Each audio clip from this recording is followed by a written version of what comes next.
Time I upload, please hit the subscribe button and the bell notification.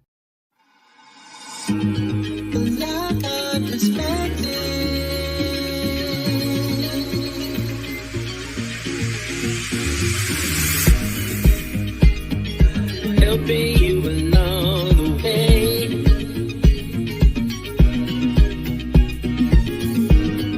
Helping you to make it through another day. Yeah. Everything you need to know that you never knew, that you need to know. Lockhart perspective.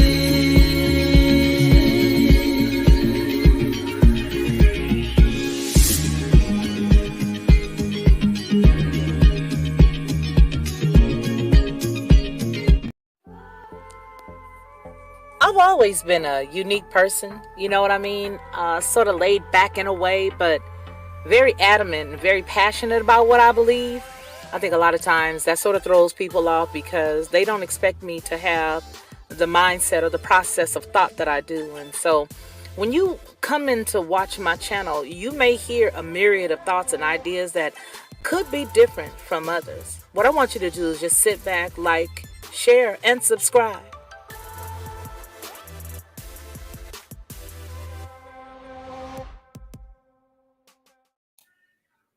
Well, hello, and welcome to the show this evening. As you can see, we have switched reels. This evening, we were going to do the show that we were going to have a nice time doing our members only chat, doing our members only trivia.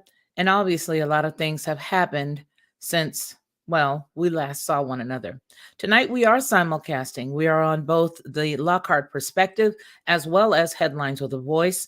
We do have an exciting show tonight. We've got a lot of different people that should be coming through the channel this evening. We're going to be here a while. So if you want to come back in and check us out and you leave and you come back, it's all good because there's a lot of stuff that we're going to look at.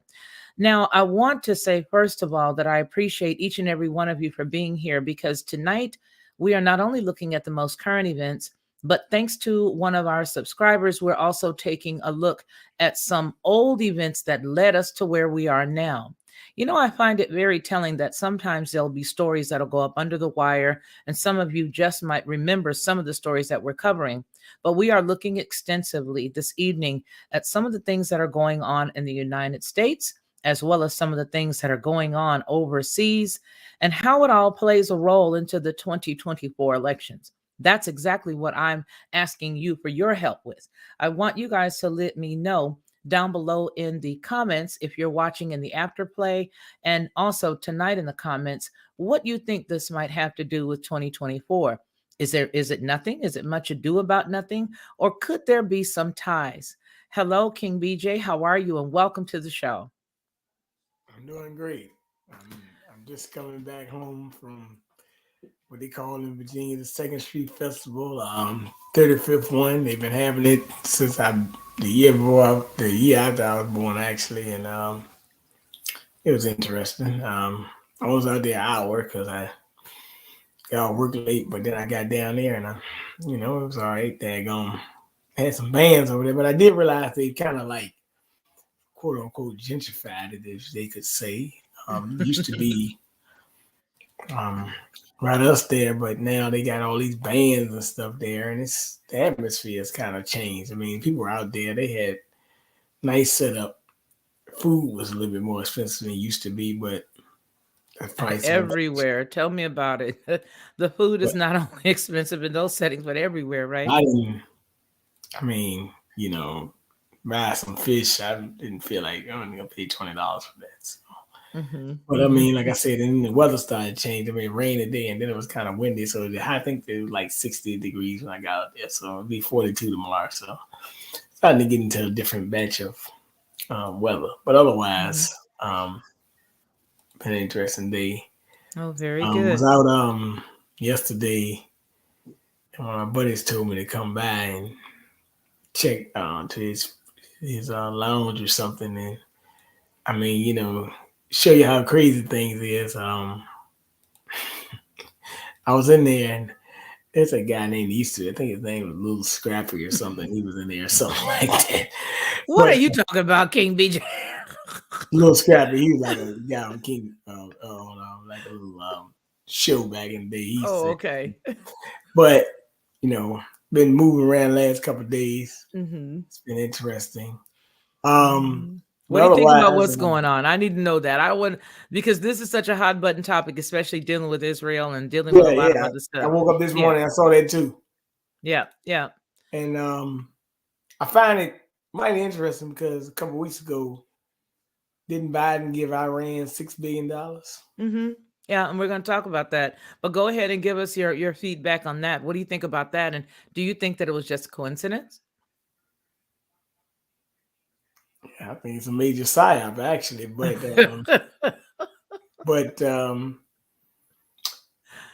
you know, I was talking to Frank earlier, and been talking to Shaq about it, and so I listened to Darren Muhammad earlier today, and he was talking about Cynthia McKinney, Dr. Cynthia Mm-hmm. McKinney, Mm-hmm. great one, and she had, I guess the guy irritated Jenny had, he talking about, she had posted it because he did a show I saw with, it this morning when she with posted it. with David Duke and something like that, and it was like, can I think that blacks and whites get along together to defeat a common enemy? Talking about the so-called the people that call us anti-Semitic, because they call it the mafia. Mm-hmm. Oh, okay, okay. Those guys, right? And he said shortly after she posted this, and when he was doing it, they cut the live feed off. But shortly after that, Benjamin Netanyahu came to the United States. Remember him and Mm-hmm. Zelensky came here. But before he came to New York to the UN, Benjamin Mm-hmm. Netanyahu stopped in California. He met with Mm-hmm. Elon Musk and talked about anti-Semitism on his platform. Mm-hmm. And now he's saying that Israel's at war, right? Right. Okay. Now, if that's true, right? Mm-hmm. Mighty funny. Less than a month later, you got the thing happening in Israel. So I look at it just trying to pass laws for anti-Semitism in the future. Yeah, I agree. I spoke with Judge Joe Brown at length this the top of this week, as a matter of fact, and that's what's so ironic about this. I think it was like Sunday afternoon or Saturday, something like that, and we talked about that extensively, dealing with the whole thing with them creating all these different laws for different groups. And he made a very good highlight, and that was that a lot of people say, well, why not make one for us? And as he stressed, hey, we've already got a lot of laws here on the books as it relates to crimes and as it relates to violence against anybody. And so it was a very good point that he made. Now, on the topic of what you're mentioning, dealing with Netanyahu's trip through to California, we had a conversation, and I know you had sent me a couple of links. And this story right here, I'm going to start out with the Black Caucus members that visited Israel. And it was before President Biden ever got a chance to have a quote unquote audience with Netanyahu. Now, we are going to look at several stories, They but went the to Greece reason too. why I'm going to lay down the platform is because I need to show everybody how they're attempting to get everybody in one voice. They want to have everybody all together agreeing with this thing that's going on right now over there. And hey, Frank, and I do want everybody to still consider the question that we posed both a little bit earlier, and that is, could this thing, as we've seen with regards to what's going on over there in that place that's right next to Russia, could this lead for a couple of years, and could this end up having our hands even more involved in it than it is with the monies that we've already given to Iran?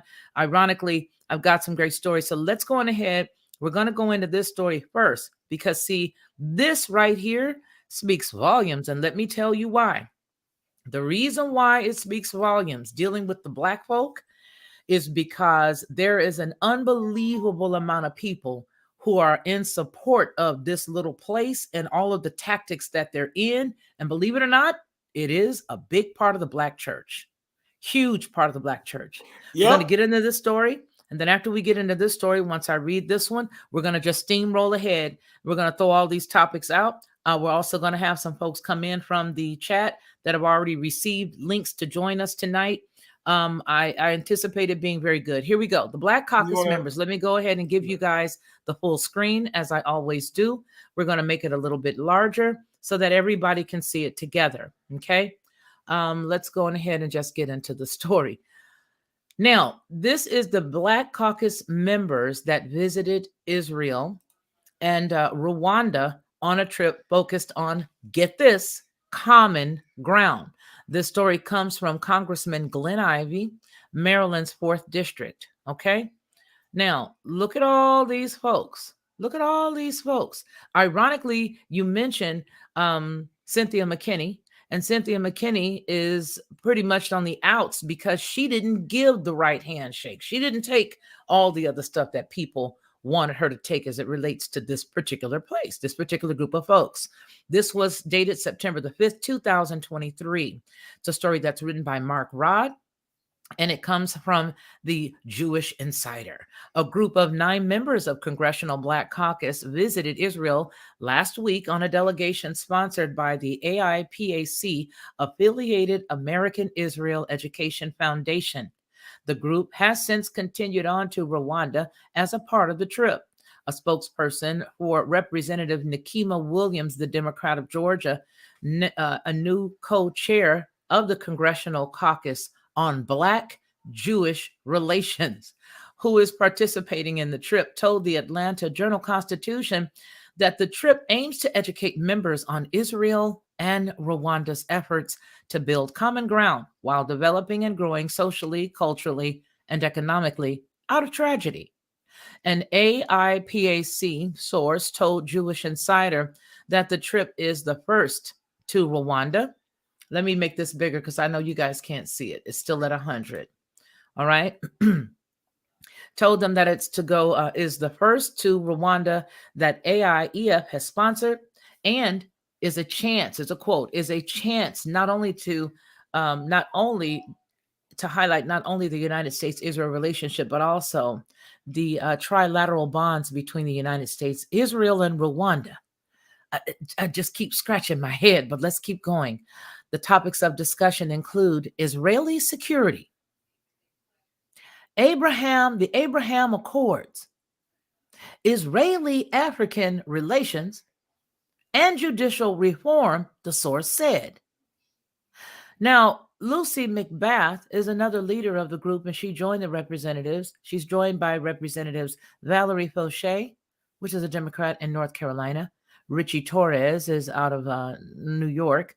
Troy Carter is out of Louisiana. Jonathan Jackson out of Illinois. Alma Adams, Joyce Beatty, Sheila Sheriff-Louris, I hope that's how she says her name. I apologize if it's not. McCormick is her hyphenated last name, and Glenn Ivey, that comes from Maryland. Now, in Israel, the trip included meetings with Prime Minister Netanyahu and opposition. It looks like MK Benny Gantz. All right.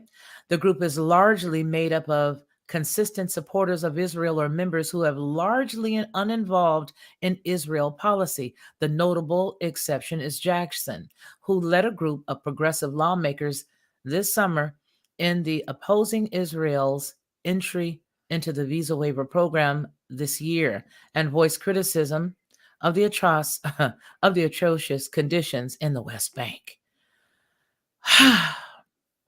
Fauché also signed that letter, but said subsequently that she'd done so in error. Fauché and Ivey were backed by the AIPAC in their contested 2022 primaries. All right. Your thoughts before we move on to how they got all of the weaponry that they now have over there in this region of the world by way of the United States, because we've got 2 good old stories that go back a few years that tell us exactly how what we have going on over there right now in Israel play a role. I'm going to ask the panel a question as it relates to the Black Israel. See, because here's the thing. What we have all been saying as a group of conservative individuals that we have all been saying for a minute that everything they need, they try to put our faces out there so that everybody will feel guilty if they say they don't agree with something. And as soon as they see us, then it's all of a sudden, oh, you're racist. This is going to be used to fund the thumbs up for what's going to happen. And I know we're going to have our hands in it because we just can't stop. But go ahead, whoever wants to come out into the into the world of speaking right now, go ahead and say it. I'll say something about it Mm-hmm. because just before that in August, or they went, these mayors went to Greece. Mm-hmm. Talk about anti-Semitism as well. You had Adams, Mm-hmm. and then he went to Israel. He had the Kupi on actually. You had the mayor from Richmond, Virginia, Stoney, right downtown in the capital, Mm-hmm. Mm-hmm. capital Mm-hmm. Mm-hmm. City Hall. Yeah. You had basically black bunch of black mayors Mm-hmm. went to Greece, Mm-hmm. and someone went to Israel. Mm-hmm. Matter of fact, Eric Adams, as soon as he came back from Israel, he Mm-hmm. dad gonna start using drones to monitor people in New York using You see Israeli that? technology. Yeah. Yep. Then Yep. they put the daggone thing on the subway, the subway bot.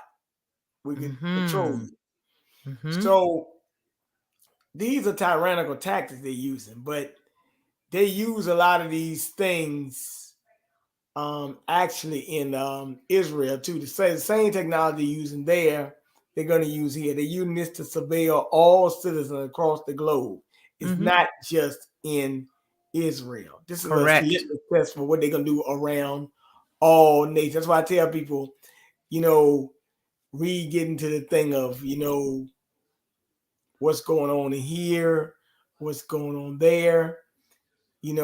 Like I told a guy, you can be polka dot, you can be the orange man, green man. This is a one world order they trying to impose from a global scale. I said Mm-hmm. all Mm-hmm. differences kind of like you gotta understand, you gotta watch all the sides they running, all the mass manipulation. Mm-hmm. Because the thing is, I don't care if you're from America, Israel, Caribbean, one thought of mind, one goal, one world order. That's the Yep. way they want it. And they're gonna run every false flag to try to do it. Mm-hmm. Agreed.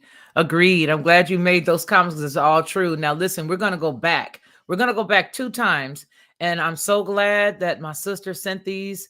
One of our subscribers, Sandy, is outstanding. Great story that we're about to tie in. 2 stories that we're going to tie in with what's going on right now. This story comes from December 19th, 2023. All right. It was out of BuzzFeed at this particular time, but it's the Israeli programs that helped the NSA organize its intelligence data. So you were right on cue with what you were talking about. We're going to go ahead and read this story. I want you guys to listen to this as we lay down the platform for our discussion this evening. Again, there are some people who do have the link that are in the chat right now that have the invitation to come on in. We had to do it that way because we had somebody waste, what was it, 6 hours last month, you guys? We had 3 hours the first time, and then we had 3 hours the second time. We had to dump both of them because there were some pretty inappropriate things that went on by putting our link out there. So that's the reason why only certain people have the links. But let's get right into this because I think this is very telling and it's quite timely. Now, the Israeli programs that help the NSA organize its intelligence data. Here's a quote. We were maybe ahead of the United States in giving up our private data, but we've also been ahead of them in organizing that data, says a former member of Israel's secretive 8200 unit. All right, let me make this a little bit larger so that you guys can see it. There you go. You should be able to see it well now. All right, so now it goes on to say that nestled between the Gliot Highway, I'm sorry, you guys, Gliot Highway Junction and the multiplex cinema in central Israel is a hill that looks like it doesn't belong. Underneath the grass sits an underground headquarters of 8200, the Israeli Intelligence Corps unit, which has grown over the past 60 years to accommodate the thousands of soldiers it needs for decrypting codes and collecting signal intelligence. The unit, secretive and elite, outgrew its Tel Aviv headquarters just 2 years after its inception in 1984. And over the past decade has massively expanded its intelligence gathering installation in southern Israel's Negev desert. Now, quote, we're one of the largest units in the Israeli military. We're bigger than the Navy. We're arguably more important than the Navy, too. This comes from Shlomo, a soldier who recently retired from the 8200 unit to take a job in the private sector. He agreed to be interviewed by BuzzFeed if only it was on his first name, only if they used his first name. He goes on to say, quote, what we do is at the forefront of how our country will fight and defend itself in the future, close quote. As the United States begins to consider curbing some of the vast spying powers allotted to the National Security Agency or the NSA in Israel, the presence of a big brother type of intelligence agency is not only largely accepted by the public, it's a popular career choice for high-tech entrepreneurs as the Obama administration begins to debate the recommendations of the panel of presidential advisors who this week reviewed the NSA surveillance practices and recommend that data should not be stored wholesale by the NSA. Israel's intelligence apparatus continues to focus on how to collect even greater caches of data, and more importantly, how to organize and pursue that data through complex computer programs they develop. Dozens of private companies have been founded by veterans of the 8200, many of them based on the work that they did for the Israeli intelligence. They have turned Unit 8200 into an incubator for so many successful security companies that Yossi Vardi, who founded Israel's first software company in 1969, said, quote, more high-tech millionaires have been created from 8200 than from any business school in the country, closed quote. Now, the story also goes on to say one former Unit 8200 head told Hartz that in 2000, 30 to 40 high-tech companies founded by the 8200 were veterans who were launched. And of those, 5 to 10 were floated on Wall Street. Since then, say Army officials, the number has likely skyrocketed. The correlation, there's a quote, the correlation between serving in the intelligence unit 8200 and starting successful high-tech companies is not coincidental. Many of the technologies in use around the world and developed in Israel were originally military technologies and were developed and improved by unit veterans, the head told Hartz. Recent 8200 Unit 8200 members said the line between service in 8200 and Israel's high-tech sector was very gray. Now that's a quote, was very gray. Here's another quote. Many people developed their concepts while still in 8200 and then launched them alongside the officers they served with. It's actually a very small world, said Shlomo. Their concepts, he said, have been increasingly geared toward the data gathering needs of the NSA, allowing the United States to cast the type of wide net that Israel's government has been using for years in its own intelligence community. Quote, in America, you have this perception of privacy, and everyone was shocked by the Snowden thing. In Israel, we weren't shocked because people have taken it for granted a long time that their communications are watched. We were maybe ahead of the United States in giving up our private data, but we've also been ahead of them in organizing data, said Shlomo. Now, over the past 6 months, remember, this is an old story. Over the past 6 months, revelations over the scoop of the NSA's intelligence gathering operations have given way to questions over how the agency does it. The answer, in many cases, appears to be companies developed within Israel's tech and security establishments. Quote, Israeli tech is becoming a household name. It's hot right now, combined with the defense industry, which we already have a name in. Well, You can imagine Israeli high tech security companies are a hot demand, said Shlomo.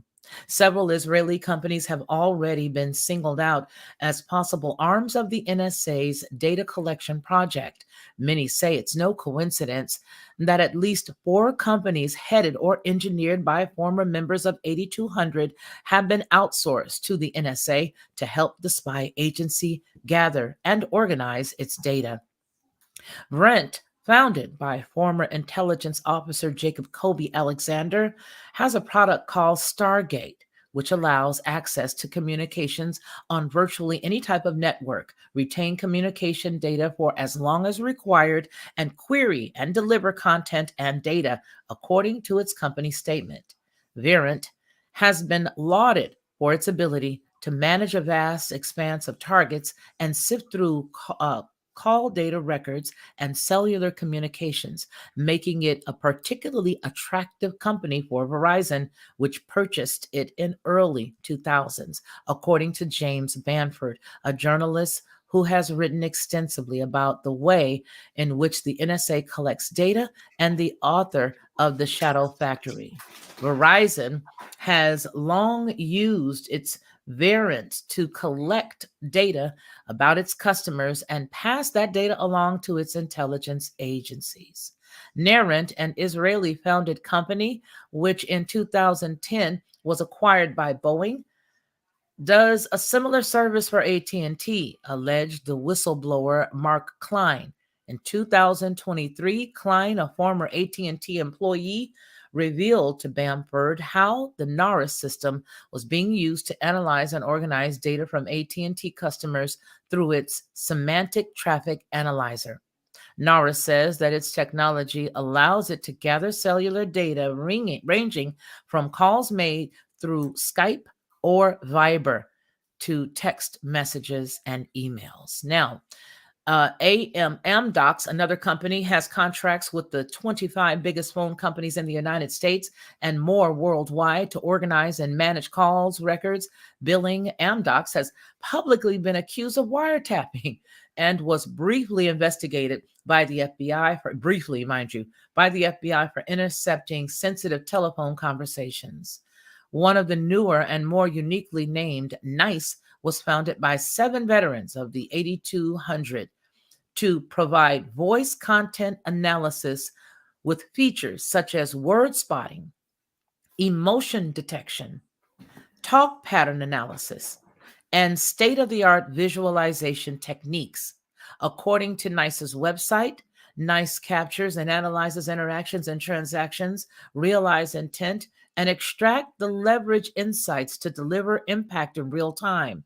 The company lists Orange and T-Mobile among its clients. Remember, the story was written, folks that are watching, in 2013. Now, here's a quote again. Israel developed these companies to meet their own security needs. In Israel, we have known for a long time that the collection of data is a necessary protective step, and our citizens know this. There isn't the same expectation of privacy here. One Israeli officer from the IDF Cyber Command Center told BuzzFeed in an interview, other countries have been known for using our technology. Now, we're going to stop here because I think you guys are getting the message of where I'm headed, and that is that that all of the things that we're seeing right now have all been layered. So here's the point that I'm trying to drive home before we even get there. We are a part of everything you see. Everything that's going on, everything you see, everything that we all think is, I hate to say this, but I'm going to. A lot of time we think, oh, well, this is in line with this, and it all is in line. And we already know why I feel like everything is in line. It's in line because they already know the story to follow. But that does not mean, here's the double side to this. They already know the side to follow, but the Father in heaven also knows that this is what they're doing. And ironically, it falls right in line with everything. Now, let's not take for granted the fact that right now We are in, oh gosh, I wish that Ronnie was here because he sent me some great information this morning when we were chatting back and forth about what happened this morning in Israel. That happened overnight, but it's all been cooking for a minute. Again, remember the question that I asked you guys. Do you think that this circumstance or this situation will continue? And if it continues, could this be something that we get involved in? We're already thick, as you can see. We're thick as thieves. But do you think that this could be used to drag us on and prevent us from having anybody else to take the little geriatric guy away and make him go away and get voted out? Just a question. May not have any validity. We're going to go on ahead and we're going to start right here with the questions being answered from the panel, and then we're going to get into some juicy. You think this is the way we go? We got you. We've got you. Go on ahead, and anybody who has anything to add to this, I want you to go on ahead and add it. If not, we're going on to the next story because we're going to steamroller through a lot of these tonight. Hey, Frank, have you anything to add before we move on, or Shaq? Yeah. What's going on, Felicia? How you doing? Hey. Thanks for having me back on here. So, yeah, it's gonna keep going on because I mean, I'm seeing clips and stuff like that, and they're talking about, this all around the world, man. This thing is everywhere, all across the news feeds and everything already. So they're already dragging it out. They're already dragging it on, and the thing is too, well, my thing is, it's like now they're saying they're linking this to anti-Semitism now. You see what I'm saying? They're linking this to anti-Semitism in the United States, and I'm like, that's where my antennas go up. Like, okay, what does this have to do with any kind of anti-Semitism in the United States? I don't understand that part, but they got to make it correlate together, and I think that's why it's going to drag on too, because they're linking this up to something else. You see what I'm saying? And now they're trying to say, there certain places are hiring security and stuff like that in the United States, and certain places, and it's just like there. I mean, I think it's already kind of playing, dragging on right now as it is. Um, I mean, it's in every news feed, and it's like you got people at my job listening and talking about it and stuff like that. It's just, yeah. But this is definitely planned though. This is like you were saying. This is Oh all. yeah. Oh, I totally agree with you. I totally think the whole thing is all planned. And let's just go on ahead and see how some of this stuff was planned. The story that I'm going to read now comes from June 17th, 2023, but it even goes further than that because we saw the abrupt exit out of Afghanistan. We saw that abrupt exit.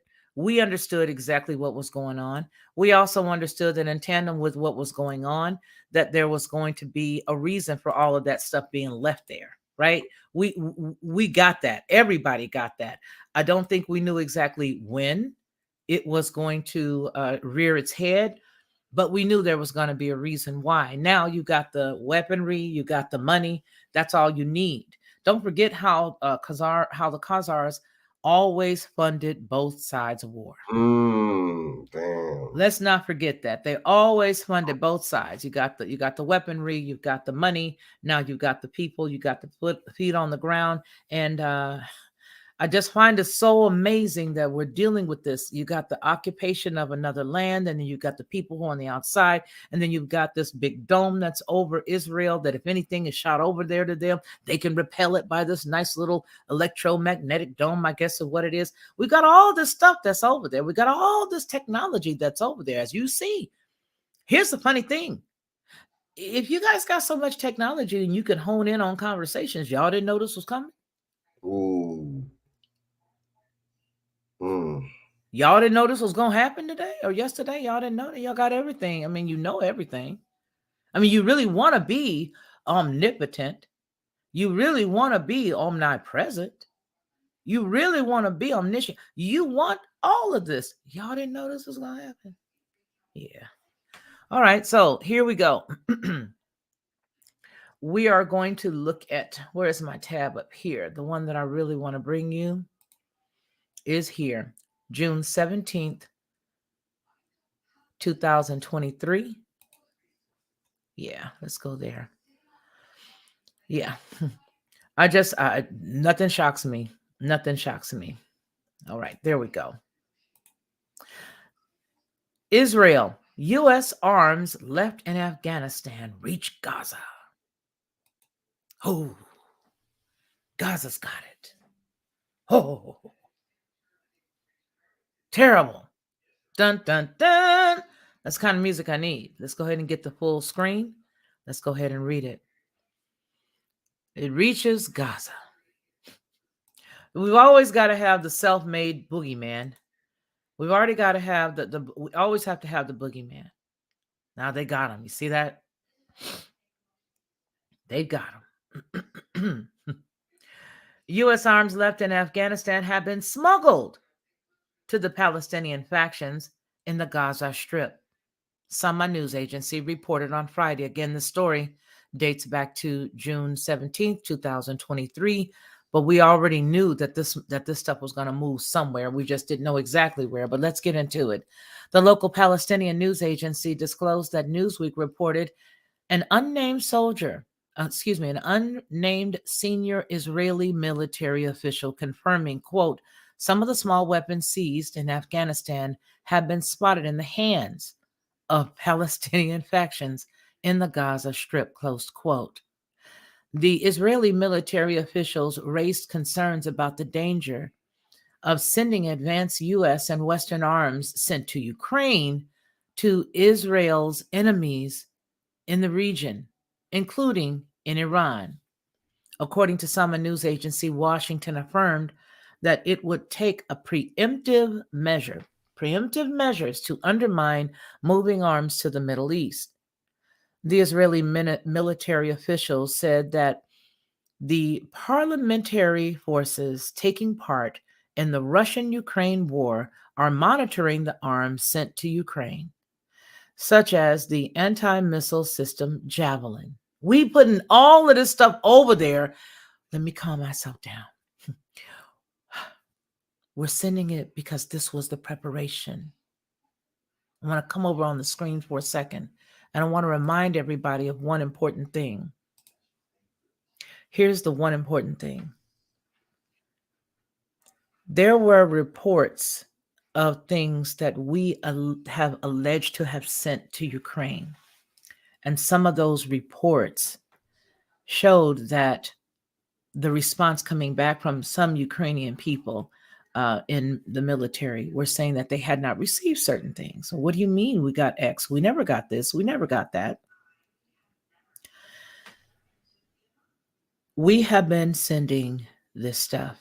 We have been pumping money into that region, into that area. It's easier to get from over Ukraine to Israel, easier to get from Ukraine to Palestine in lickety-split time than it is from here to there.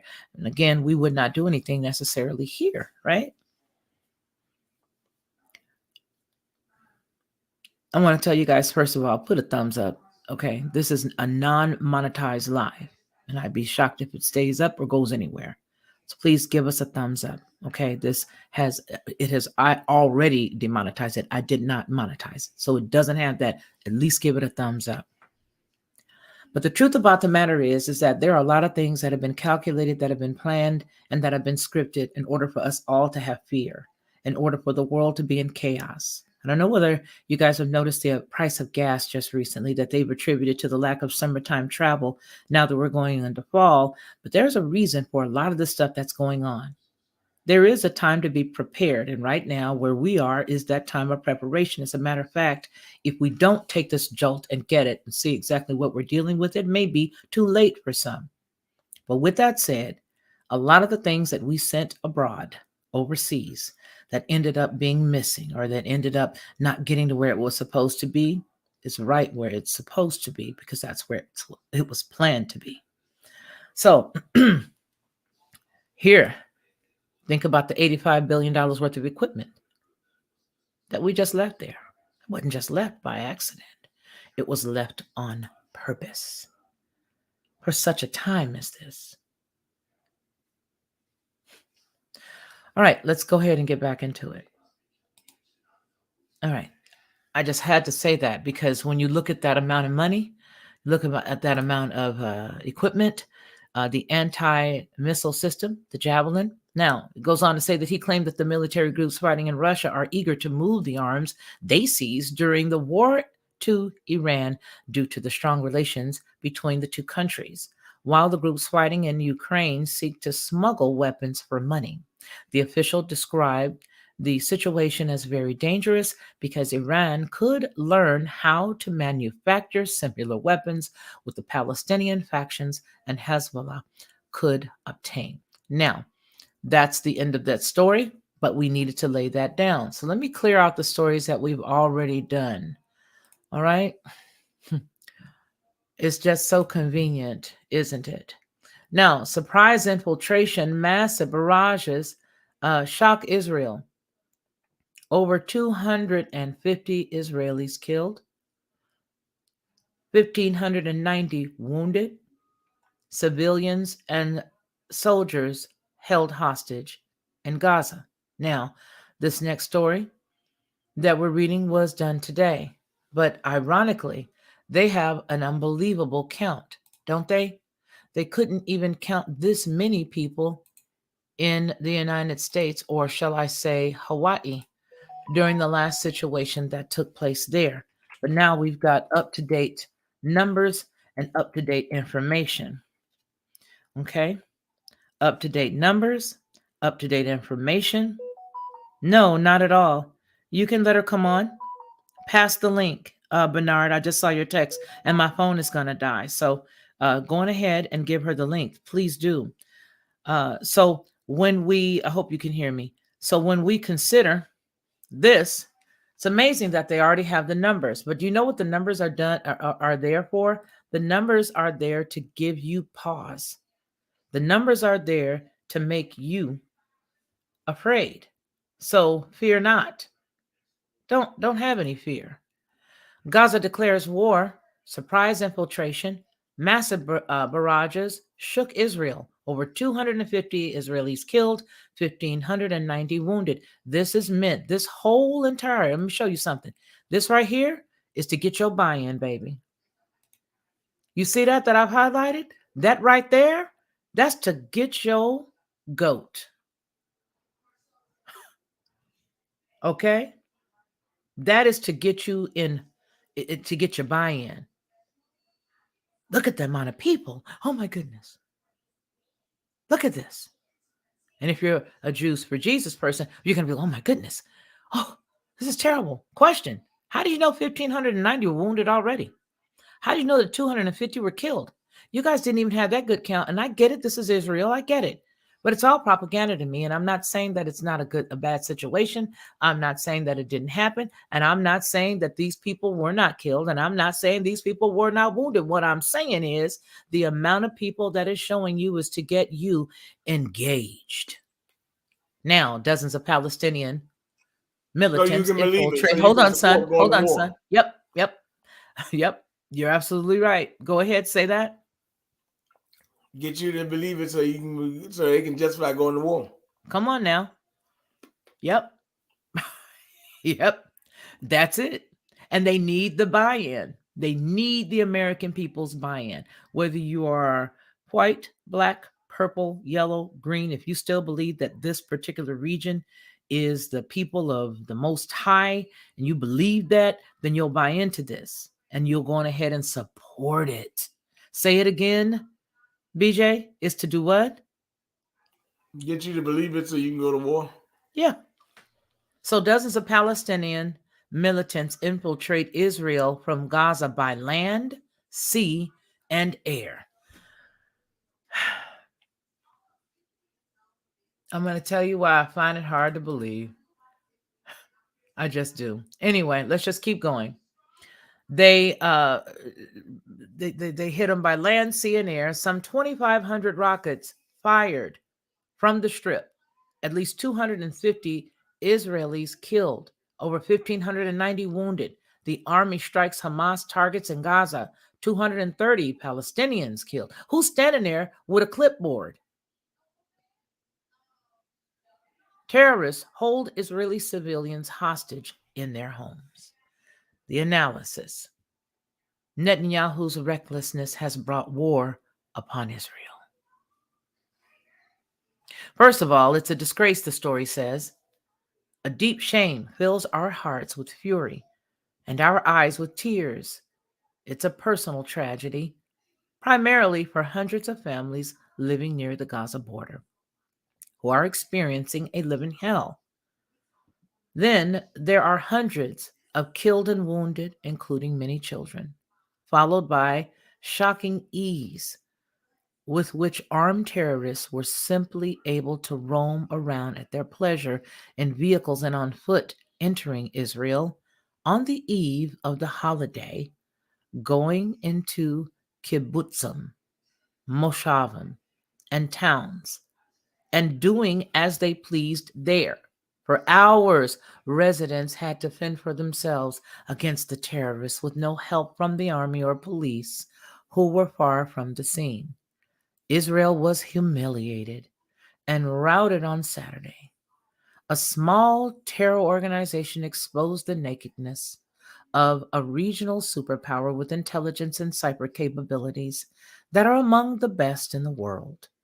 Even if all the Gaza Strip is destroyed, and there is no need for this, and even if the heads of Mohammed Diaf and Khalid Mashal and Yahya Sinwar and Ishmael, and they give it all the names, and their associates roll into the alleys, this will not make up for the biggest security failure since 1973.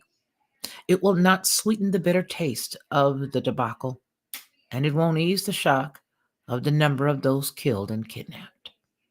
Now that's at 5:01 a.m. Okay. At 4:45 a.m., he's giving you the recap, telling you that there are more killed, 1,600 wounded, dozens held hostage. Then they give you another count, over 1,700 wounded from Israeli strikes. There's still that person there with the clipboard and the pen or the pencil, because you got to use pencil when you're doing math. Gunfights and terrorists in Gaza border communities as rockets batter Israel. Whew, boy, let me get my boots. Since 6 a.m. on Saturday, thousands of rockets were launched from Gaza on cities across the central and southern Israel, reaching as far as Jerusalem, while Palestinian terrorists infiltrated communities in the country's south by land, sea, and air. At least 250 were killed, 1,600 were wounded. They keep going on with the numbers, and that's just it's just more, and more, and they're giving you more and more and more. Look, more and more and more. More. Look at this pictures. Look at there. Fire and smoke rises above a building during an Israeli strike in Gaza City on October the 8th. At least 200 Israelis died in a surprising large-scale attack by the Palestinian militant group Hamas on Saturday. Thoughts? Somebody please, because I can't take no more. I'm going to step out of this right quick. I need my boots. I need my waders, Joy. I need my waders, baby. What's up, Shaq? Hey, Mike. I see you, Mike. You're not blocked over here, baby. I see you.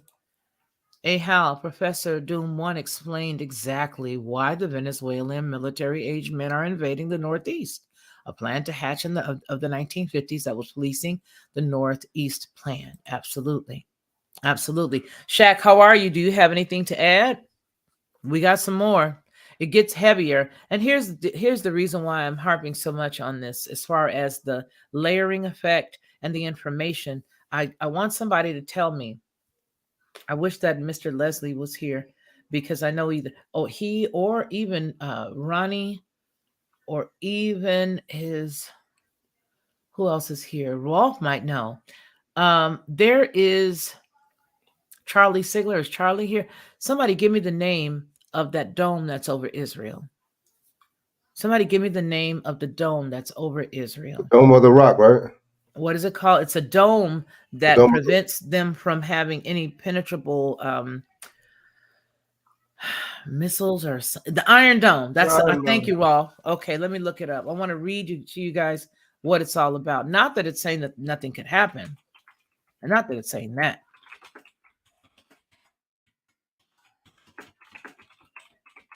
I think it's the Iron Dome. Yeah, Israel's defense dome, Iron Dome defense. Yeah. Yep. Let's go ahead and get into this. All right. This was 6 hours ago. I'm glad that they did it. So Wall Street Journal has it from 6 hours ago. Yeah, we see you over here, Mike. You're on. We're simulcasting today the Lockhart Perspective. Hey, Amy Duran, as well as Headlines with a Voice. You gentlemen, please feel free to share it on yours. Hey, Dark Lake, you guys feel free to share it on your platform, please. Okay. So, what is Israel's Iron Dome defense system? For those who do not know, we're going to cover this because it's important and we need to understand exactly what we're dealing with as a whole. Oh no, continue reading options of this with a free account. Okay. If it's free, only if it's free. You guys go ahead and talk. I'm going to take this off the screen so that I can put my information in here because they say that it's free. As you guys are chatting, I'm going to put you guys on the screen. I'm going to take this one off, remove it off the screen.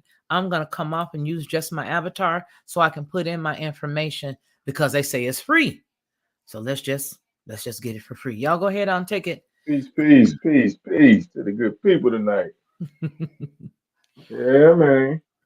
What's Peace going to the on, chat. Shaq? You know what I mean? How you doing, Miss Lockhart? I'm doing well, sir. How you doing? There's a lot going on in the world. Yes, it is. Yes, A lot it is. going on in the world. I'm Yep. trying to understand, can my spiritual my spiritual crown take this? Is it a hostile takeover? Isn't it always a hostile takeover? Huh? Is it Yeah. always isn't it always strong on me? Huh? You know, Ms. Lockhart, we Hmm. were talking about this earlier. And you know what? You talking about this in Israel, they also got Green Berets in Haiti too, as well. I mean, they just Mm. basically told them, hey, look, But how long, Bernard? That lay needs to down, be a lay separate down. conversation, man. That's a separate conversation. That's No, I know. separate. You don't do No, it. I Don't know. even mix that with I'm this. not mixing it up. I'm not mixing it up. I'm just saying that you got calamities going on all over. And you got the same small hats that's causing all the calamities, but don't nobody want to call it out. But nevertheless, this is a big problem because like what you're seeing there can happen anywhere. And if, like you said, I mean, I saw the people in the chat, they were talking about churches and things like that. I mean, hey man, hey look, they come and tell the churches, hey, get down and lay down. We can take out your congregation too if you don't want to play ball. This is about an idea of just you playing ball, Right. do what you say and shut up. They already playing ball. I don't know. Yeah. The churches are already playing ball. They are playing ball. People neutralized with the. Let me stop. Go ahead on. I mean, like I already told everybody, I chose not to monetize this only because I know it wouldn't be, and it may not even be seen after this. But my intention is not to necessarily, have to deal with the ridicule that I'm about to get because I already know I am. But the point is I want to bring out the truth the best that I can because it's not going to be known. I mean, people are going to run around, especially a lot of Christian people, especially a lot of folks in the Black church. I mean, they bug me with the whole, it's this and it's who and they're the real ones. I'm like, y'all are a trip. Y'all don't know who these people really are. Y'all don't really know. Y'all really holding on to this? Y'all really, really believe that they them folks? You really I'm gonna believe give they you them something folks? to look up, Ms. Lockhart. I don't know if you might have heard about it. Your brother might have heard about this too, but it's just something I never heard about this before. 1724, I think. Have you ever heard of the Black Christian codes? No, man. But I mean, I've been churchianitied out. I've been churchianitied out. Now let's get into this story right here. You hold on to that. We're going to read here. Israeli Prime Minister Benjamin Netanyahu said that his country was at war with Hamas after the militant group poured across the border. Here is what I find hard to believe. I have some friends who were just over in that region, and they were just there for a family's wedding in Palestine. And they were literally videotaping the parts of the wedding or something, and all of a sudden, stuff just started coming across the gate. where they were. These people didn't have nothing but rocks in their hand. I kid you not. I kid you not. I had friends who were there. They were there for their family's wedding. And as they were sitting there with their little cameras on their cell phones, I wish that I could show you. My phone is dead. But he literally took video of it. He was like, I can't make this up. They were standing there just having their, everybody was having the festival. And over the fence comes, these people had nothing. The Palestinian guy had nothing. They had nothing but rocks. They were literally throwing rocks. So that's what makes it so hard for me to read some of this stuff, because I understand what it is. But you can't tell none of my family who are in love and enamored with that particular group of folks. They will shout you down. Anyway, let's read this over, because I don't want to have all of my emotion involved in it, but I just don't like people running over people with this stuff. Anyway, Israeli Prime Minister Benjamin Netanyahu said that his country was at war with Hamas after the militant group forces poured across the border from Gaza on Saturday, clashing with the Israeli forces and pushing into a swath of territory in the south of the country. All I could think about is the fact that, let me keep going, the broad Hamas assault caught Israel's military and security establishment off guard. What were they doing? I know what they're supposed to have been doing. But let's go on. Militants invaded by air, land, and sea. It's the same propaganda repeated. Do you see how this is repeated?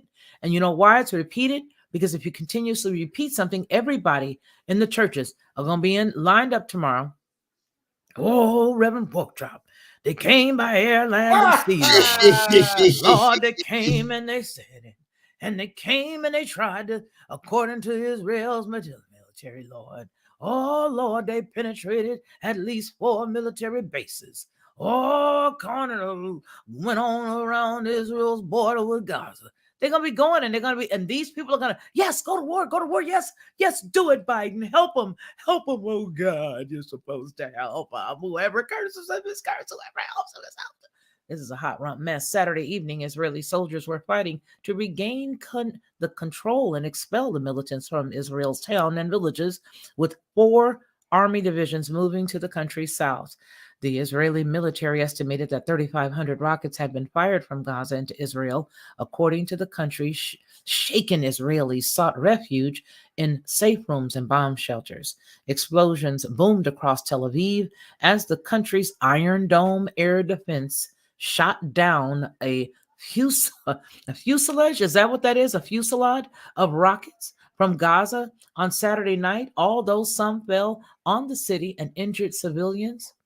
Abu Obadiah, whatever, the spokesperson for Hamas armed wing, said the group had abducted dozens of people. They just went in, they shot them all up.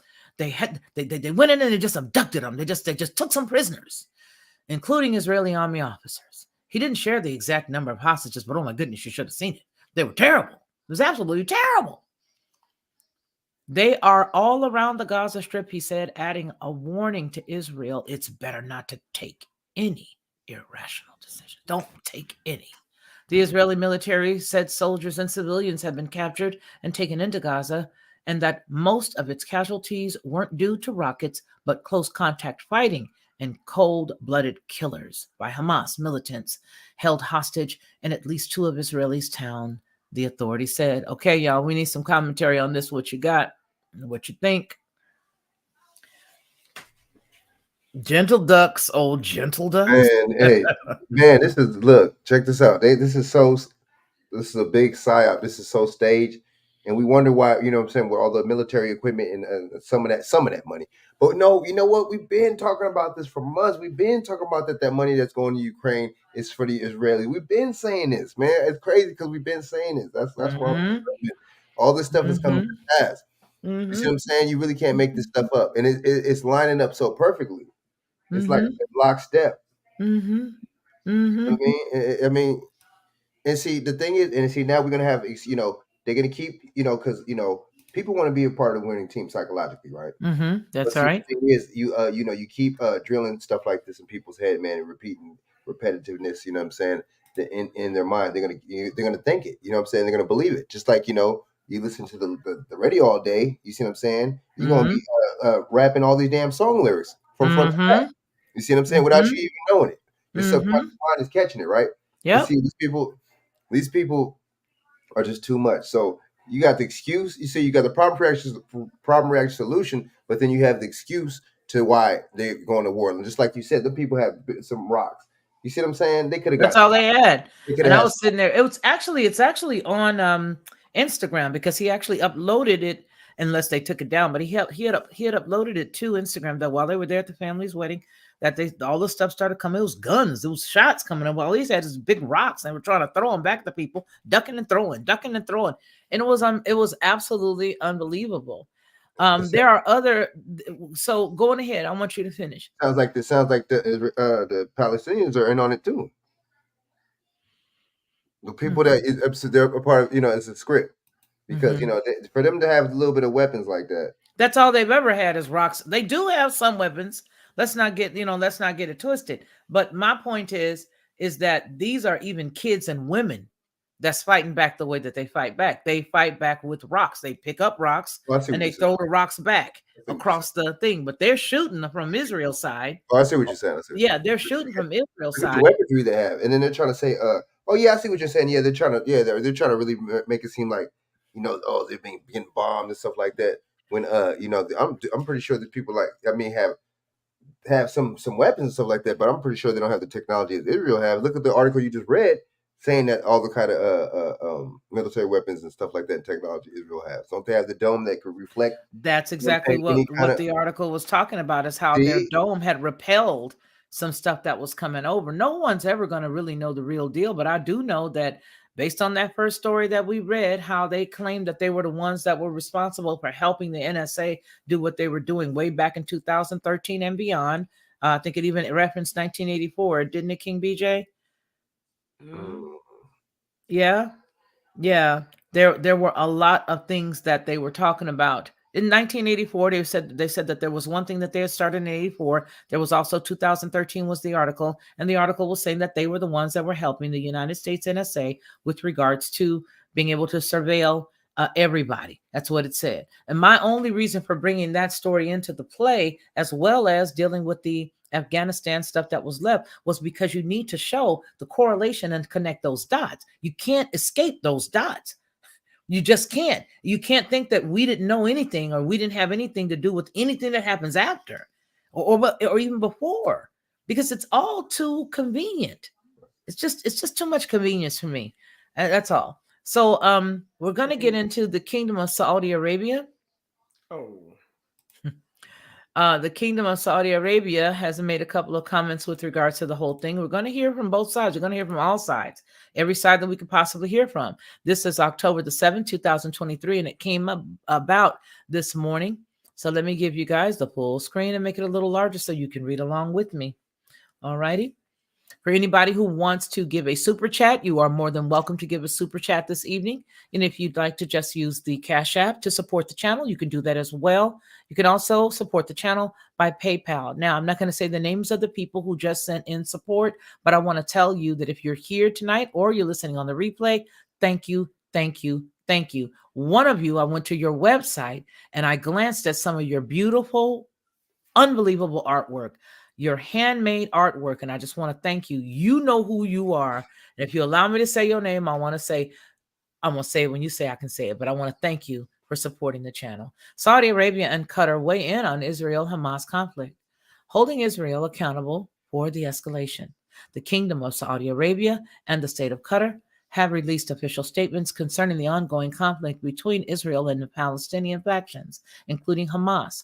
Both nations have expressed deep concern over the escalation of violence and have called for immediate de-escalation and the protection of civilians.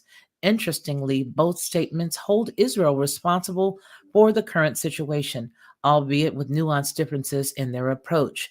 Qatar's statement, a direct accusation against Israel.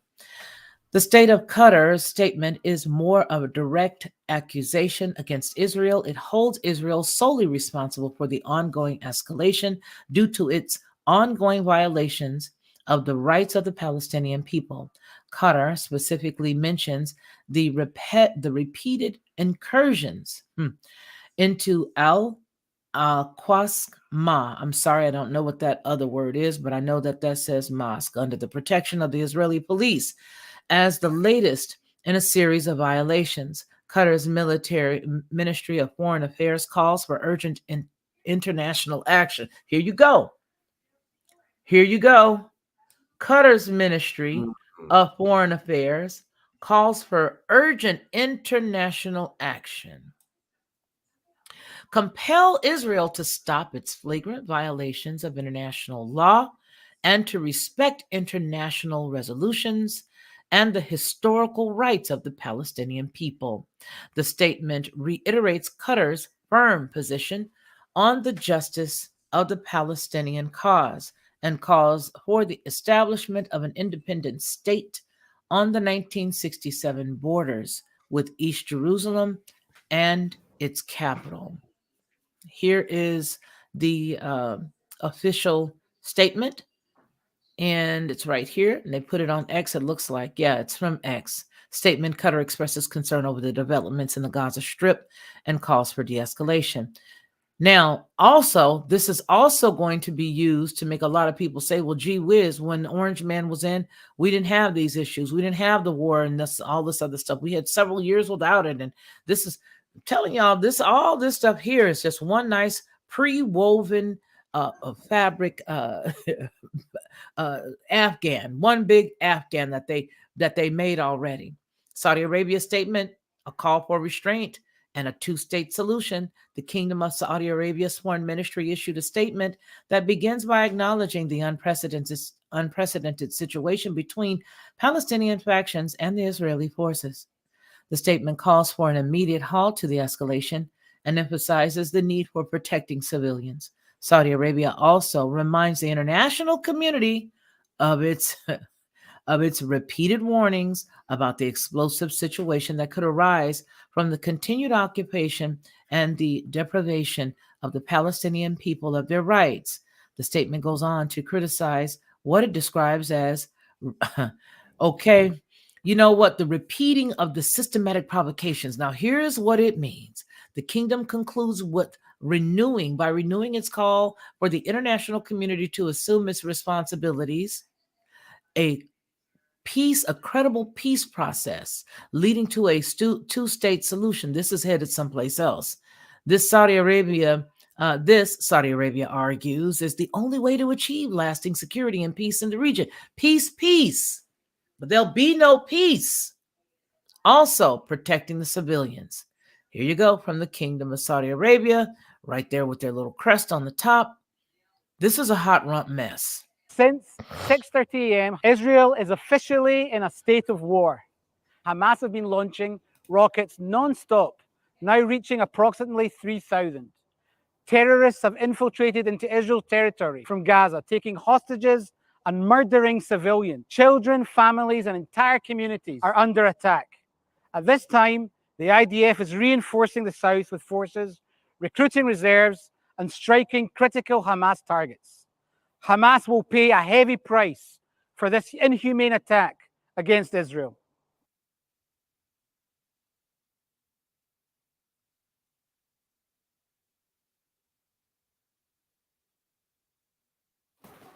Yep. It's very interesting. So, we have a big problem with this. I like what you said. Hear me? Okay. Oh, she must be on. You on mute.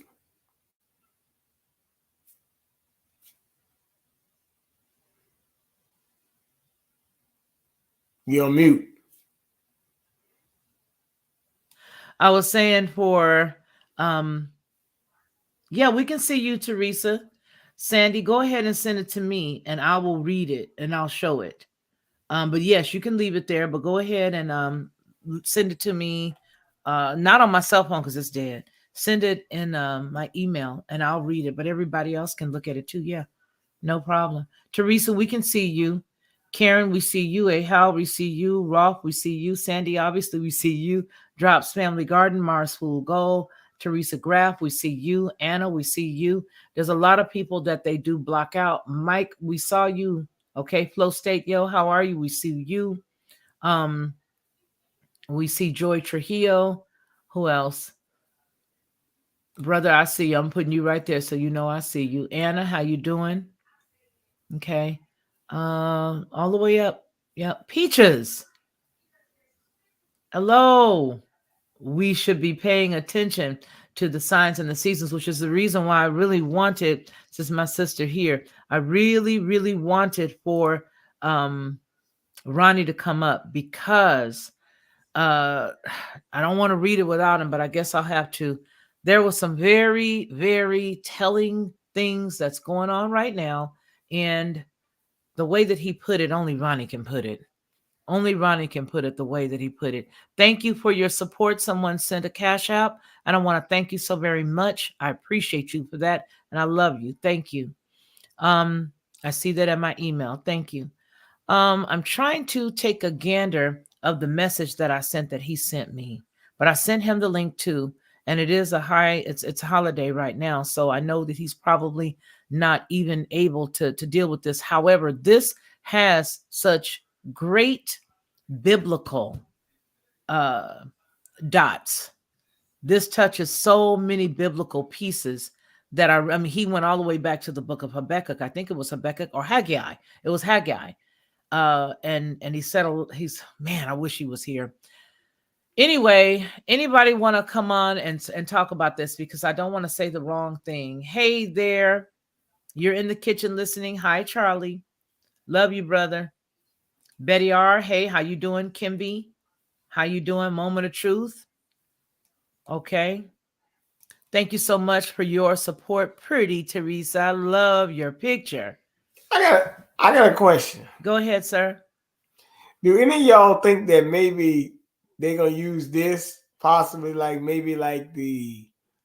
I mean, they already got the war in Ukraine, so-called war. Because as I was telling Shaq and Frank a couple weeks ago, Zelensky said he wanted to make Ukraine like Israel. He came out and said that.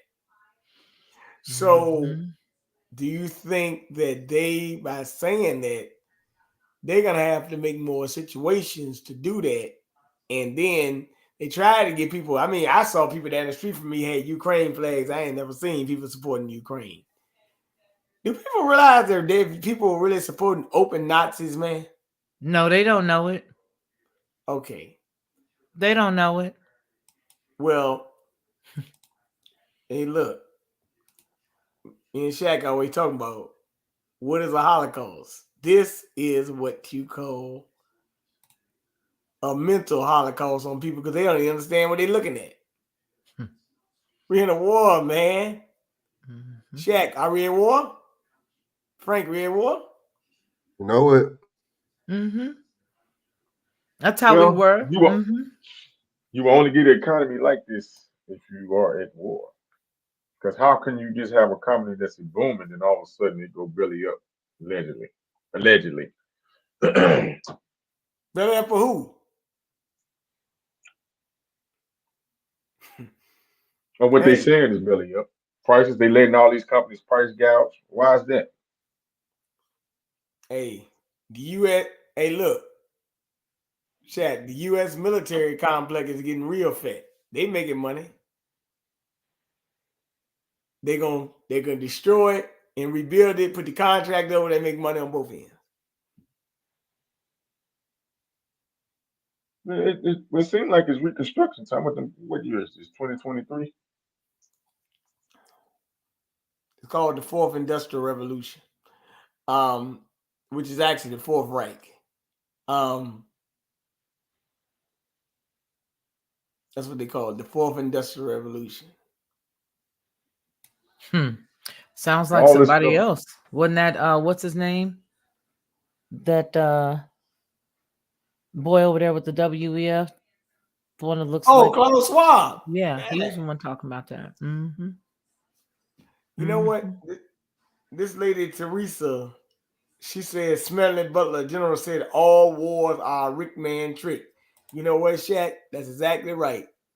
This was in 1933. He said the daggone war's a racket. He was a general. But yeah, you don't look here, man. When war going on, you don't have this type of money going out unless there's some war going on. You know what I'm Mhm. saying? And then all of the terminology, the terminology that's being used on the public platforms. You know what I'm saying? They talking about mandates. They talking about um quarantining and stuff like that. All that stuff, that's military terminology, man. Come on, man. The everyday people are not using that. Mhm. You know what I'm saying? Mhm. Come on, man. Mhm. Hmm. Insurrection. Come on, man. Come on. That's not something you use every day. That's not something unless something's going on. Mhm. That Hey, Yep. gets Shaq, people something riled is up. going on. He Like said A. something Howe is said, going on, Shaq. this is a hey, look, that's why you need your buddy Daryl over there. Daggone, he about 10 hours away. That'd be interesting. But like Well, A. matter of Howe fact, it's said, funny you said that. I called him, and it's 4 o'clock a.m. when I forgot that we 8 hours behind him. They 8 hours ahead of us in Israel, and he was asleep. So I asked him. He said everything was fine, but he still was asleep. But I told him to call me whenever get up. And, you know, So he's in Israel right now. yeah, he's been living in Israel. Yeah, him, his family, his kids. Yeah, they all in it. They got positions in the Israeli military and all that stuff. Let me. Oh, wait a minute. Are they black folks? They look like us. Yeah, they're from America. Yeah. So are they Hebrews? Uh, yeah, because he speak he speak the language fluently too. So yeah, he do he's a proclaimed Hebrew. He speak it. He been in, he be with he done told me he been in some of those places with some of these big wigs over there too. Mm. So he speak the language. But yeah, he right. He from out of United States of America. He's from Georgia, I think. Mm. Because I know there was a lot of people who went over there in the late 60s and the 70s, part of the 80s, before they prevented people from going over there. Hmm. And yeah, so they had stopped at first. It was like, oh, yes, come on back. Everybody is welcome until they seen a whole bunch of Hebrew Israelites going over there. Hey, wait, stop. Not so fast. I don't think Right. so. Oh my God. Ah, Yeah.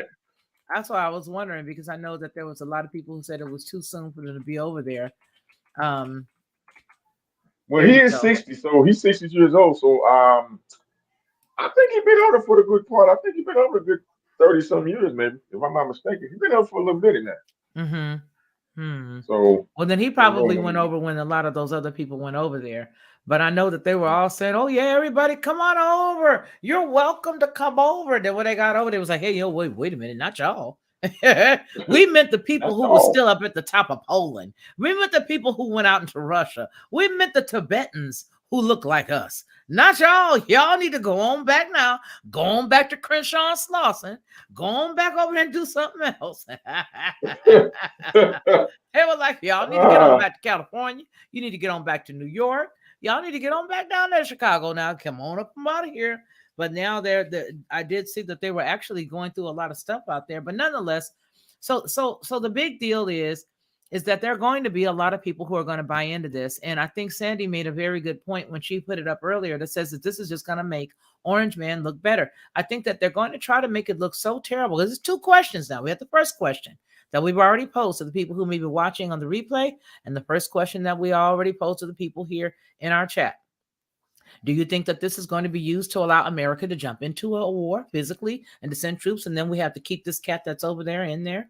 Or, or, or because it won't be on our soil. We already got one that's on our soil.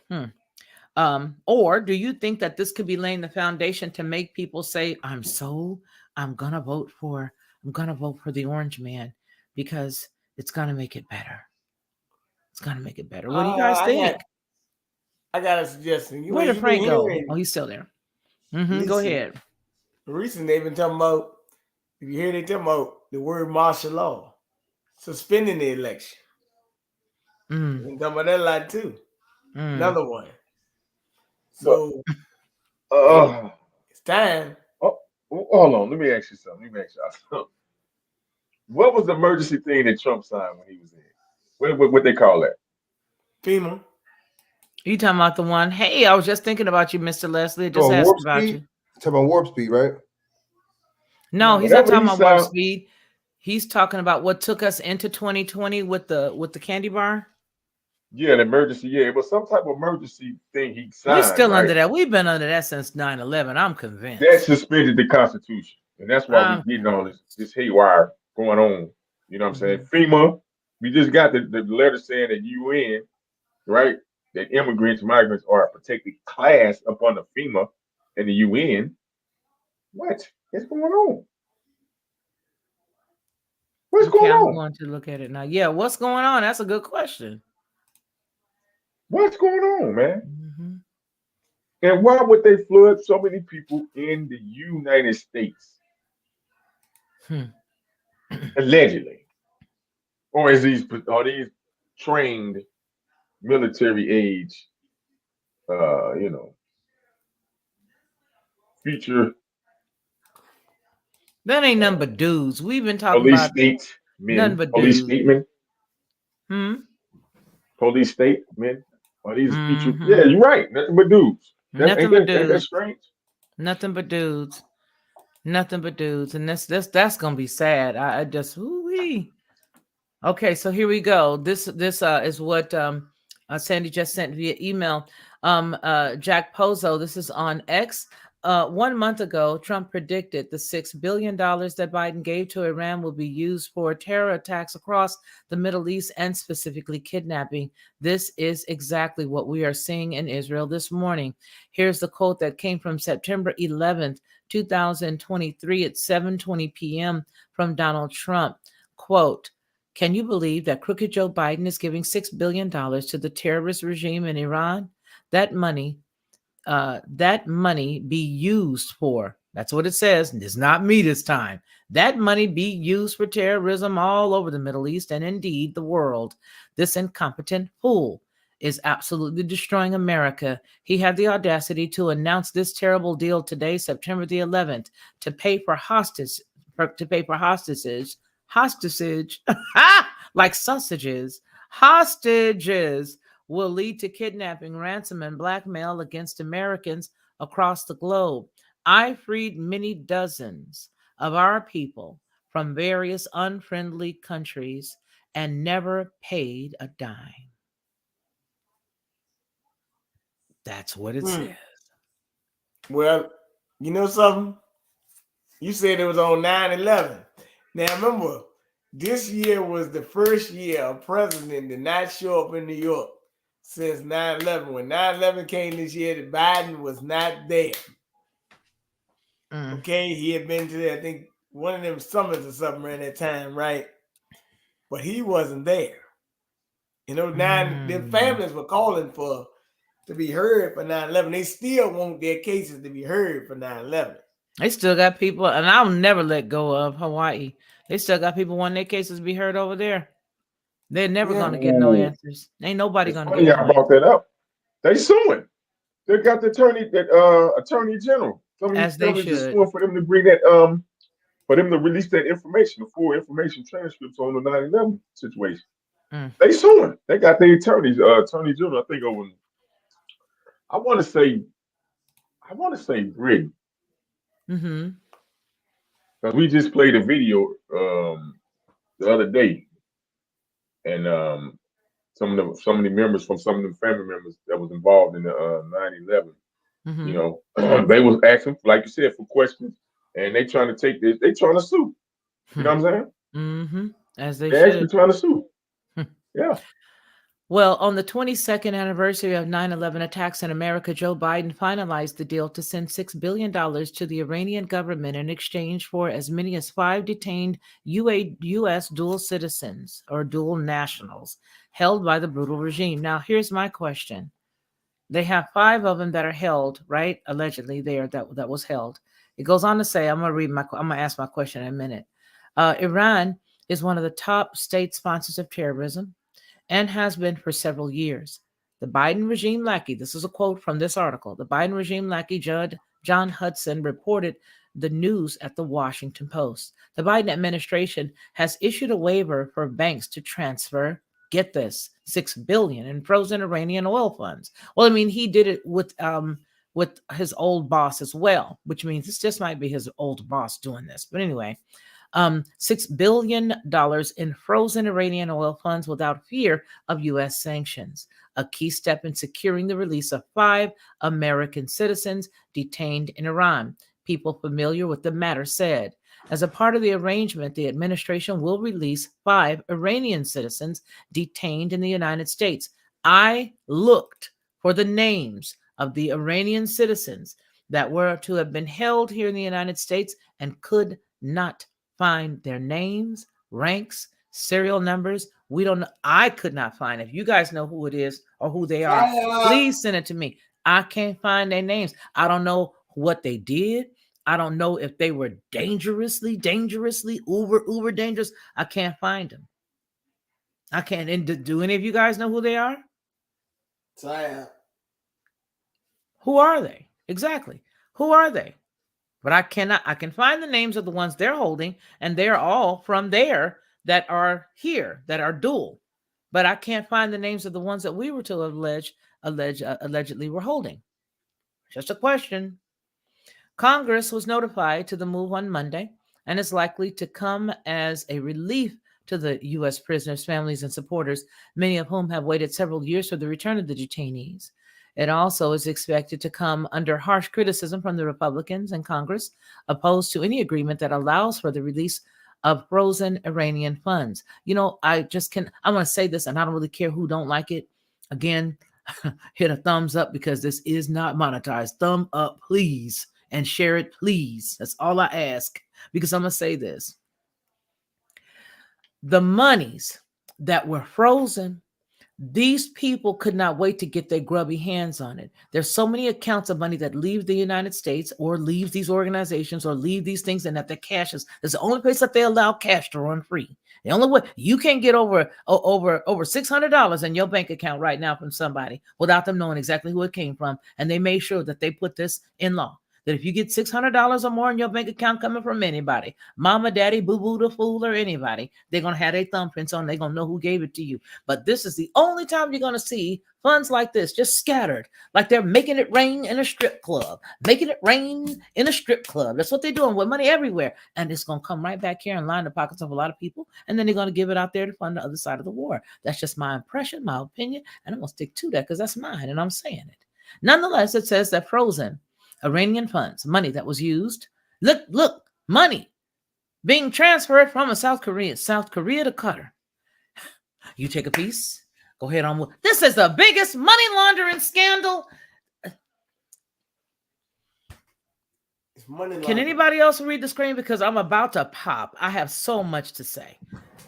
This money laundering, you go from South Korea, you go from one place into South Korea, then to Qatar, and then the limited for the purchase of the humanitarian goods. They're going to give them humanitarian goods like food and medicine.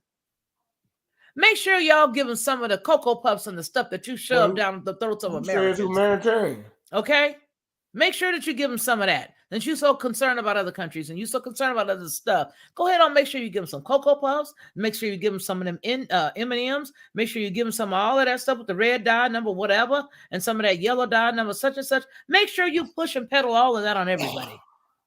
All right. The deal marks a major breakthrough for the longtime advisories who remain at the loggerheads over a range of issues, including the rapid expansion of Tehran's nuclear program, its ongoing military support for Russia, and Iran's harsh crackdown on dissent. 3 weeks ago, the Gateway pundit predicted Iran would use the cash to fund their military and regional ambitions. We were right, it says. Iran's Islamist proxy Hamas fired over 5,000 missiles into Israel and in a surprise Sabbath attack. When was this? When did they say this? Let's watch it. That was today. Let's watch what they're saying.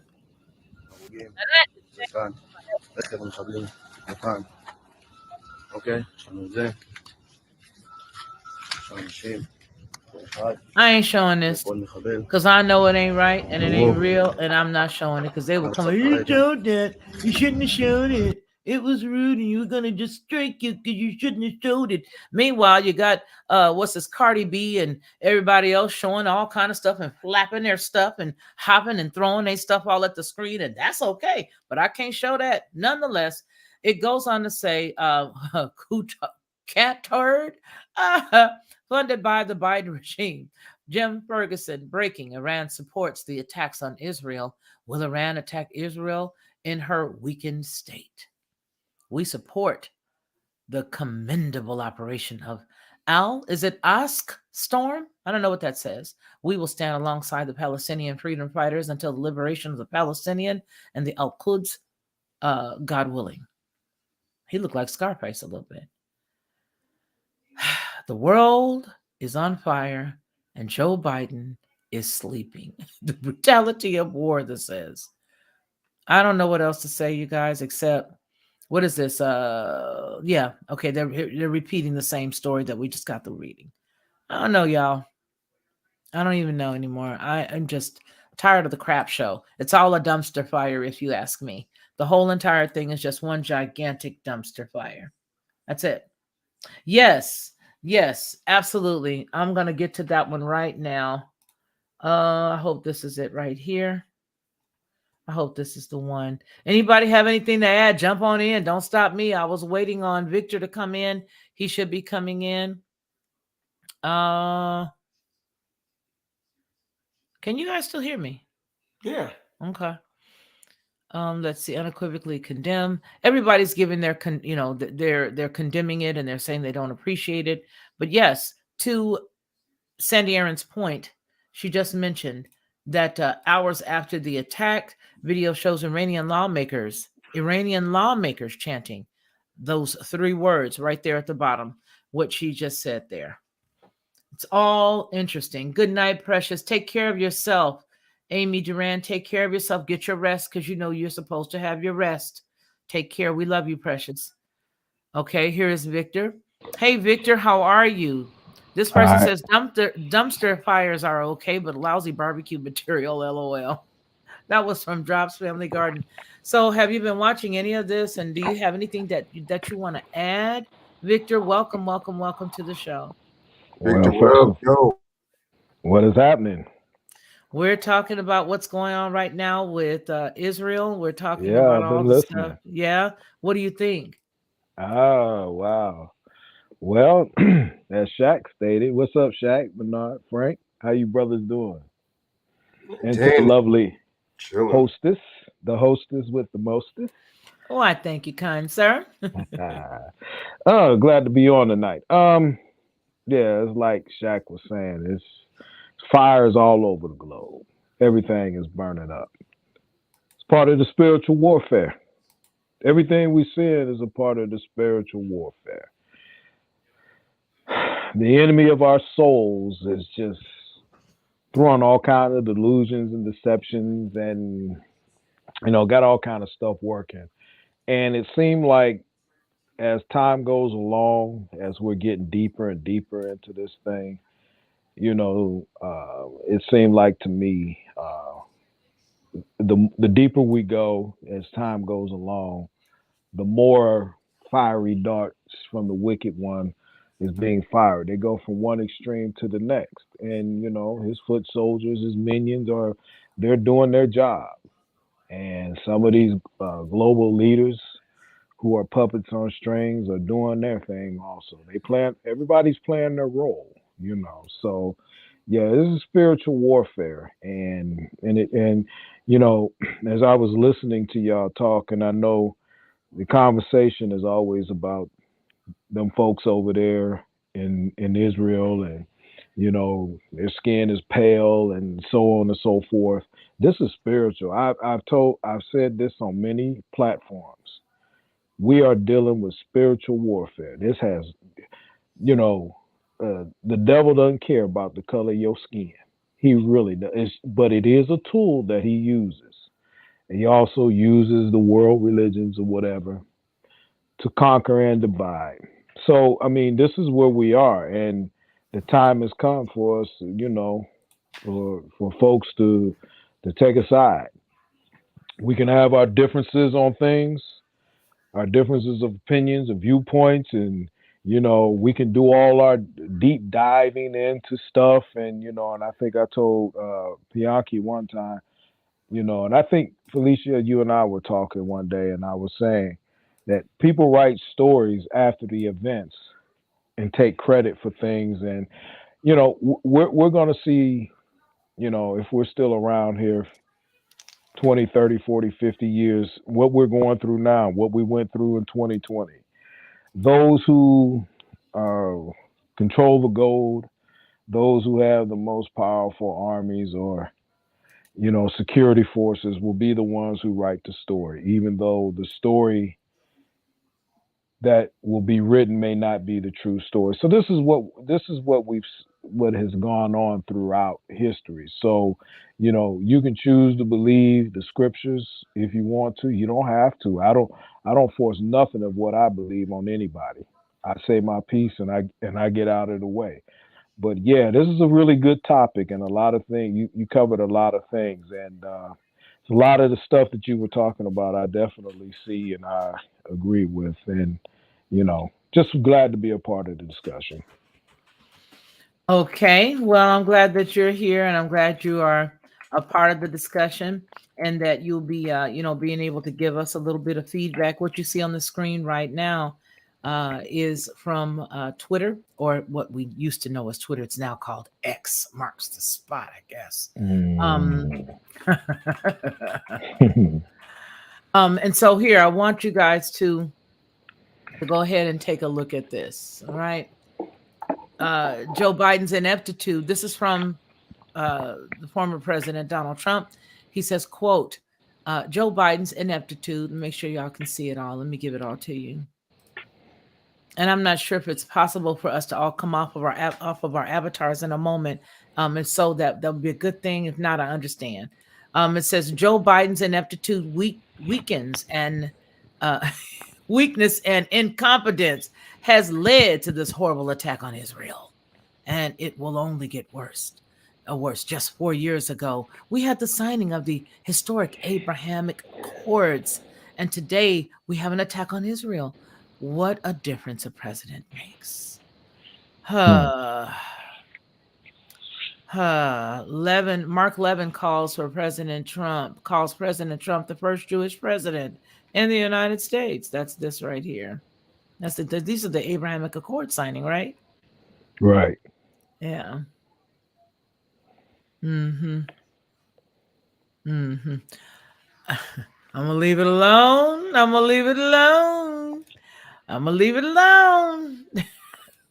No, do your thing. No, I'm gonna leave it alone because there's so much. If it doesn't affect your YouTube channel. No, I mean, it's not even about that. I'm leaving it alone only because of the fact that because like I said, this particular show is not monetized. And so, we've had a few people already send some things of support into the channel. And again, all I want is everybody to make sure you do hit that thumbs up. That's it. Hit the thumbs up so more people come in. But here's the deal. This is a setup. And listen, it's one of those setups that are, what do they call them? You know how I used to have the reversal jacket that you could wear? It was soft on this side. And then on the other side, it was, hey, there's your face. It was like when you rub it down this way, the fur goes this way. And when you rub it back up, or you could turn it inside out. On the outside, it was a trench coat. And on the inside, it had a little bit of fur. This situation can go either direction. It is suited and it is created for it to go either direction. They'd love to do this now only because of the fact that we can see that they have to have their plan B, because 2016 shocked them a lot. They were not ready for 2016. And so what they've done is they pulled their plan Bs in a lot tighter to them. They've fine-tuned them a little bit better so that either way it goes, they got something for you. And this could go towards the Biden side. This could go towards the Trump side. But one thing that we do know is that there is biblical pinpoints that deal with this. We talked about the book of Haggai, and the reason why I did not touch it is because I believe that The way that Ronnie sent it to me earlier today, nobody could really explain it the way that he did, and I would want him to be able to put that in words. But what I will tell you is that it is very telling, especially considering the timetable that we're in. Especially considering the timetable that we're in. And so, with that in mind, I'm not going to tamper with it. Now, what I will do is, if he's willing to come on and do a Sunday supper tomorrow, we can talk about it at great length then. And I would really love that. Tonight we're of course changing out our Saturday night is live show that we usually have with a conservative think tank of us here chatting out for this. But I just really think that this is a hot lump mess, and America is at the even though we try to pretend like we're just the conscientious objectors and we're just the ones that just want to, we don't want to have anything to do with any of it because we just love everybody. We don't. We paid for this one. This one got Mhm. all over it. This our money all over it. This and the other stuff that's going on. Do you guys remember? I want to ask King DJ and Victor and Frank and Shaq and those in the comments. Do you guys remember when we allegedly moved a lot of troops out of certain pockets of, it wasn't Afghanistan, it was in different parts of Europe and different parts of the Middle East, and they were supposed to all go back to their places of origin. Does anybody Wasn't Syria one of those places? think Syria may have been one of the places? Didn't I think Trump pulled some troop? I could be wrong, but I It thought was he it was pulled under some troop Biden. out of Syria.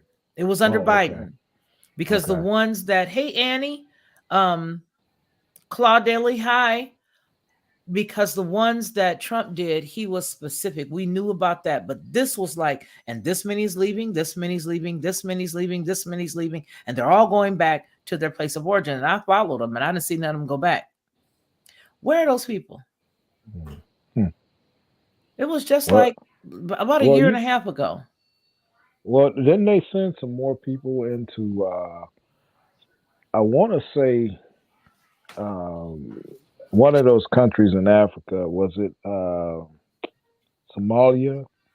Wasn't there some stuff going on, and they sent some troops back into the eastern part of uh, Africa, I believe it was. I'm not sure exactly sure what country it was, and we really don't know to this day what kind of operations they were doing there. But at least I haven't heard anything. Mhm. So I mean, it's amazing. I was one of those individuals that truly believed that our nation was about doing the right thing. Mhm.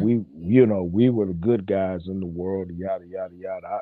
I truly believed all that about 20 years ago. Mhm. You know, um, and then as time went along, and thanks to platforms like yours, and and so many others that brought to light some of the things that our government was doing. It's no wonder I understood why. I understand why now people say that we're the problems in the world. I look at the atrocities in Haiti, and I know Bernard had mentioned something about something in Haiti, and it's just amazing, how hoodwinked and bamboozled one can be, you know, um, when you look at it from the perspective that I looked at it, and then all of a sudden things come to light, and it's like a light bulb comes on. Information gets exposed, then you do a little research, you kind of dig deep into this stuff, and you find out, you know, our government is at the center of all of this stuff. You know, Mhm. it just, I mean, it's just utterly amazing to me of the unprecedented wickedness that exists. That's why I say it's spiritual warfare. It's Mhm. kind of like you go into the book of Daniel, and Daniel was praying and fasting for 21 days, Mhm. and the angel showed up, and he said, He was on his way, but the prince of the kingdom of Persia, I believe it was, withheld him, Mm, withstood him, and he said that he had to call on Michael the archangel. mhm, I mean, I mean, this darkness that encompassed the entire globe, the spiritual. I mean, if we don't look at it from that perspective, everything else we're missing it. What's really mhm, happening, and mhm, we constantly put race and everything, and it's part of the enemy's tactics. It's a part of his plan to make sure that we're focused on this group of people or that group of people. You know, the devil will use anybody that is willing to be used, mhm, and use those who don't understand or know that they are being used. So mhm, you know, mhm. that's That's the that's the truth. way that's my perspective on it. Mhm, mhm. Yeah. You bring up a good point, a very good point. The guys got silent. Where you guys at? Why y'all so silent? Sleep. You know how King BJ be No, and no, Shaq. They be. Bernard, you need to wake That's up, why I man. need everybody on their Bernard is avatar, here. because I know. Come up off that avatar, big Bernard is baby. Come here. on up off your avatars. Everybody I release knew. the avatars. You see, Hey, Victor and I did. hey, Bernard is listen. here though. Thank you, Okay, Frank. when you throw a rock in a crowd of dogs, whoever gets, They gonna holler. Hit dog they gonna go holler. holler. Hit dog gonna holler. Yeah. Yeah, I need Just messing with everybody. you, I need Bernard. everybody to be the hit dog. I need everybody to holler. You know what? I There think is, Shaq got a date. there's there's two questions. The first question was posed by Teresa, and she said that's a question I wonder about sometimes. Should we as Christians bother to vote? She says this Ooh. is not our kingdom. Well, if people who are, and I'll leave that to you because I know that you are a Christian, Victor. I'll leave that to you, but I'm also going to put my 2 cents in at first. I believe that the kingdom that we are a part of is not of this world and that we shouldn't be attached to the kingdom. Now, there's another thing that I like to say.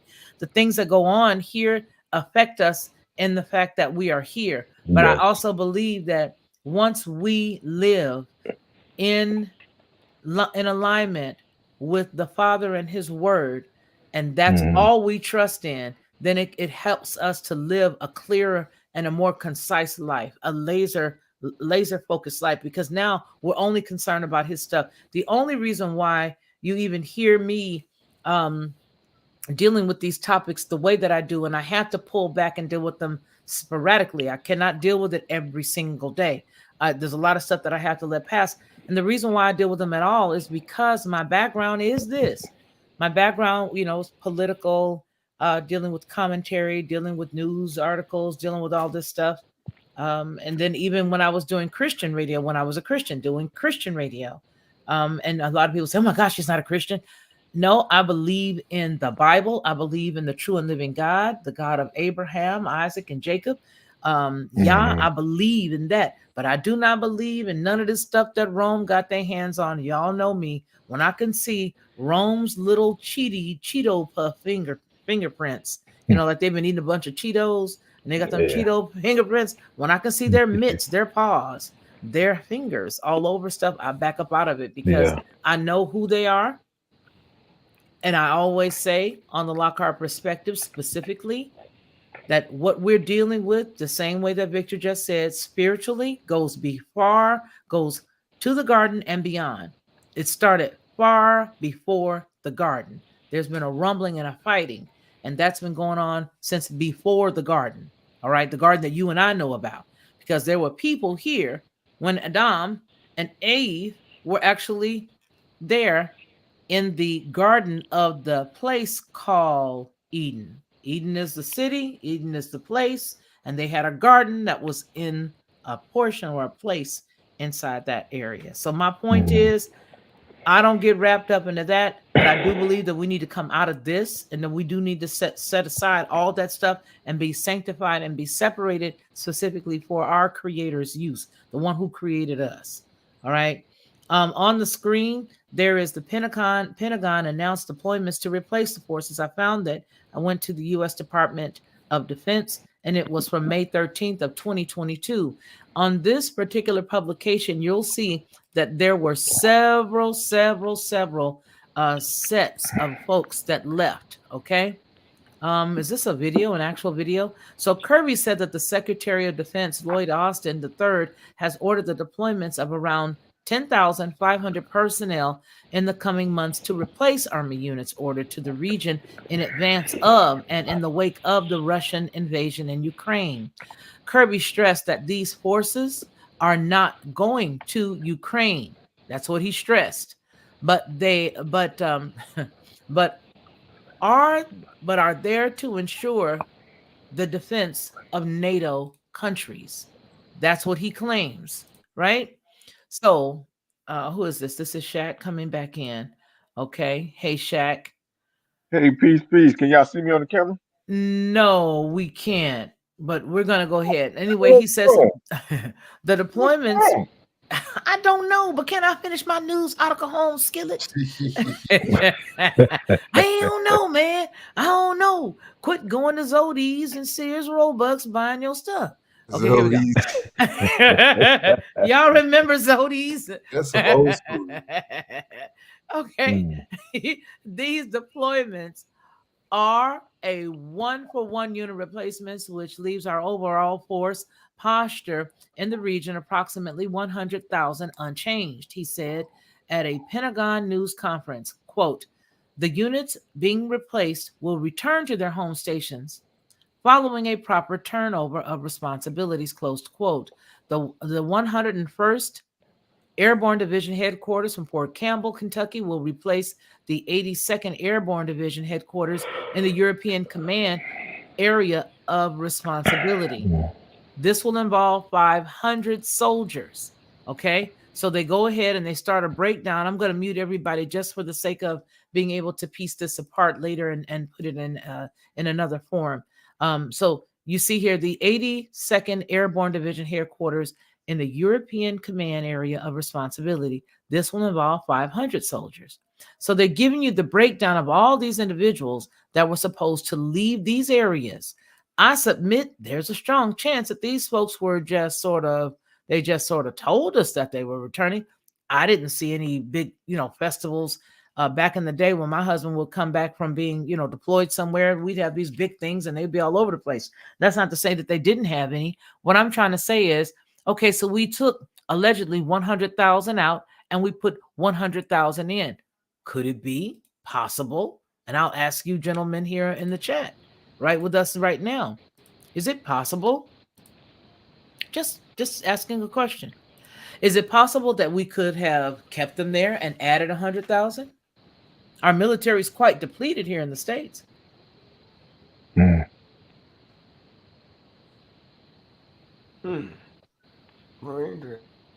mean, think about that. Who's gonna be over there doing all of this?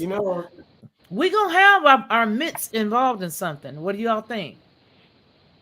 Well, you're exactly right about that. But can I answer the question the lady give your what she opinion? asked? Sure. Yeah, we should be involved. I think the scripture does say that we're to be in the world. We are in the world, but we're not of the world. I get that. But everything that goes on, it impacts us.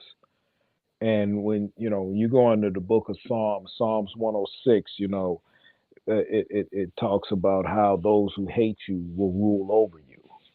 And if you have the ability, if you live in a country that has the ability for the leaders to pick and choose your leaders, then because not everybody is perfect. We know not everybody's perfect. And we know money answereth all things, and people do a lot of crazy things for that almighty dollar. And as the scripture says, the love of money is the root of all evil. So this is why the scripture tells us that we are to pray for our leaders, because there's a lot of temptations that are that come before them. If you're a man and you like beautiful, curvaceous women, all of that stuff is available to you. Which then, if you're married, then you compromise and you fall to the temptation. Then, you compromise your position. So now somebody's got, I got this little tape here. You don't want this to get out. So it's no different than our lives that we live. When you in those positions, uh, those attempts to bring you down uh, are always there, and the attempts to use you in a manner in which you push forward an agenda that is an evil agenda. So, um, having said all of that, um, the idea of being involved in voting, I think we should. We don't know everybody, but we look at people, we listen to them, we follow what they've done in the past, we see their positions and see how their positions have changed, because they're always flip flopping, and whatever direction the wind blows, that's the way they go. These are the kind of people that you got to stay away from. And then you got to be certain that those who you're voting for hold some of the values that you hold. They're not going to hold all your values, but you got to find those who will hold some of your values. It's like, the issue of abortion. You know, I couldn't vote for somebody who support abortion. I couldn't vote for somebody who supports same-sex marriage. I couldn't vote for somebody who would pass laws that would usurp parental authority. So there's a lot of that stuff that is going on, and then you got to look at how you know just basically how they're running everything, and usually is Christ said it. You you'll know the tree. You'll know the tree by the fruit that it bears. And so you look at a man, and you can tell where a man, how good a decent a man is by the enemies that he have. If he's standing up for truth, if he's standing up for what's right, you know, that he will be attacked. And so yeah, I think it's important that we do, but we got to do our due diligence to understand and know who it is that we're supporting. Otherwise, we're just gonna get a bunch of people who are wishy washy, and they flip flop on every issue when there's money involved. I hope that answers her question. I think it may answer her question. She said that she was thankful to hear it. So I think I think that yes, a lot of us do um, disagree on a lot of this. I know for me, I don't have nothing else to do with it personally, and I said Hmm. that back in 2000 and right before Trump was when he bombed Syria. That was like the straw for me that broke the camel's back, and it was the awakening from my eyes to say, wait a minute now, this Wasn't it the is. Russian forces that he hit in Syria? Wasn't that a strike against Russia? I think that when you have Being all that of he was. those, you claim to be a Christian president, and you got all of them quote unquote Christians over there, and here you go bombing them, and they hit civilians and all this other stuff. In my opinion, that was not a rash Okay. decision, and it did show to me that it was all a part of the plot and the game and the plan. For Hmm. me, I personally choose not to do it anymore because I see that it's too much of the waffling. One day, Trump was talking about not being for, the deletion of babies. And then all of a sudden he came out and he changed his mindset and publicly said that he did. One second he was, it's the constant wavering because I believe that we That's are fair. supposed to be of the kingdom of the most high God. His kingdom is the kingdom that I personally side on. If that's the Right. kingdom that I'm supposed to be a part of, I need to side with that part of the kingdom. And he doesn't Mhm. have any Molech in him.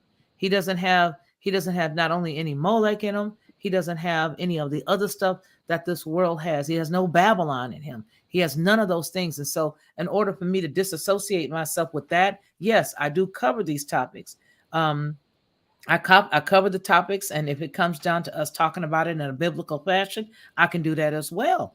But I do Mhm. not feel as if I need to support any of these human beings, because then that means that I support their ideas, their actions before they become the president, and then after they become the president.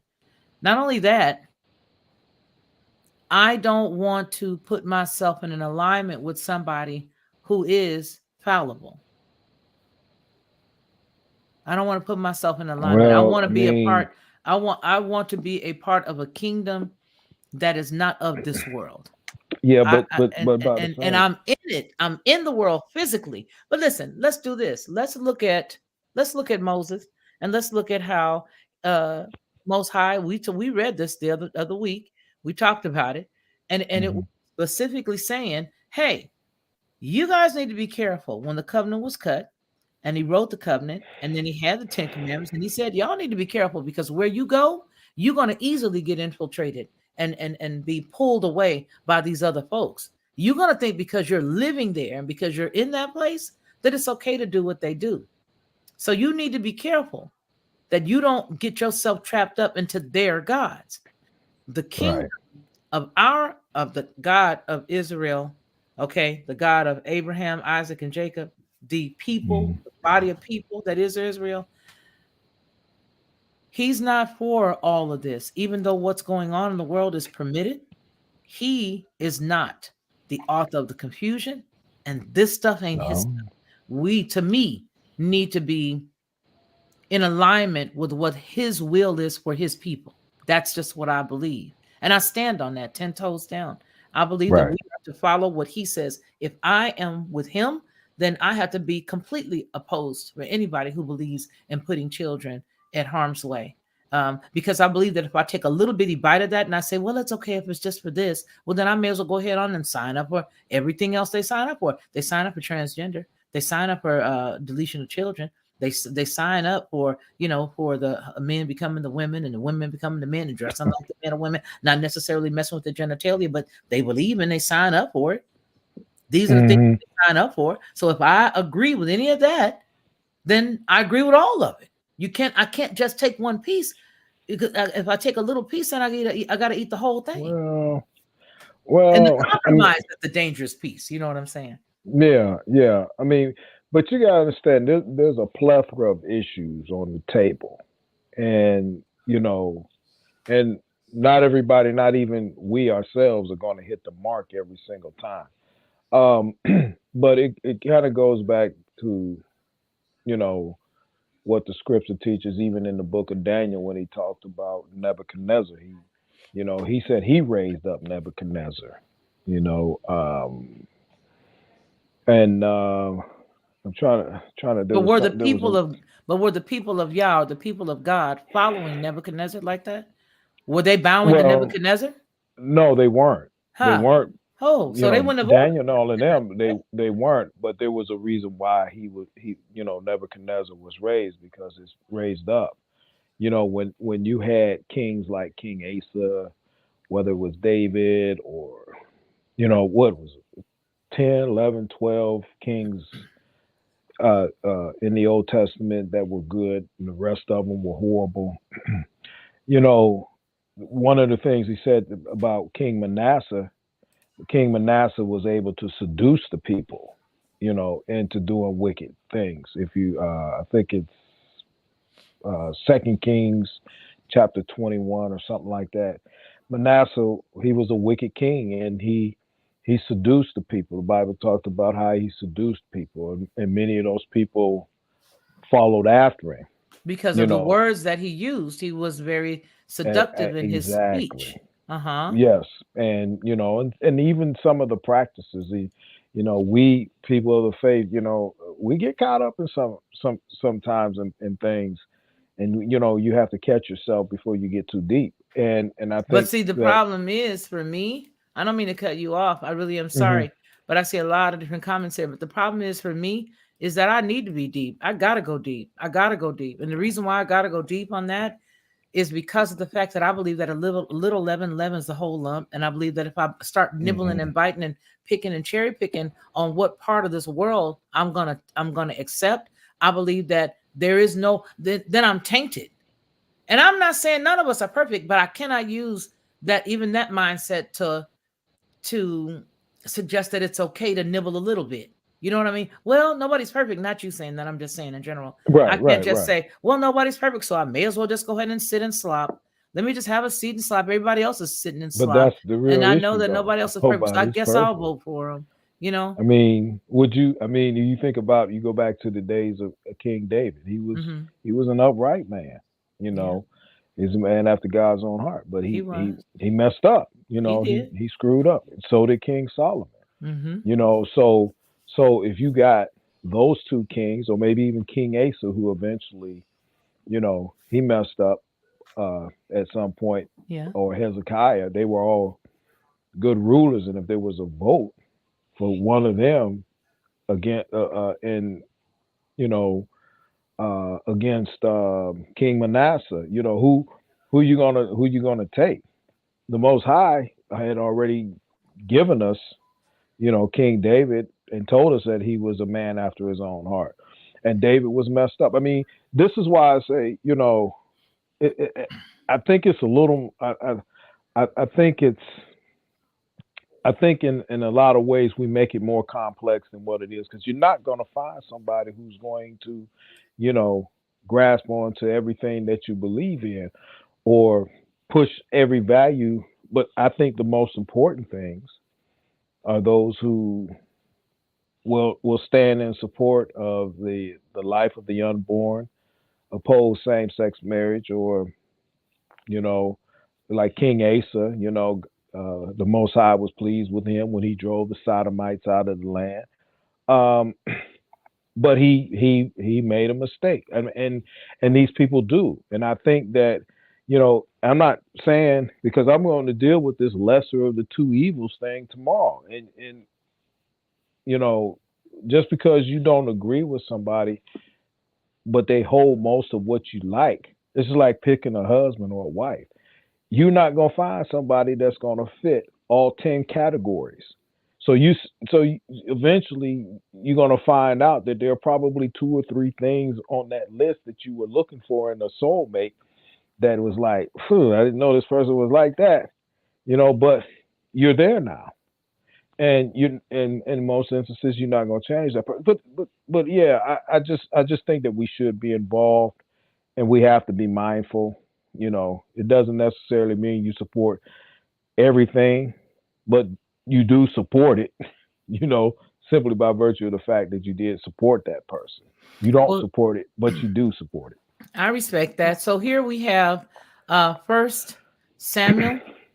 Okay, we have First Samuel 8, and it's very important. And I'm going to go down to verse 6. But when they said, "Give us a king it. to Give us a lead," king. Right, this right. displeased Samuel. So he prayed to the Lord. And in verse 7, it says, "And the Lord told him, Hmm. Listen to all that the people are saying to you. That's right. It is not you they have They rejected, rejected. They but rejected me. they have rejected me Hmm. as their king." It is impossible for us to serve two masters.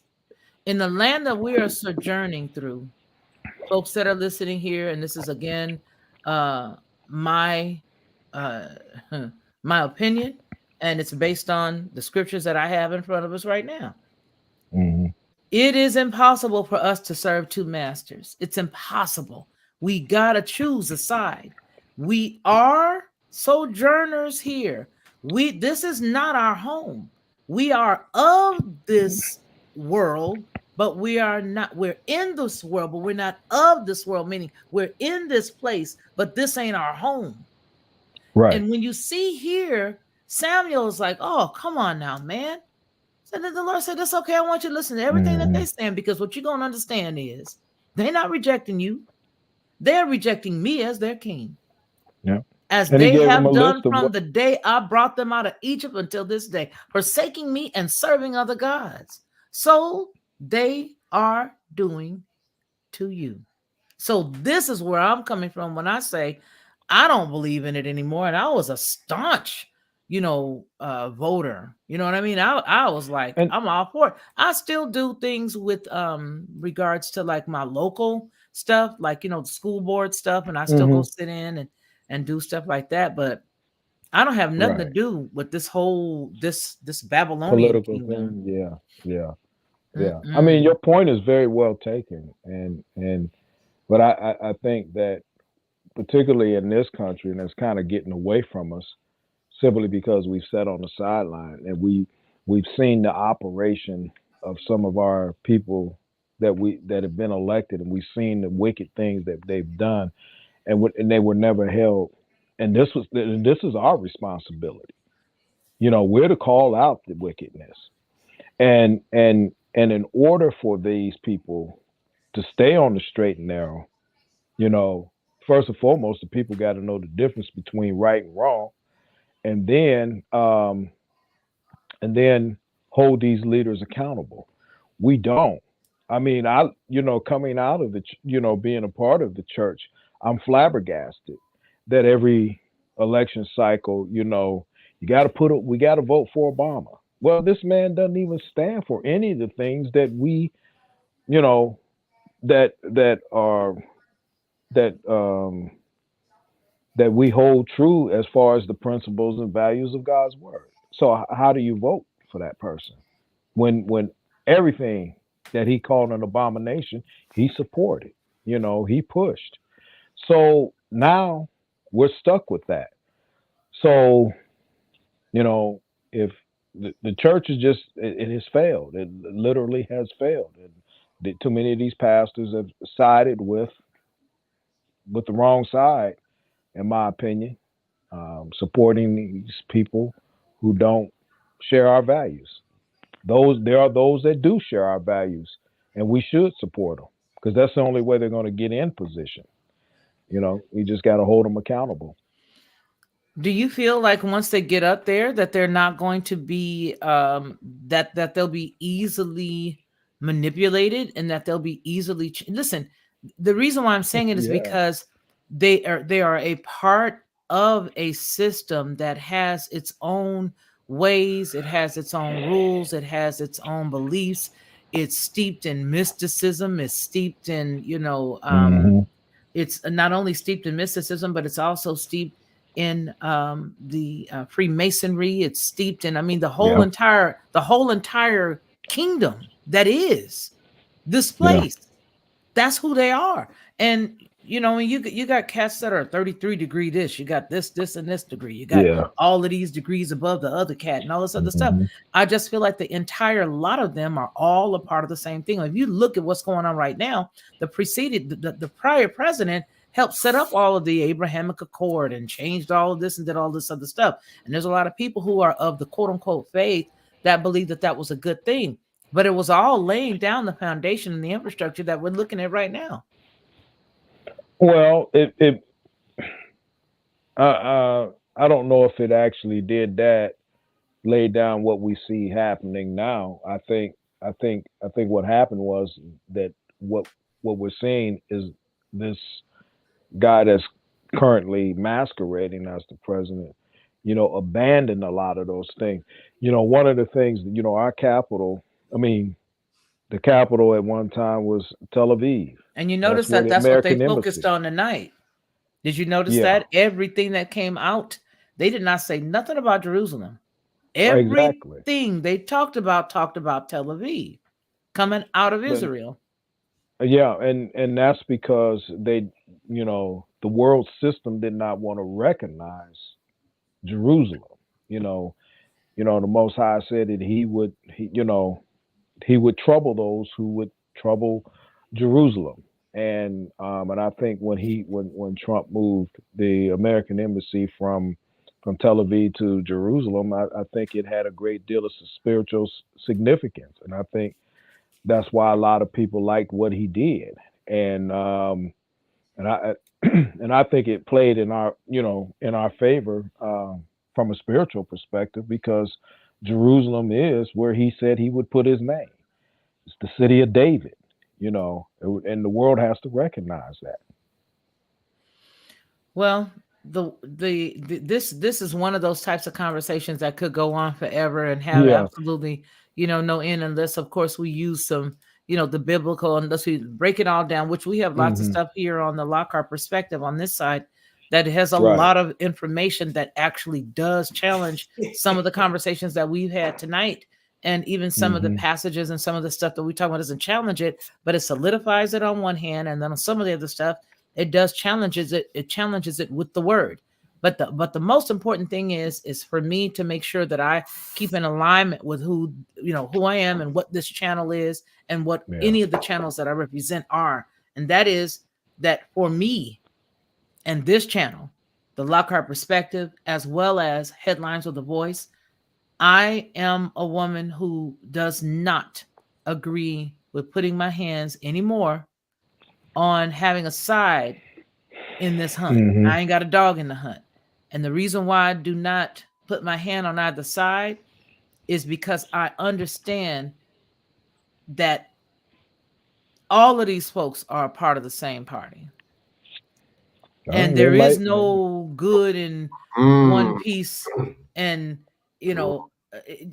this cat got bad, this cat got bad. I'm not in alignment with taking any of the bad.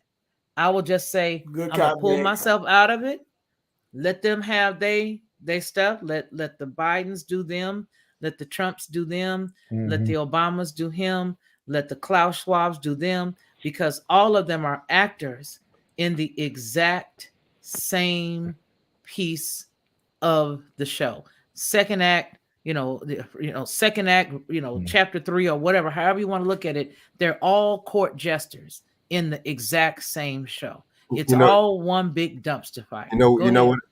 what? What about blue? One president brings out blue alert, the other one brings out blue lives. You know what I'm saying? Like a lot of this stuff, I'm telling you, a lot of this stuff is a lot of these people, man.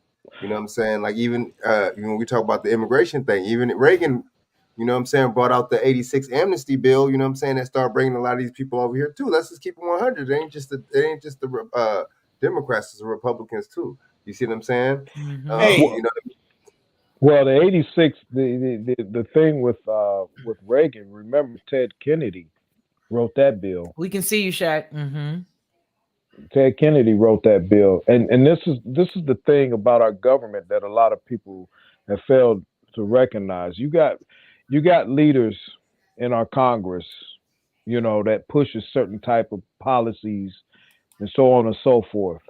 And so the president comes along and says, "Well, I really don't support that, but in order for me to get this, that, or the other, I got to go along." We just saw this happening, with this fiasco that happened this past week. Um, the money not going to fight to Ukraine anymore, and money for the borders. Well, I want this, and I want. I mean, this is a part of the. It's a quid pro quo, as Dr. Claude Anderson would say, that goes on in politics. You're going to have that, and we're not going to get away from it. And I get what you're saying, Felicia. This is a bad system, but I don't believe that everybody in the system is is bad, and you know they're doing all the dirt and taking all the dirt and dishing out all the dirt. I believe that there are some decent people, and I think the Most High raises up people uh, to do to put them in certain positions to do various things. And I think we have to take a moment and recognize, okay, well, this wasn't a very good thing that this person did, you know, but I can see the spiritual significance as to what he did over here or what she did over here. So, I mean, I get what you're saying. You make some very good points, but I just don't think we should just completely abandon the whole system because I when it abandon when it. no, I but don't take any well allegiance or any let me give, alliance with it. well, Hold it's on, not a Frank. matter of taking allegiance or Well, anything the like reason that. why I've got to stand on It's this is just because, again, I do not want to be a contradiction in what I believe and what those who follow this channel or Mhm. any of my publications would say. I respect where you're coming from, where Frank's coming from, where everybody in the chat's coming from, and it is okay to have a differing of opinions and different of views. And I love Right. everybody in their ability to be Exactly. able to Articulate. intelligently and articulate where they're coming from. I just want to make sure that everybody that follows this channel hears what I'm saying clearly. My reason for not becoming a part of that system is because it is a entire system. It is a kingdom. And I can't personally be a part of two kingdoms. I liken the United States government as a kingdom. That's just me. I Yeah, I liken the mean, whole system as a kingdom, and I can see that, and I can see The Baal. I can Babylonian see Empire. yeah, I see Baal. I see all that it is, and because I can see it, I personally consider it a kingdom, and I know that that king is not my king. That king can't even keep up with my king. That king right now has been trying to impersonate my king by being everything to me, giving me stimulus checks, giving me free this, free that, hmm taking away the debt, doing all this other stuff. My king already took away all the debt. All I got to do is align myself with my king, and my king takes care of me. That's how I see it. I see it as that's a kingdom. That kingdom lied. That kingdom has sinned. That kingdom is doing a lot of evil. And I can do the same evil that they're yep, doing because I'm wrapped up in flesh. And because I didn't make myself, I know that somebody else made me. And that somebody else that made me to be in alignment with his kingdom. Mhm. And because I appreciate his kingdom and what he's done for me and how much he's kept me through everything that I've been through, and I done been through some stuff in my life. I know that even though I have been wretched and I have had my issues, that my king has took care of me. He has taken care of me, and he's carried me all the way through every trial and tribulation. But when I looked over at Right. that other king, there were times where I needed stuff that I would reach out and I didn't have no help. And then instead of helping when I needed help, this alleged king that I thought was mine actually turned its back on me, who had been born here, taking care of everything that I'm supposed to take care of, and then turned right around and gave it to a whole bunch of other people so that they can appease the people that's over the water that is actually trying to take over everything. They not only laid down, but they became the doormat to allow those on the other side that wanted to make this all one place, all one world, all one borderless societies, electric car thing. They laid down and allowed themselves to be the doormat to allow them people to roll in over here. So when I juxtapose the two, and when I see my king and that system's king, I suggest I gotta rock with mine. That's just me. And they use the religion. They use the religion to get the people on the narrative that they want to anyway. Though, remember they was having the churches push the candy bar, right? They was having the churches endorse it, right? Oh That's yes. all for a reason, right? You know what I'm saying? These people's really slick. You Wait see a what I'm minute. saying? What you mean? They still doing it. Right. They're still doing it to this day. You see what I'm saying? And they, I mean, offering you cheeseburgers and Pizza Hut and stuff like that. You know what I'm saying? He said And whatever, cheeseburgers. Dunkin' Donuts. I don't know. But see, that's the thing right there, man. And see, like I was saying, man, it's the what, 3 P's: the pastors, politicians, and the preachers, right? And see, they know that we're spiritual. I mean, we're not. A lot of us aren't But spiritual. we're spirit beings. Yeah, but we are. We see. We're more conscious. But a lot of these people that that look like us, a lot of them are just religious. Let's just say that. You see what I'm saying? Yeah. So they know that they could just hit us from that aspect, man. From those either religion, or some kind of entertainment. You see what I'm saying? Shuck and jive and all that. You see what I'm saying? Yeah. Well, shuck, jive, all that. You see what I'm saying? And then entertainment. Now you got you see what I'm saying? People like Sexy Red and all these crazy entertainers and stuff like that. You see that, and they have no talent. By the Are way, you not entertained? Exactly. You see what I'm saying? That's bread and circus. That's bread and circus. Just entertain them and do whatever, And see, and look, these same people, these politicians and preachers and pastors and entertainers are all pushing the candy bar, and guess what? Endorsing it. You got the football player Wait a minute. endorsing it. I'm missing something. What you I'm missing? missing something. What you This missing? candy bar. What do you mean when you say candy bar? On my channel, that's what we call it over here. We call this the candy bar. Call what the candy bar? This thingy. Oh. Okay. We've been calling it the candy bar since it came out.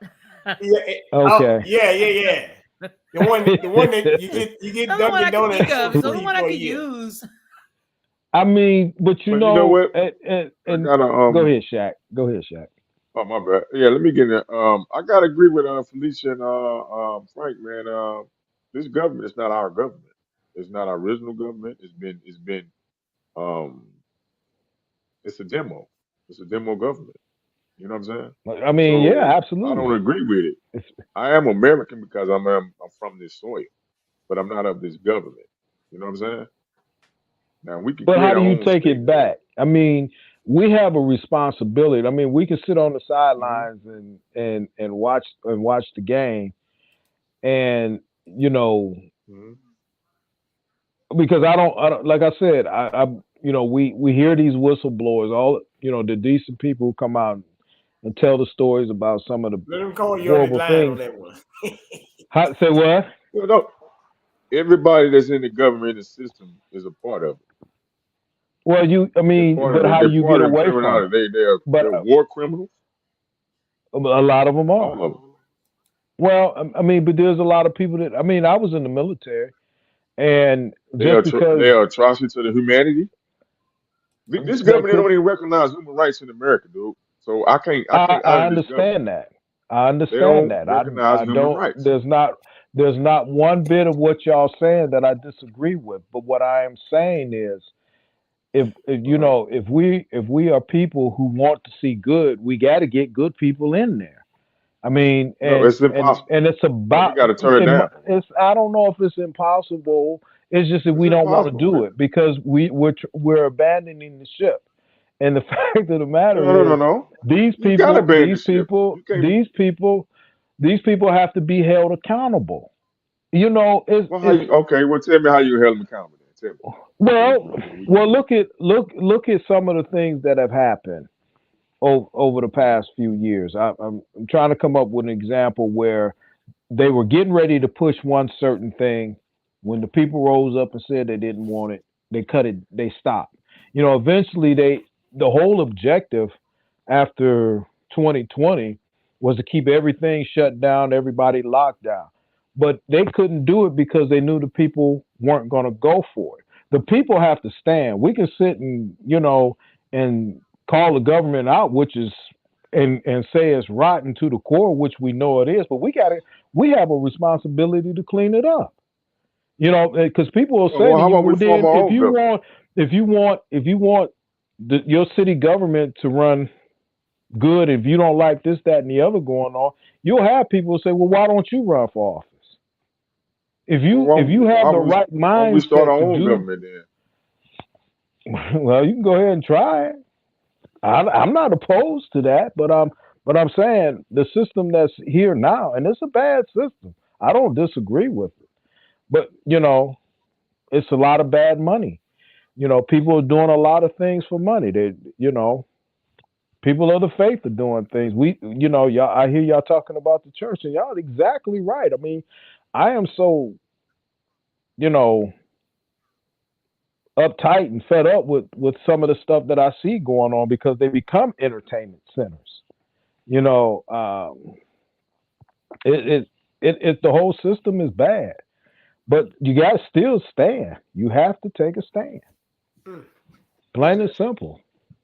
I have before we bring up my brother, I have this passage from Revelation 18:4 that says, "And I heard another voice from heaven saying, 'Come out of her, my people, that you be not partakers of her sins, and that you receive not of Hmm. her plagues.'" So who is he talking to, and who is her? You feel me? And that's the question that we have to ask. We have to say, okay, well, if he told me to come out of her, who is her? And Right. what do you mean her sins? So I can't stand there and try to be the person to help protect them, because see, they got Eh, God, and I got my God. I don't want to be in there trying to be the cheerleader for them and trying to help them do their thing, because that's not who I was called to be. That's not No, who and I you was and you're called to not be. and you're not supposed to. This is why I say we have a responsibility to hold these people accountable. If we see the wickedness going on, it is up to us. I mean, this is where, like I said, this is why the church has failed so miserably with the, with the 501c3 and all of that stuff. It's a go along to get along. They want to rub shoulders and elbows.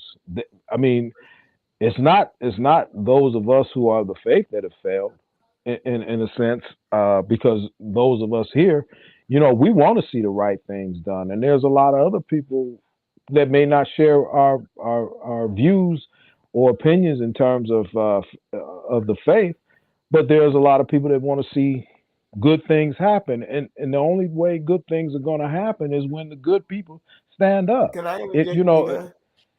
Yeah, and then I'll say we're this. gonna say hello to Ronnie after that. Go ahead, I'll finish say your this real statement, Vic, and quick, then and King it, DJ. it says, in order for evil to triumph, good men must do nothing. Now, That's who not said that? Where biblical. did that come from? That's Edmund Burke, Okay, who said it okay. in the early. I think he was somewhere in England, but But here, He's King European. James He's a version. European. He's a European. There's No, another it European that doesn't said matter. If you're a good it man, do you have a matter. responsibility. Just like we listen to the judge on Fridays, it's our responsibility as men to stand up in the neighborhood against Yeah, but these all them young were boys Slavs who are. though. Yeah, but he wasn't talking about you. No, yeah, Who right. wasn't All them were talking about? Slavs. All them were Slavs, man. All them East Europeans were Slavs, man. They brought Okay, all that but Slavic whether he behavior was over into talking whether America, he was talking over to about this me or region. not, is there some truth to that or not? So, Is there some Truth truth? to what? so Brother Victor saying that the principle behind it is what stands. Thank you. That's all I'm saying. That's all I'm saying. well, here's If you allow your kids to get away with stuff, how do you expect them to grow up and be decent human Well, beings in this Victor. world? Well, I would say that you may have a point on that statement, but I think that if they if it was I English, man, get they it. made that Y'all statement. saying it might be too far gone. I mean, we may have reached the point of no return. So I mean, I Nah, get what it. I'm saying is that statement could have been toward us, Right. because we know now the That doctrine of statement. discovery. You were not a part of that Yeah, agenda. there you go. But There I you go. understand Plain that. point I blank. understand that. But what part of it is not true? Whether it was for us or not, we have a response. Whether it's the same principle as you stated in our neighborhoods and in our communities. If we don't stand up against, just like the guys in Chicago when Antifa came up in there, what were they supposed? These dudes, Bernard, you know these people. What did they do, Bernard, when Antifa was coming? Huh? What did tell us, They got Bernard? back. They got them fought back. Okay, so They this got is them what I'm fought saying. back. We have to stand up. If we don't stand up, you're going to get devoured. Plain and simple.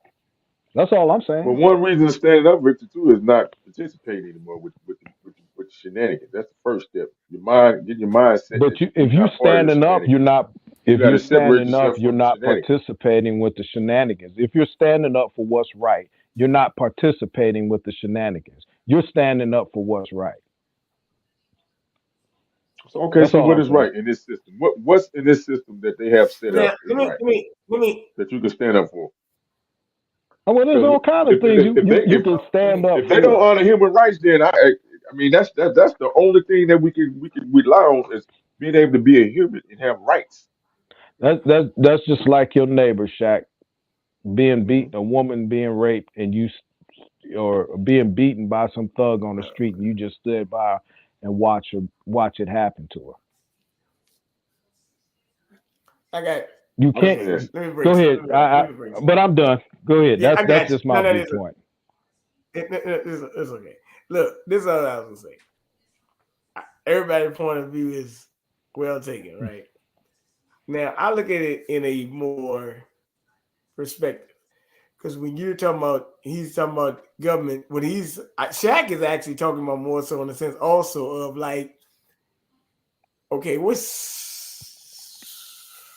supposed to be Monday? Columbus Day or some crap. Mm-hmm. Well, like Shaq, I was just talking to they recognize in what breast cancer month, right? So he said he extended prostate cancer month to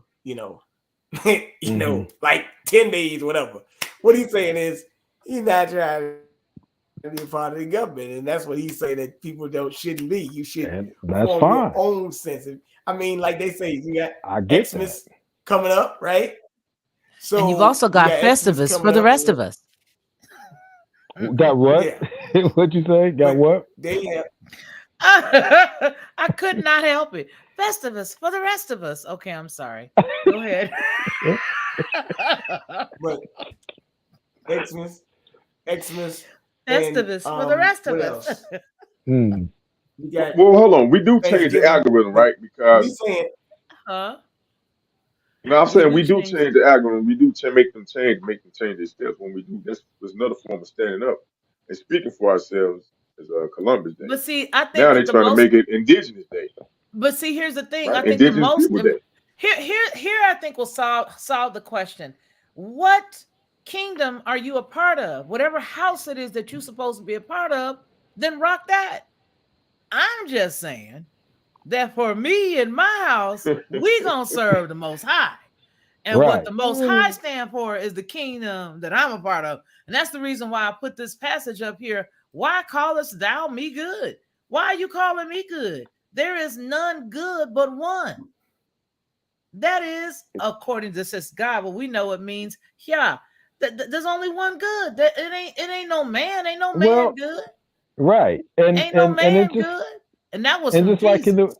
the book of Proverbs when they talk about the was it the virtuous woman?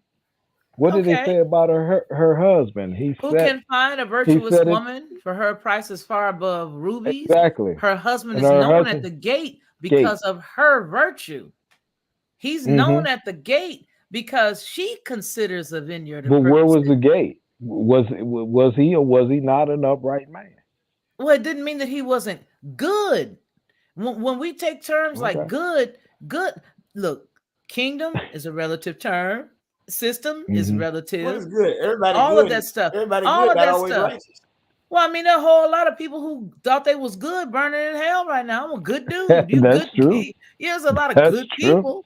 You know what I'm saying? You're Hey, good, but let me I let me get let me I use get there's only this. one everything that's y'all saying. Let me perfect. use this. I get everything y'all Everybody saying. good And I'm not is coming at is you, not Victor. I'm righteous, just Oh, I making and a know you're everybody not. good I know. is not correct. It's not correct Then that's because there yeah. were good people I knew maybe I thought I knew, they took the candy bar because they thought they were doing the right thing. So hey, it is what it is. word up. Yep. Ronnie.d.Mann, hello, kind sir. Yeah, How thank you for are having you? me. I'm Welcome, well, thank you. welcome. Yeah, hello to the panel. Thank you for having me. Yeah. So come on in here Good and evening. add a little to the pie. Oh, And okay. Well, I heard. I don't know who said it, but I heard somebody say when I was getting on, when I was coming on line. Somebody said, yeah, something on the lines of speaking of the government and this nation and this country, that we need to take it back. I submit that it was never ours in the first place to take back. Um, everybody on this panel is actually, according to the Constitution, or at least descendants of people who were 3/5 a man. So, like, this was never intended to be your country in the first place. However, we do have a country and we do have a nation that we should put our energy into. And yeah, I just wanted to speak to that. all right. Coming in. I got a question. Y'all What can country, use your what nation is avatars. that? We're coming on avatars now. That portion that we just got through running will be clipped up. So you guys can run your avatars now.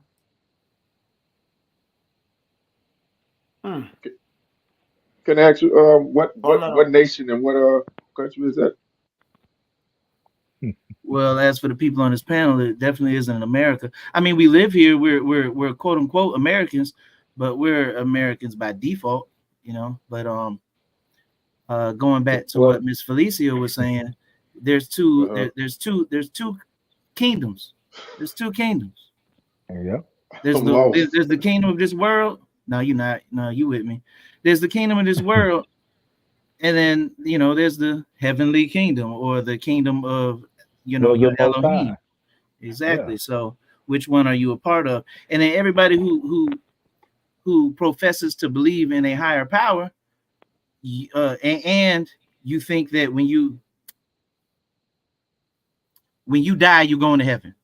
If you think that, if you know that, or if you even hope for that, or if you've thought about where you're going to go when you pass, then you might consider yourself a part of the heavenly kingdom, or a part of the kingdom of your Elohim. And if that's the case, then you can't have two masters. You can't be in one world and you can live here, but you're not of here. And that's what I mean. And if you want to go even deeper, we're all supposed to be of the house of Jacob if we profess to believe in the biblical quote unquote God. Right. But we still, but go ahead, Hold on. because I was just gonna say, but Jacob.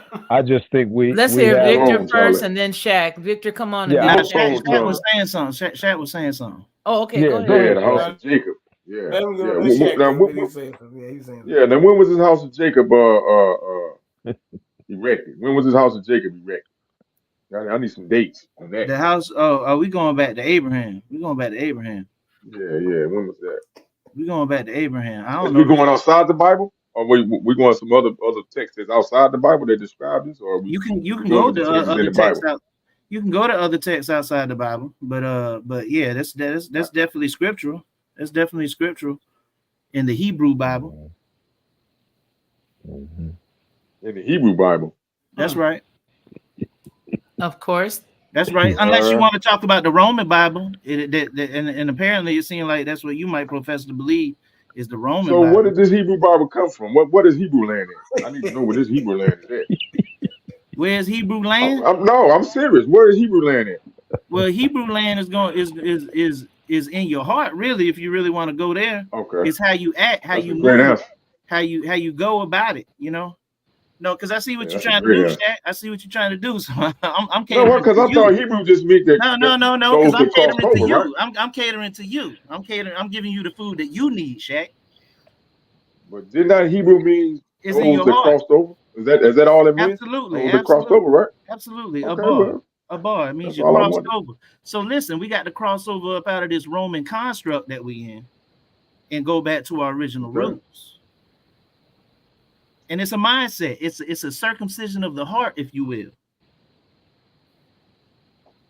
And you know it. You just want to nitpick, but that's all right. I'm with you, Shaq. I'm with you. No, because we pull all these names and stuff, and all these names, we always know all these names. But see, these are the connotations.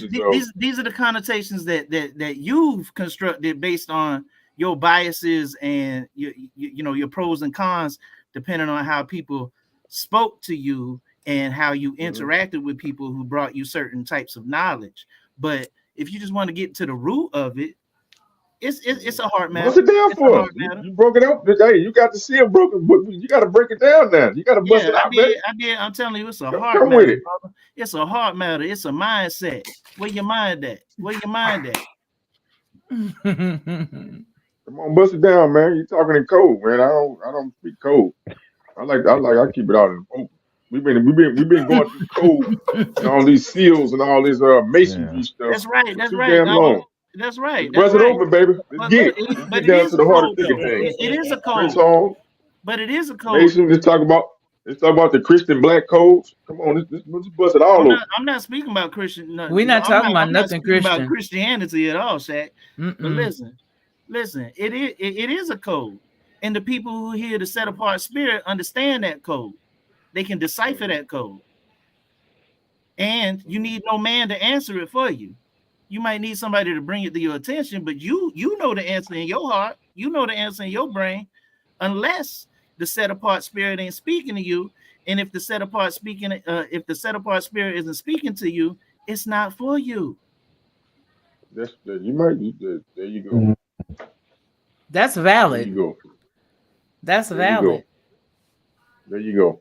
You know what I'm saying? I mean, if you think about it, seriously, that's valid. That goes, listen, you can even use that analogy in everyday life.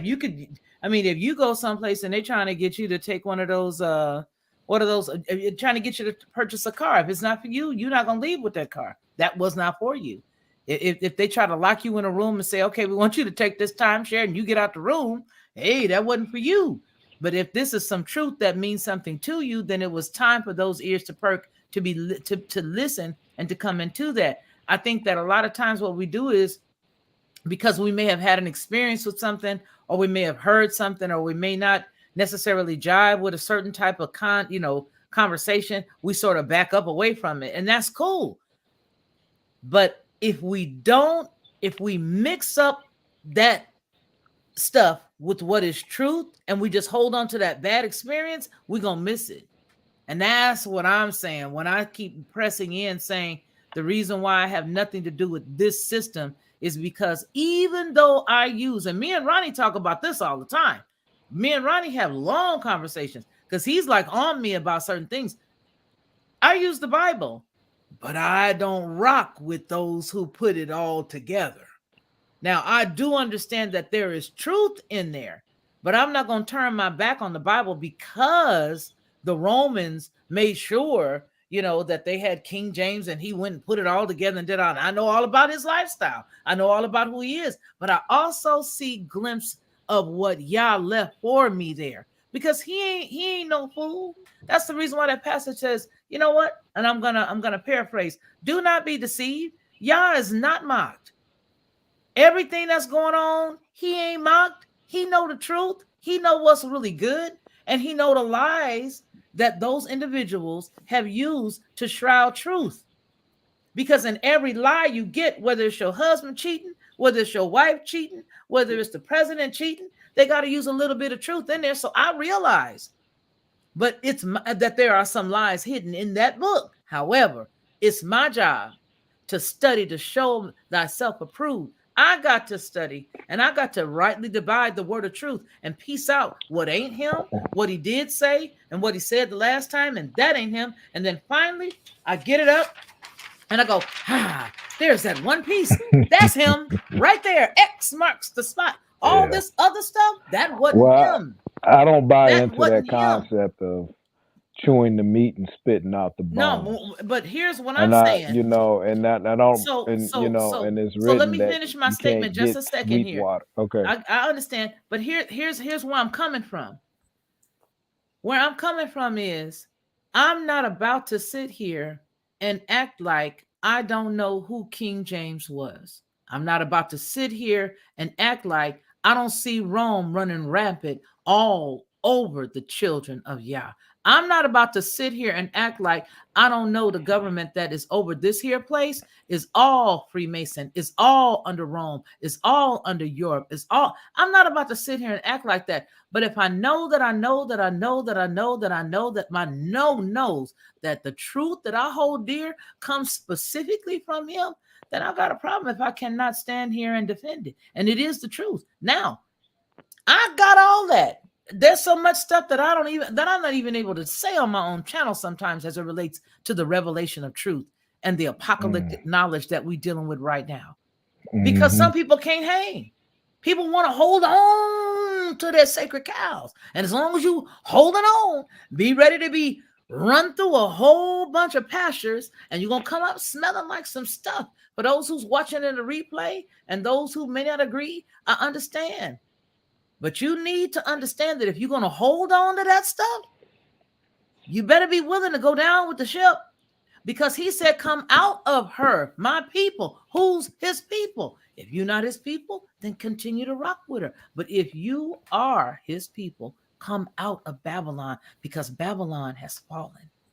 Babylon is fallen. But if you cannot delineate between who Babylon is and the God we say we serve, then we, I submit, have a bigger problem than we thought.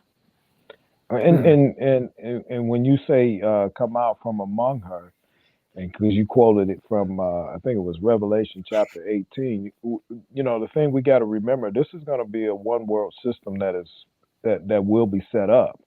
I mean, I think this is why when we look at our country, we see the idea of open borders concept goes against biblical principles. In the book of Genesis, he talked about how he, divided the nations. And now you've got man coming along and said, well, we're going to eliminate the borders. So so what we're going to have during the time of the tribulation, the great tribulation period, is nations without borders. This whole system is getting ready to collapse. And so we're going to have a one world economic system. It's going to be a one world religious system. In the book of Deuteronomy. Okay. In the book of Deuteronomy, it does say that you will be invaded by a land of foreigners, and you will buy from them, but they will not buy from you. Yeah. But I mean, we're rapidly approaching that time when we see what's getting ready to happen to our monetary system in this country. And this is why I think our leaders are important, whether you like Trump or not. The fact of the matter is, he was a nationalist. He felt he believed that every nation should handle their own business. We should have nations with borders. We should have our own monetary system.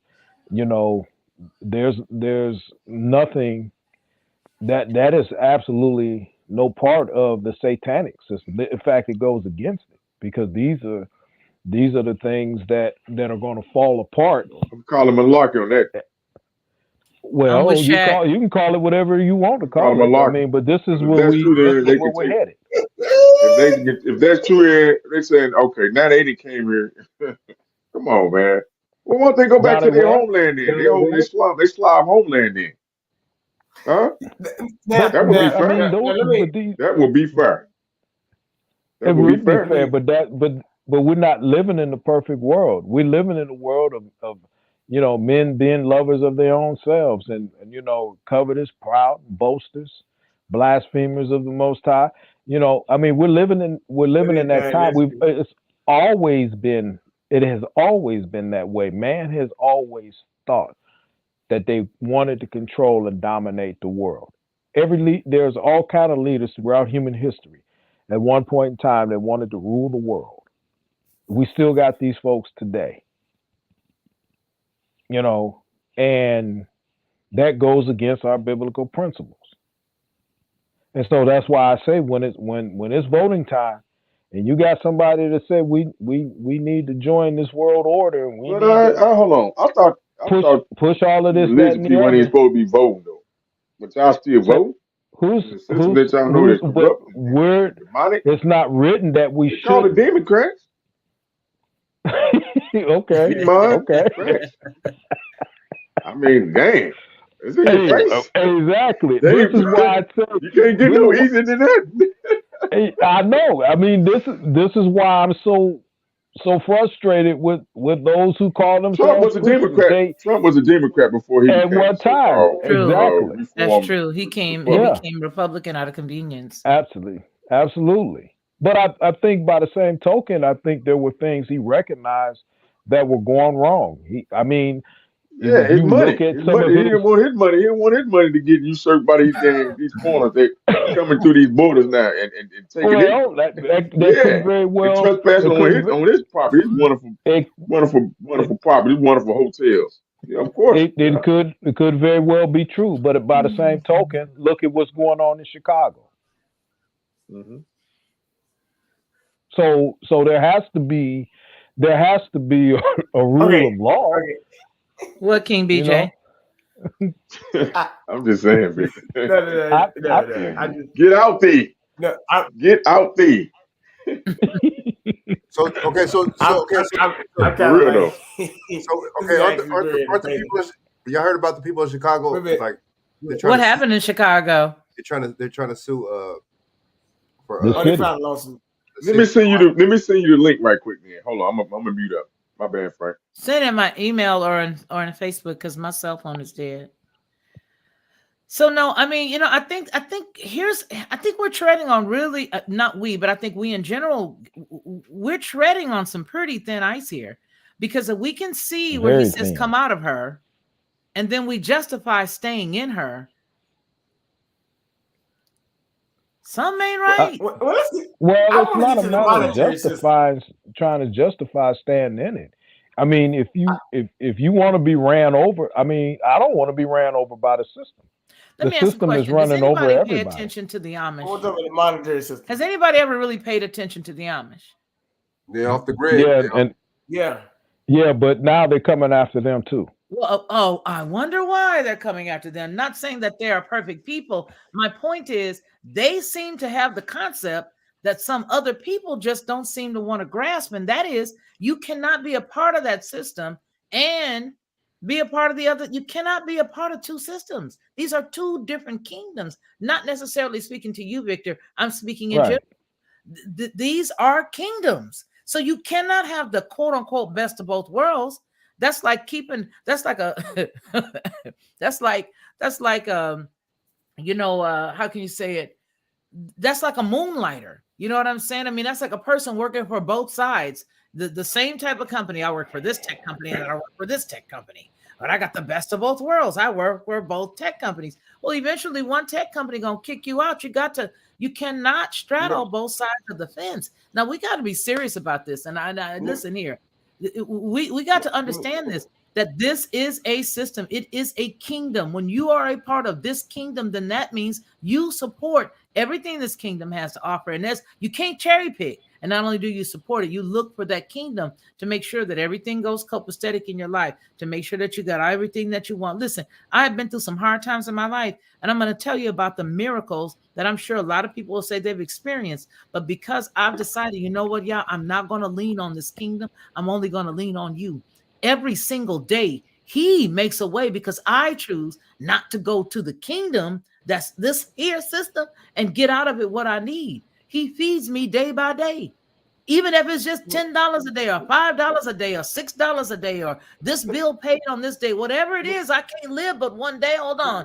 I can't only live one day at a time. I can only live one day at a time. So my point is, I live in his kingdom. I don't want to have nothing to do with what I just got through saying, which is the reason why I left. When I saw Mr. Naranga come out and say, Mr. Orange Man, come out and say, we're going to do something hugely. We're going to do it warp speed. Have you ever seen anybody come up with this quicker than that? You got 17 million people gone, no longer here, out of there. They're done, finished, cooked, kaput. They're done. That's Holocaust because somebody numbers. did it hugely and somebody did it warp speed. Yeah, That that's I will Holocaust never numbers. forget that. Go ahead, you guys. I'm taking my face off. I got something to say about the monetary. Hold on, Actually, Bernard. Say that again, Ronnie. Would you say that again, sir? Please, please say that loud. I'm just saying. I Please said say that loud, sir. That's A lot of Holocaust people numbers. scared You to say said that. 17 Thank mil. you. That's Holocaust numbers. Thank you. That's all I'm throwing out Thank there. But yeah, the Thank you. monetary system. Yeah. Chew on that real Gone. quick. But Not coming back. uh, Kaput. And he did it hugely in warp speed time. yeah, hugely. I'm just saying. 17 million. That's pretty huge. That's pretty huge. So It's probably more. It's probably more than that. That's But terrible. That it is. was you know, you got to understand also, whatever the little elf that came on television, you still got people believing everything he said. So we were in a fierce battle. It wasn't until the guy that's currently masquerading said, we're going to make it mandatory for everybody. The difference was he didn't make it mandatory. And perhaps maybe he, just like many have stated, they said, hey, we got an antidote for this. You know, it's going to be good.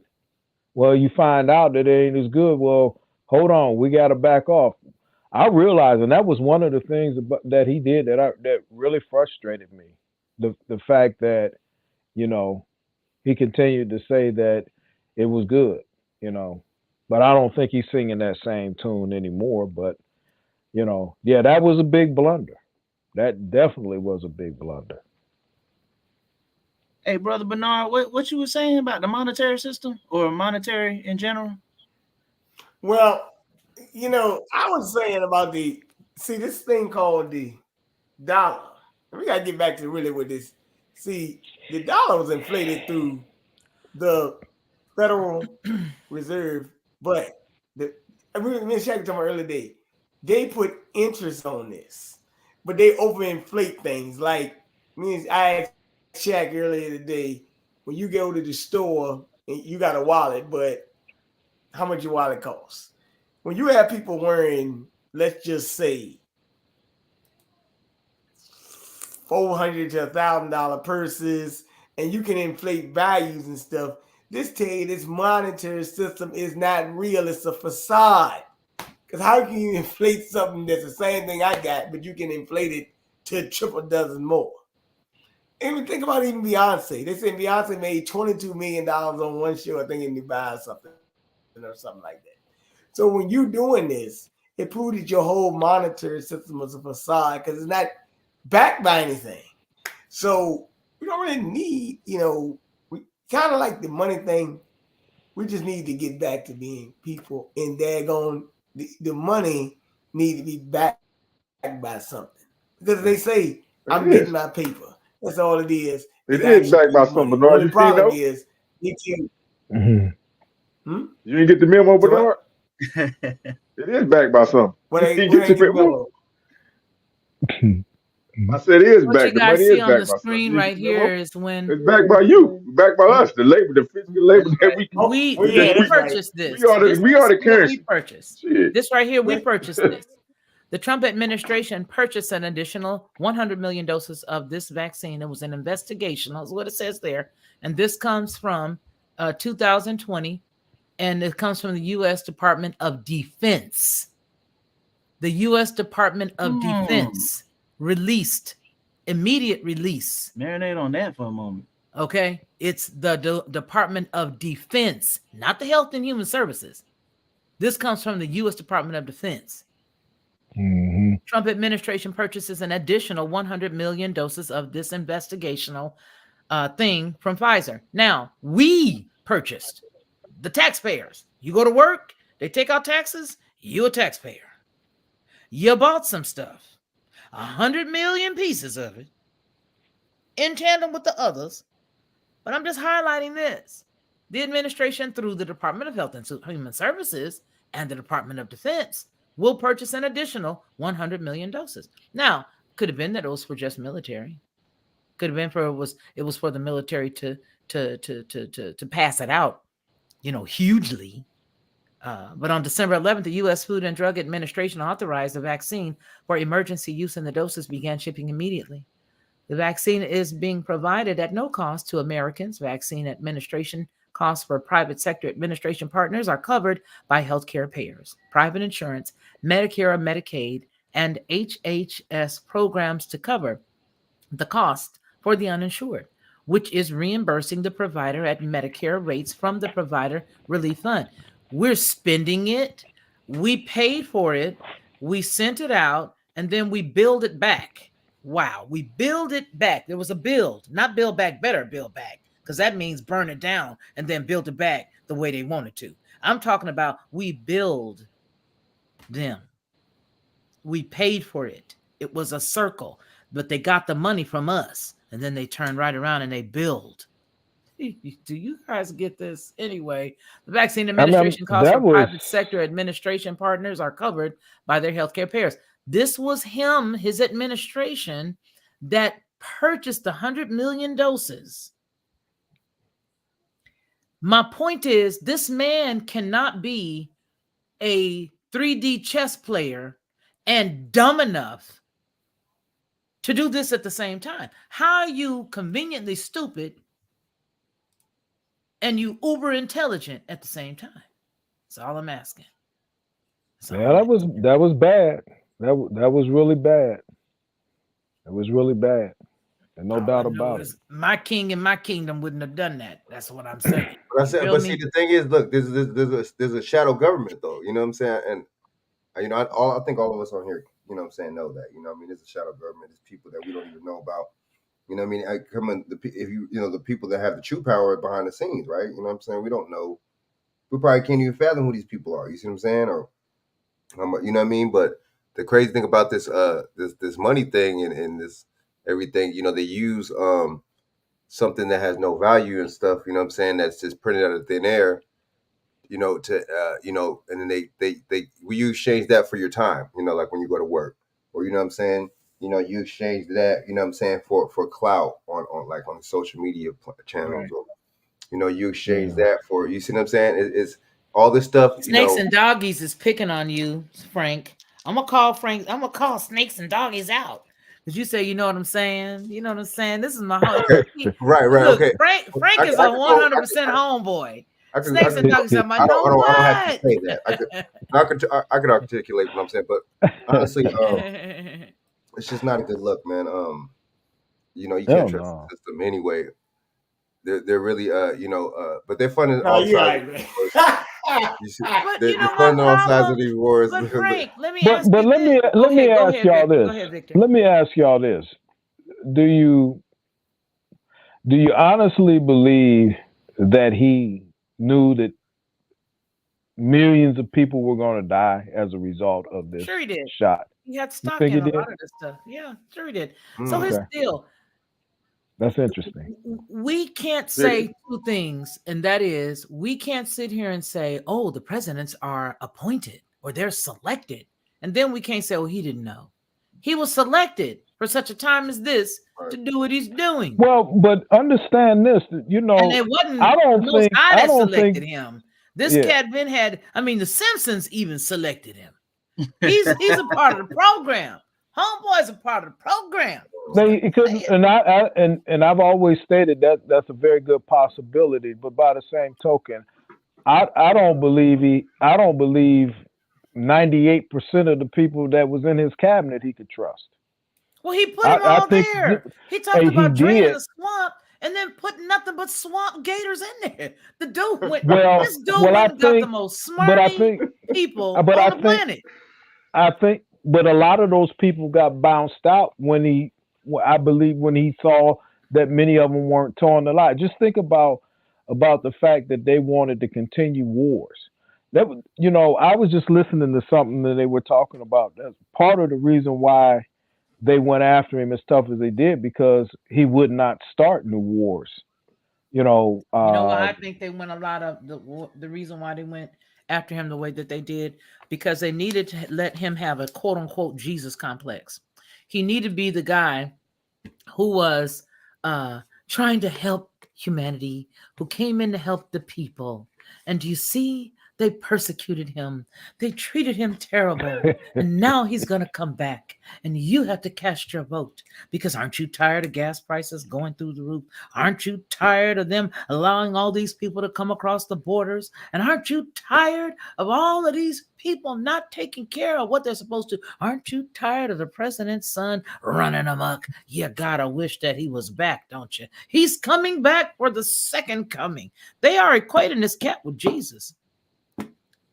Yeah, I'm just saying it. You're the great white I'm just light, that's saying it. crazy. They're just turning him into At the another. end of the day, Go That's he's ahead. crazy. still an old, crinkly white man, huh? That we voting for. At the end of the day, it is what it is. An old, crinkly Oh, white man that we still voting for. At the end of the day, Lord. But my see, that's grandma would have still would. you know what If my what grandma was living, she still wouldn't vote for him. I trip off. They see, okay, blacks for Cause Trump, she right? know the truth. You You're see a the black mess. for Trump and stuff like that. That's another thing. Black for Trump. But what about blacks for each other though? What about blacks for some kind of empowerment? Blacks. You know what I'm saying? You know what I You know mean? what I'm You know saying? what You know what I know about us? We all got a He different said concept. black. I mean? Everybody got You a know what I'm different. saying? But I feel you. No, it ain't. But see, look. All right. Listen, what said here They and keep says calling we, you the the general blacks for a public, reason. knew about Now some we of those don't. Now cats. we know. If We we knew know black is Barr not was withstanding involved the with law, Ruby why they keep calling Ridge you the blacks then? That's and true. Bush They all flooding. use it. I ain't heard not one president say nothing about these Indians, Aboriginals. I ain't heard not one president say we're gonna restore human rights to all Americans in America. Because Not one. it was never for you. It was never for you. They're There you never gonna go. do that. Their plan was never There for you go. Mm. They're sticking to the script, We're, and we but mad the at that. thing is, okay, but we're Hold on. here. Hold So on. what are we Say that gonna again, do? Ronnie man. Yeah, part of me, brother Vic. I said, man, No, that's all right. they sticking to the script, and we mad at that. Like they sticking to their script, and we mad at that. Really? Well, and simply because the script that they're running is ruining our lives. It's ruining our lives. And it goes right back to what I was saying. What are we gonna do? All we doing is sitting and talking. I mean, we can talk about being away from the system. You still spending the money. You still got credit cards. How you gonna get out of the system? You're a part of the Well, system. actually, it's your wealth that they came and Actually, stole. what? It's your Actually, wealth. what? It's your wealth that they came and stole. All this, What all wealth? the Wait a resources minute. on When this you land, came in, all the what fruits wealth and did you vegetables, have? the resource, What the what copper. wealth? What wealth did you have? Land, What wealth did you have? I land, just hold gold, on, the oil, hold the on, Bernard, resources. slow down, slow Land is down, the slow only down. land is I really just the only told you wealth. that's the wealth. The water that's on the land, the soil, that's the wealth. Okay. The The copper herbs. that we had here, that's still So here. All the herbs, the plant. Did you know at one point a majority of this North American and down on down to the South America was called La Florida, because of such plant life. That's wealth. is that what? Is that was That's wealth. That's the wealth. water that you talking It's, about the water, I'm talking about the land, La Florida. the land? Okay. That's the land. That's flour. That's flour. and you Land have of to flour. understand. You have to understand that these herbs is wealth, in essence, because it brings health to you and your body. But these herbs are clearly wealth because the pharmaceutical industry is making Yeah, hundreds of absolutely. billions of dollars on end trying to imitate nature. So I mean, Yeah. it's Well, obvious that that's but wealth. it's just like it's just like you at home. You got a pretty Corvette sitting in your driveway, Biden and had a Corvette. okay. He made Well, mention of it almost getting burned when he I know. correlated his issue with Lahaina. Mm, Go ahead. that was just so horrible that his Corvette almost burned up. Oh my goodness. Burn, But let it burn. anyway, if you got somebody getting ready to break in your house, are you not going to defend it? Somebody getting ready to harm. I mean, My own physical all house, I'm saying yes. all I'm saying is if all of this belonged to us, what we gonna do to get it back? Just let it go? Maybe they're gonna beg us to leave. What we gonna Well, they do? already If you psychologically got us off this land. They telling we African. They psychologically got us off this land. So you know, but they bring. Yeah. How you gonna tell us that we African when you bring them into this? Trump ain't kicked no Europeans out. Hmm. What Europeans he kicked out? What European immigrant or migrant or refugee did he kick out when he was in office? I'm just saying, not a one. Hey, well, if you profess to Or believe the scriptures, if if you Hold on, one voice, you guys. Ronnie's got the floor. We got people leaving because we talking too much. Okay, go, Ronnie. But see, y'all don't understand in the chat that most of us do this when we playing cards and bid whiz at the barbecue cookout. Y'all just at the barbecue cookout tonight. Okay, go ahead, Ronnie. And you know what? We do this and we ain't even mad at each other. Okay, go, that's Ronnie. right. Go. Let's If you- remember though, we do got visitors tonight, y'all. Let's go ahead and have one voice. Go, Ronnie. if you profess to have yes ma'am, if you profess to believe the scriptures and what it states, in actuality we can sit back and enjoy the show and let y'all work it out, because all this gonna be worked out. And actually the scriptures say that they will give it to they will give it all back to us, like, here, please have this and be Oh, on your absolutely. Yeah. so But I mean, how I do we just get believe out of it? How do we get out of it? And you're saying all we're doing is just talking. And well, I'm not saying that you said that all we're doing is just talking, but what we're doing is we're talking. And but in actuality, this is one of the tactics that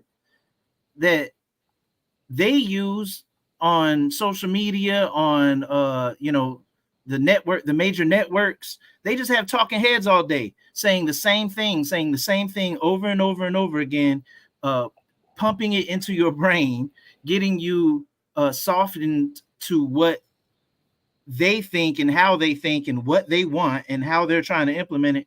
If people tuned in to shows like this more often, then this will be the rhetoric in their brain, and things will begin to be steamrolled, and momentum can begin to begin. for a better change, right? Right. Absolutely. But But we have to get out of her. Like, we all have to come out of debt. All of us, we got credit card. We're indebted to these exactly. people. We need to get ourselves out of debt first and foremost. Well, Mhm. first and foremost, we need to repent and come back to Yah, come back to our first love. But as far as how the roots that we've been that we've sown ourselves into into this soil, which is technically our soil, but into their system, we're strangling ourselves with this debt. We got to come out of it.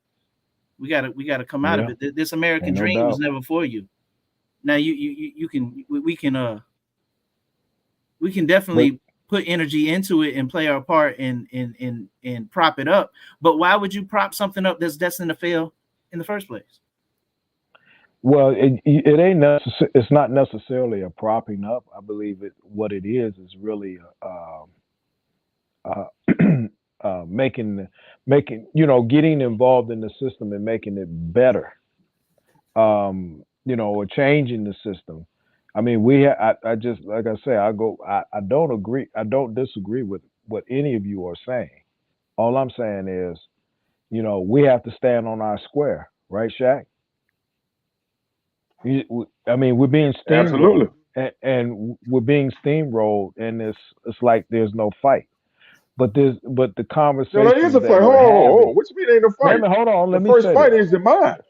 That's the first fight, the Well, mind. You got to get the mind right, but like I'm you said. saying, but I'm saying is one of the things that's taking place is these kind of conversations are being had, and Hmm. once the people are enlightened and they understand and know what's going on, you know, then like you said, Ronnie, then good things can start happening. The change in the system can take place where to work better. But we know intuitively that the system is eventually going to collapse, and it is going to consume us all at some point in time. Persecution is coming. Right. It's So, coming. with that being said, Victor, we can't keep participating. Like I said, if we know the system is always falling, we can't keep going around telling people to go vote for a system that's falling. That's kind of you know kind Well, of I mean, backwards. we got to have leaders. I mean, unless we're gonna stand up and take. They already I got the mean, leaders highlighted who they going yeah, that's well. Right. and well, they I already wanted know who's Kanye. going Hey, to be Come well, here on. in hey, well, 2024. we could throw a I monkey wanted wrench. I Kanye. mean, where's your Why they couldn't faith put my at? boy Where's your Kanye faith? on there? One Where's voice, your one faith voice. at? We got to change. Where's your faith? We can change the system. You My know, faith is not in that kingdom, so my it, faith is it not ain't going to it be ain't supposed to utilized be. It's not to supposed change to it. be. It's not supposed to be. So this is, but by the same token, since we are a part of the system, whether we want to acknowledge or not, Well, actually, we're not part of the it's system. it's well, technically we are. Everything that is making Uh, this system run, we got to do. We got to make it change. I Frank, mean, And I we ain't. clearly I'm not saying. participate in the economy.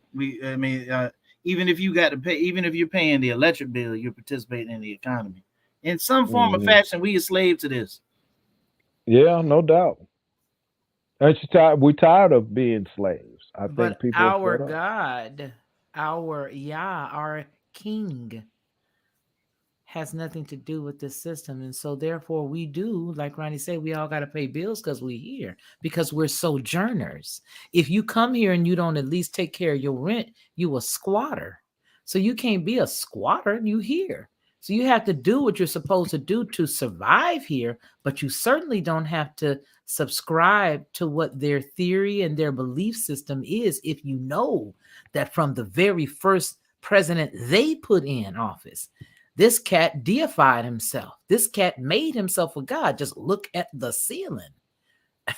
I mean, you Mm. cannot separate yourself from the Freemasonry that this country was founded on. You just can't separate that. I mean, you cannot see that No, you and then can't. close your eyes to it, close our eyes to it. We can't do that. It's absolutely impossible. And it's actually a derelict of the God-given sense that we have if we choose to do that. That's right. And the thing is, we all come from Hmm. a tribal system. In all honesty, Come on now. we all come from a tribal system, and when we see our well, let me rephrase more adequately. When we see this nation's capital, we see Roman infrastructure, we see Roman architecture, everything. Even I mean, the legislature, the legislation, that's Roman. The Senate, that's Roman. Um, the executive branch, all that is Rome. Like these things are Roman. Parliamentary Yeah. procedure, Yeah, Yeah. all of these things are Roman constructs. And they piggybacked from the Greeks or what have you. This is not a part of our culture at all. We're subjected to this. We have a tribal background, and we should see about getting back to our first love. Mm. You know, We Ronnie, should talk about the nation. I want to ask you something, and I wanted to hold on for you. I wanted you, if you don't mind. I mean, you could, you may not want to share it now, but are you at liberty to share? You share it with me with regards to how unique it was, how non-coincidental it was that this incident jumped off at the time that it did. Are you able to share that tonight? This incident with Yeah, Israel. Are you able to share that? yes. I mean, just speaking about it, whether it's something that is truly taking place, like manifesting, just on its own accord, or if it's I don't even know if I can say these things. If it's staged, are we allowed to say these things? I don't know if it's I something said that that way, same way you're uh, headed right now. I said it okay, earlier. Yeah, go if ahead. it's something that has been organized behind closed doors or what have you. But really, everything is you got to write stuff off. You got to sign off on things for the public stage. Um, but yeah, no matter how it's manifesting itself, it is clearly um fulfilling prophecy, and it's crazy, like to the T. This stuff is literally fulfilling end time prophecy. Did you want? I mean, did you want me to just go in?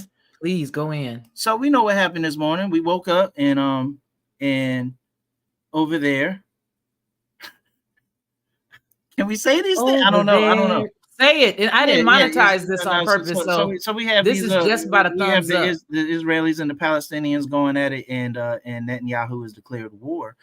What's interesting and fascinating is if we are keepers of the time, if we are watchers on the wall, as we are supposed to be, we should know what time it is. So I'm gonna ask you, do you know what time it is? In actuality, today was the 21st day of the 7th month. Regardless of what Rome told us, what October, whatever, 8th or whatever. I don't even know what it is anymore. But Yeah, it's it's not. 7 It's right not. now. Yeah. That's made up. That's all arbitrary. It is actually we are in the 7th moon. It is the 21st day of the 7th month. On the biblical timeline, as far as looking at the sun and the moon and the stars. And this week has been the Feast of Tabernacles since the 15th day of the 7th month up until the 21st day of the 7th month. Today is the last day of the 7th month. Pardon me. Today is the last day of the Feast of Tabernacles in the 7th month. It is the 21st day. Mm-hmm. And what's interesting is it's called the last day. It's called the last day. And these are last time prophecies, that's last day prophecies that are being fulfilled. In Haggai chapter 20, in Haggai chapter 2, it talks about the end times, and it's a specific prophecy in Haggai 2 of concerning the 21st day of the 7th month. Haggai just happens to mean feast day, or my feast, and the feasts of Yah are called appointed times. He does everything on the appointed times. So it's really interesting how this thing that jumped off could start a global fiasco, a global train wreck. Yeah, scroll down. Okay, you pulled that up. Yep. Okay. But yeah, this whole thing can potentially start a global train wreck. And what it says, basically, I'm just paraphrasing. It says that that in the last day, and then look, in the 7th month, on the 20 on the 1 and 20th day of the month, that was today. That was today. It says, speak to Zerubbabel. Zerubbabel, that's the sons of Babel. That's the sons of Babylon. That's us. We're the ones who's born in Babylon. And what Yah is telling Haggai is that, hey, in this last day, I'm gonna shake the sea, I'm gonna shake the land, I'm gonna shake all the nations, and all the nations are gonna come to the place. It's in the scripture. If you scroll down, I think it's I'm gonna scroll down, but I want to bring context to something. Remember what I said earlier, folks, what they kept repeating the same phrase, that the Palestinians came by sea, by air, and by land. Remember what I said earlier. They were going to continue to say that. And what did you just say, Ronnie? But I'm gonna scroll down. I'm gonna make it smaller and scroll down. It says it right here in the text. Let me pull up the text. Can I interject a little bit something too to add to that? Yep. Let them. What it, I think what he's trying to interpret is say that they keep us 14 days behind. So when it's the first, it's actually the 14th day of the month. It's more than Like that. you said, It's more it's than only that 21. because It's only 21 days in the calendar month. it's It's only actually 9 months no more than in 30 actual days. year. There's no more It's than only 30 9 months in days the in a actual month. year. There's It's no less more than than 30 days. no. I think it's 20. It's not 30 days. It's No, 27 or not when you're 28. considering the actual true calendar before Gregorian calendar stepped on the scene. But There, that's what I'm saying. It's only 9. It's only 9 months.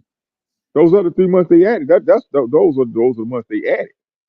No, So they added the months. from No, March to November, that's actually no. the original month. Just like it goes off the woman's cycle, man. The moons goes off the woman's cycle. They so do hold that. on just a second, It's only Shaq, 9 so we months. can clarify this. Hold on, so we can Okay. clarify it. So Go ahead, Ronnie.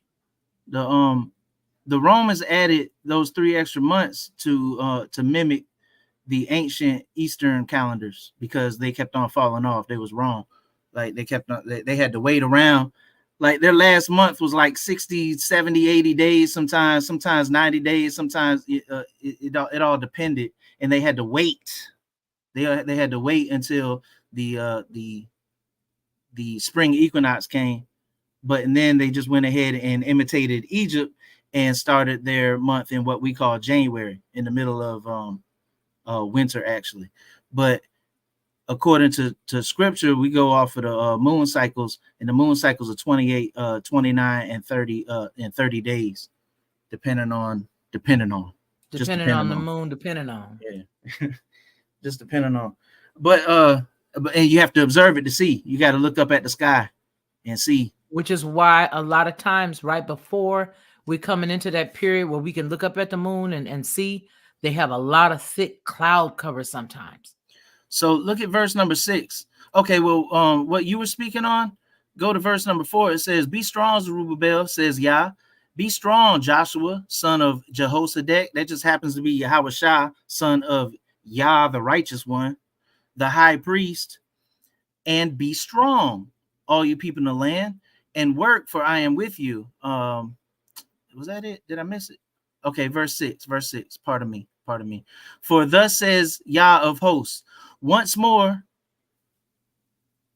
it is a little while, I will shake heaven and earth and sea and dry land, and I will shake all nations, and they shall come to the desire of all nations, and I will fill this temple with glory. So what I'm getting at is that this is a prophecy in Haggai chapter 2, where it's talking about he's going to shake all the nations. He's going to shake the earth, the sea, all the dry lands. And he's going to, make shock and awe, basically. And that's where they get shock and awe from the word Shekinah. And that's the word here for glory.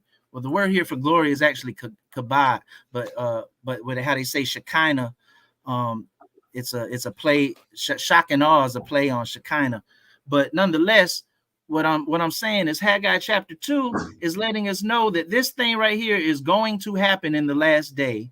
And I'm just waiting to see, because in verse 7 it says, I will shake all the nations, and the desire of all nations shall come, and I will fill this house with glory, or with Yah's kabod. So I'm waiting to see if there's a coalition that's about to be formed, and they all going to head over to this land. Because if that's the case, that's a fulfillment of this prophecy right here. This is an end time prophecy, and that makes me think that we're closer than ever. That was my Well, point in a nutshell. and I think that's when we'll see like Russia. I mean, they're already in Syria, and what we're going to see is the Russian troops descend in Syria and then march into Israel. That, and you talk about the coalition, that's Right. getting ready to happen. Yeah, so I'm just waiting to see. I'm not trying to jump the gun, even though I don't believe in coincidences, and we are close to the end time. I mean, we're getting closer to it every single day. Right. And things will have to play out. So this looks like a hint towards what Haggai 2 was talking about. I'm not saying it's a fulfillment, but it clearly is a hint towards what Haggai 2 is speaking on. And I'm just waiting to see how it progresses. Like, this is a red flag for me. I think that's heavy. I really do, because, and I'm glad that you were able to come up and share it. If you want to, elaborate a little more and anything else that you feel has some, some prophetic wisdom to what's going on right now, you are welcome to share it, because I really feel like, there's two sides to this thing to me. And you said it at the top, and I said it at the very top of the show, and that is that, what they, and by they I mean them. Listen, we're not in an ignorant place. These people are not, these entities are not ignorant. Never be. Hey, baby, didn't know you was here. Night, Precious. I feel like a lot of these individuals that are running what's up, they truly and honestly do follow a lot of the stuff, and sometimes they do it to stoke fear. You know what I mean? Like, there are wars and rumors of wars and all that other stuff, and then they back up, and then they pull back, and then they back up. It's because they can play the role. These are actors. They can play the role. And because it's, I'm gonna tell you something. I've always been of the mindset, if you let me know the game, if you let me know the rules of engagement, I'll roll with you. Just let me know which direction you headed. Frankly, they could just come on out and say, okay, everybody, you gonna do X, Y, or Z, instead of trying to do the slow drip method. It's like death by 1,000 cuts. They give you this, and then they say this, and then they pull it back, and then you relax. And then they give you more fear, and then they pull it back, and then you relax. I mean, it's like living in a constant state of adrenaline if you decide to roll with them. You feel what I'm saying? If you decide to roll with them, you're living in a constant state of adrenaline. I suggest that it was never meant for you to live in such an endocrine driven way, that particular gland would be, exercised the way that it is. I think that we as human beings here in this plane, on this plane, we live in more fear than anything, based on if you decide to rock with it or not. You know what I mean? And that's the reason why I tell everybody, both on headlines as well as the Lockhart Perspective, sometimes you may not see me for a minute, because I can't keep just dragging it out. I mean, look, there's no way that I could keep reading it and not just come out and say, hey, y'all, this is a lie, which I do. And then I see the little yellow, dollar sign where they say non-monetizable. It's not, we can't get. And then, but I'm like, you know what? Big deal. I ain't getting but $125 every month anyway. So let me just come out and tell you the truth. A lot of this stuff is to stoke fear in you, because these cats know the script. You cannot remove King James from the situation. But just like Teresa said, fear not. Read it, listen to it, line it up with what the word says. Look at it. Keep your head up in the sky. You must look at the sky. If you are called by him in his name, you cannot ever not look up and see what the moon says and see what's going on in the sky. You can't be a watcher if you do. Yeah.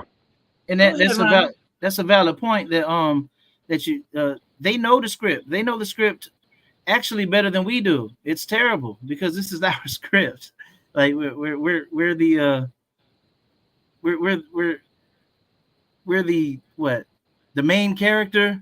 We're the we're the protagonist. We're the antagonists of ourselves, actually. We're the protagonist. We're the main character.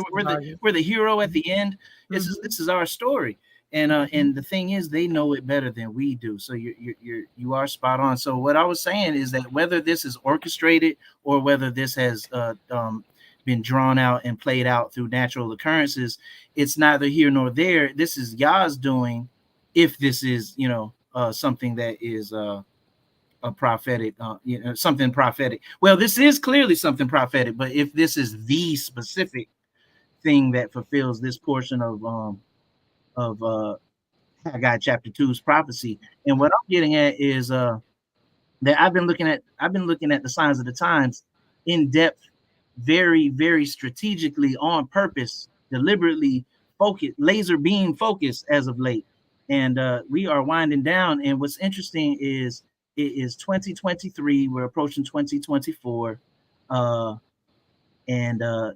2030 is 7 years from now. That's a major number, biblically or whatever, 7 years, 2030. And that's when the sustainable development is supposed to be, right, from the made manifest. Yeah.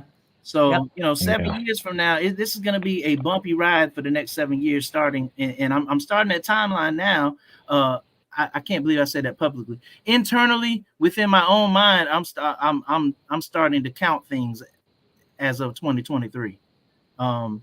If you see what I see, you might want to take a look at it, because by 2030, man, these smart cities supposed to be in effect. I mean, it's all kinds of things supposed to be in effect and mandated. Yeah. These are exciting times, folks. These are exciting times. If you're on the right side of right, you know what I'm saying? It's no the doubt right, about it. Yeah. And I agree. I agree. The most powerful tool that the enemy has is deception and fear. Well, the two most powerful weapons, deception and fear.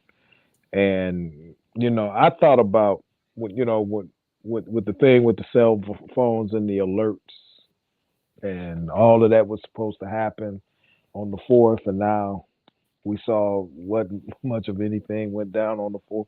And no, I don't think so. This is what I'm saying about that.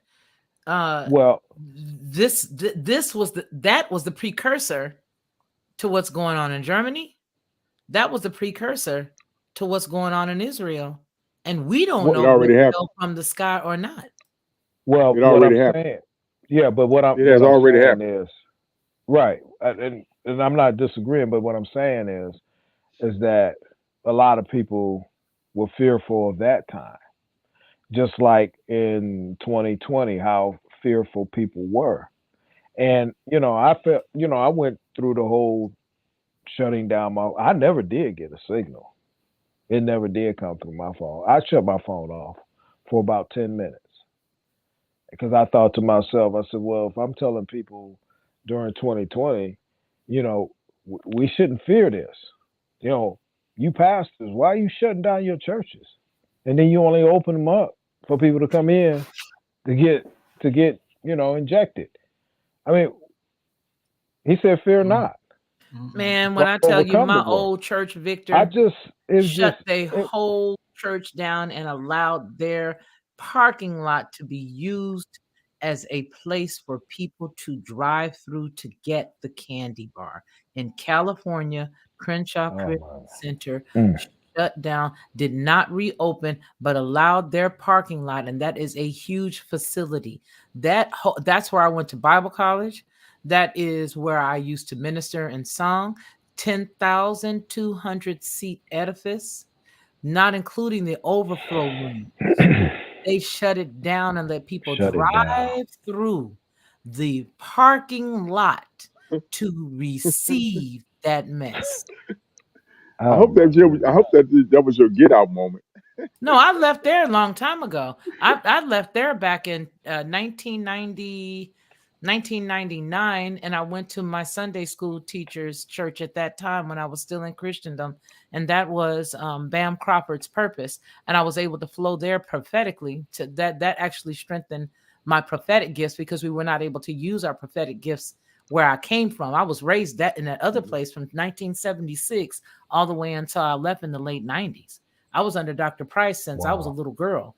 when we only had one place for us to go to church, and that was that one room until we got into a bigger church, and then we were able to break off into our classes. But that and it wasn't that woke my eyes up, because I had left there long ago. But my point is that church that I grew up in literally did not open up during that whole entire period. They are considered, now that the past, they're considered one of those places that are a part of the government 501c3, tapping in with the Yeah. pastor and running with all that other stuff, which is another flag. If you're looking for red, see, here's the thing. Anytime we're dealing Yeah. with relationships of any time, we have to look for flags, red signs, red flags that go opposite of truth. Once those Mhm. things start to show themselves and show that they are opposite of the truth of the way, we got to get out of the way.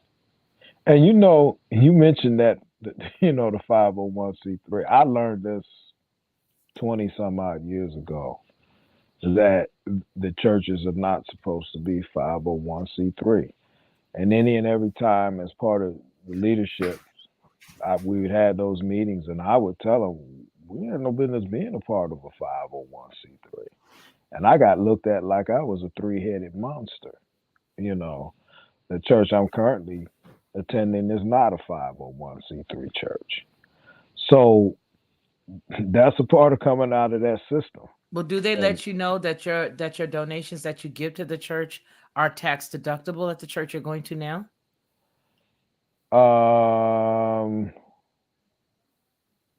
I do believe so, yes. Then that's a 501c3. There's no way that you can say the Not contributions necessarily. to that church, No, are no, given to a 501c3 organization. Therefore, they fall under that category. Not necessarily. All religious no. organizations are exempt from taxes. Is that exactly? Constitutionally, which is a crying shame, because nobody ever needed to get a 501c3 in the first place, because they're protected by the Constitution. So Yep. that's a joke. Yeah, it is. It really is. And I mean, it's sad.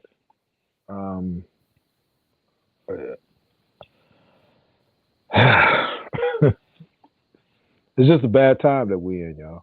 I mean, it's a great time because we see prophecy being fulfilled. We're seeing things come to light, and I am ecstatic that I'm amongst people who talk about these things.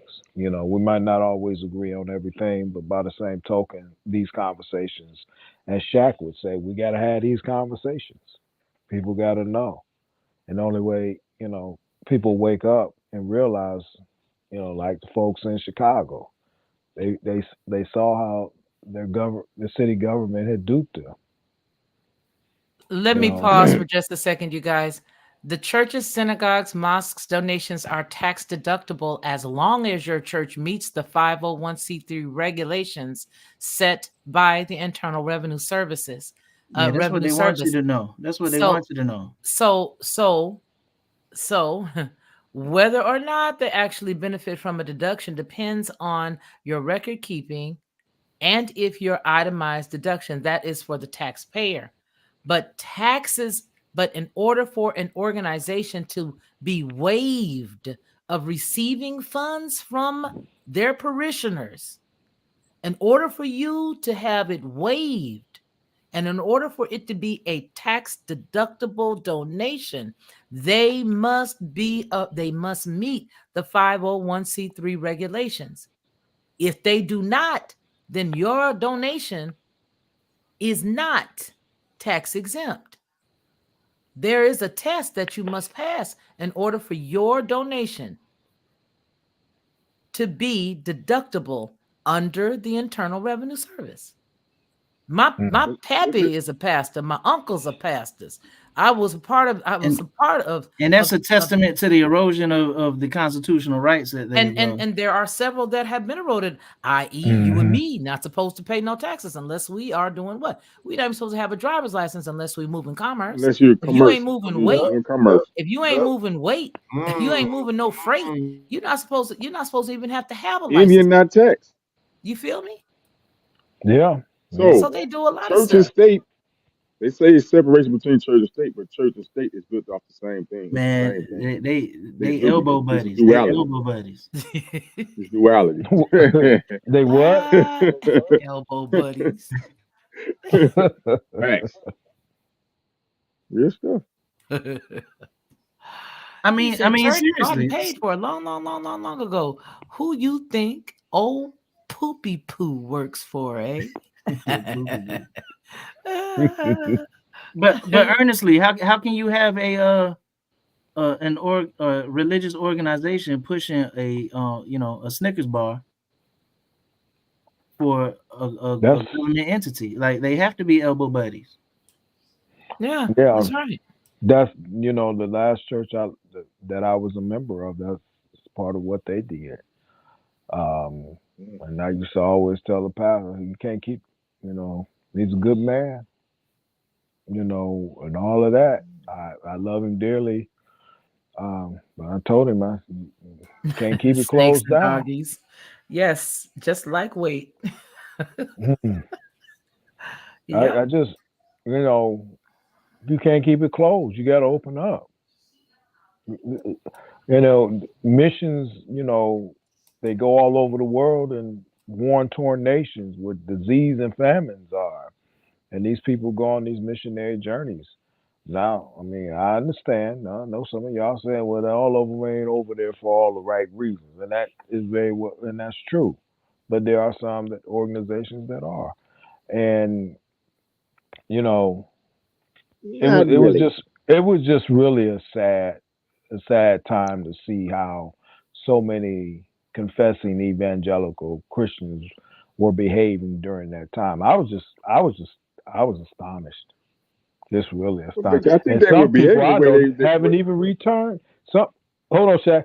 Some people haven't even returned back to church. Some churches actually closed. Some pastors are still mandating mask wearing in some of these churches in this area. I'm like, my goodness gracious. I see why they get a bad rap. Man, oh man. Well, they acting the way they're supposed to act. They didn't act outside of themselves. Yeah. They act the way they're supposed to act. They just according to where she. It's just it's just a lot of the fruit got shaken out the tree. So the mask was really taken off. They would tell you to put the mask on, but the mask was really being taken off. All the fakers and shakers. I just Got don't like shaken out the seeing tree. so many ignorant black folks running around with them things on their face. The only people that I see with them are us. I mean, and I don't get it. But every time I turn around, they're the main ones with their fist up in the air talking about black power. You're not gonna take advantage of me. You're not gonna take advantage of me. And they running around with all of those doggone just snot huggers And running around with them things on their face. Riding down the street in the vehicle by themselves. Wow. That's not stupidity. I don't know what is. And the main ones that you got a day in every bunch. Hey, can I go back to what Brother Victor was talking about when he was saying these people have they have outreaches? I forgot the word that you used, but they go out missions. Yeah, they have those missions. Yeah. Yeah. The thing is though, in actuality, and I just want to keep it 100. Like, listen. Go ahead. You cannot get good fruit from a bad tree. Well, you cannot get bad fruit. Like if it's a good tree, it's going to bear good fruit. If it's a bad tree, it cannot bear good fruit. And all these churches came from the Romanized structure. It all came from the Romanized version of the Hebrew scriptures. They didn't come from the Hebrew scriptures. It came from the mandated, the state regulated, mandated Roman version of what they implemented as the state religion, and what they deemed non-heretical versus heretical. And as we progress moving forward, that is, I mean, even all throughout scripture it lets you know that Rome is that last beast, that super major beast. And the woman riding the beast, that's the Church of Rome. And every single church that is in, at least in America, but we can say, I wouldn't No, say let's every just say single America. church. No, hold on. Every single church in America has stemmed from the Roman Catholic Church. The only one that because that I was don't the know if I mother. agree That was the wholeheartedly with mother. that. She's the mother harlot. Catholicism. She's the mother harlot. Yeah. She's the mother of all whores. Well, yeah, I'm gonna tell you like I tell Felicia, because she said that the Catholics, they confess to be the largest Christian organization. You can confess to be anything that you want to be. Doesn't mean that you are. We got men running around here thinking that they're women.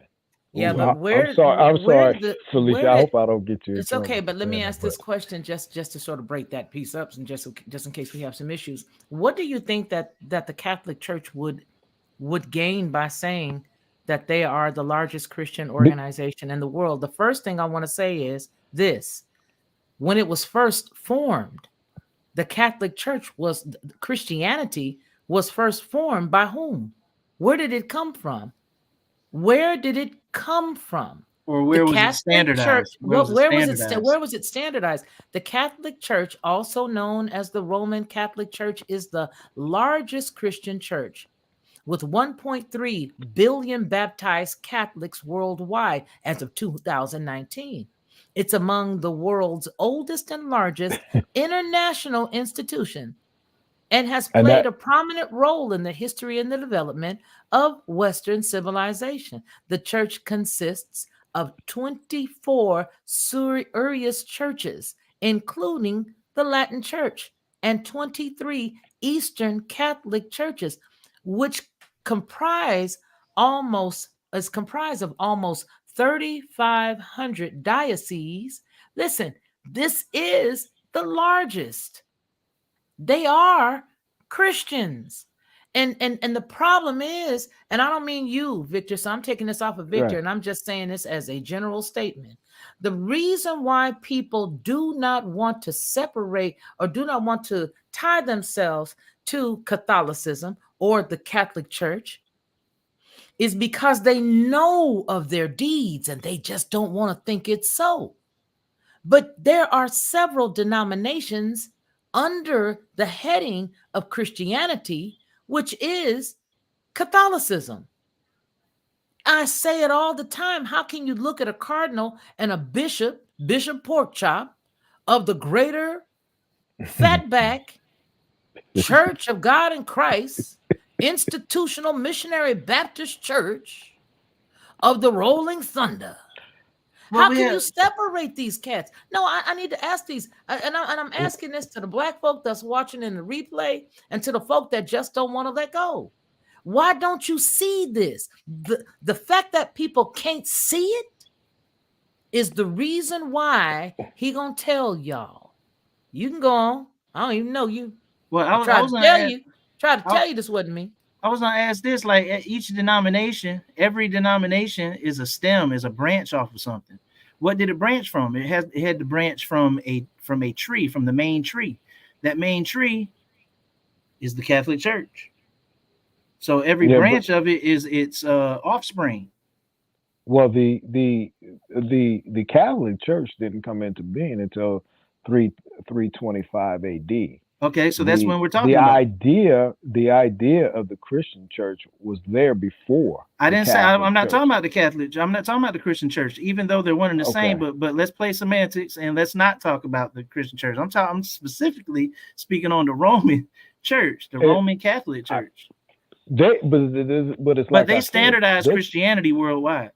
Well, They're the standard okay. of Christianity worldwide. If that's what you're saying, then okay, I can get with that. But just because they say they're one thing doesn't mean that that's what they are. That's all I'm saying. Or it could be the flip. That's exactly what they are, but we've been duped.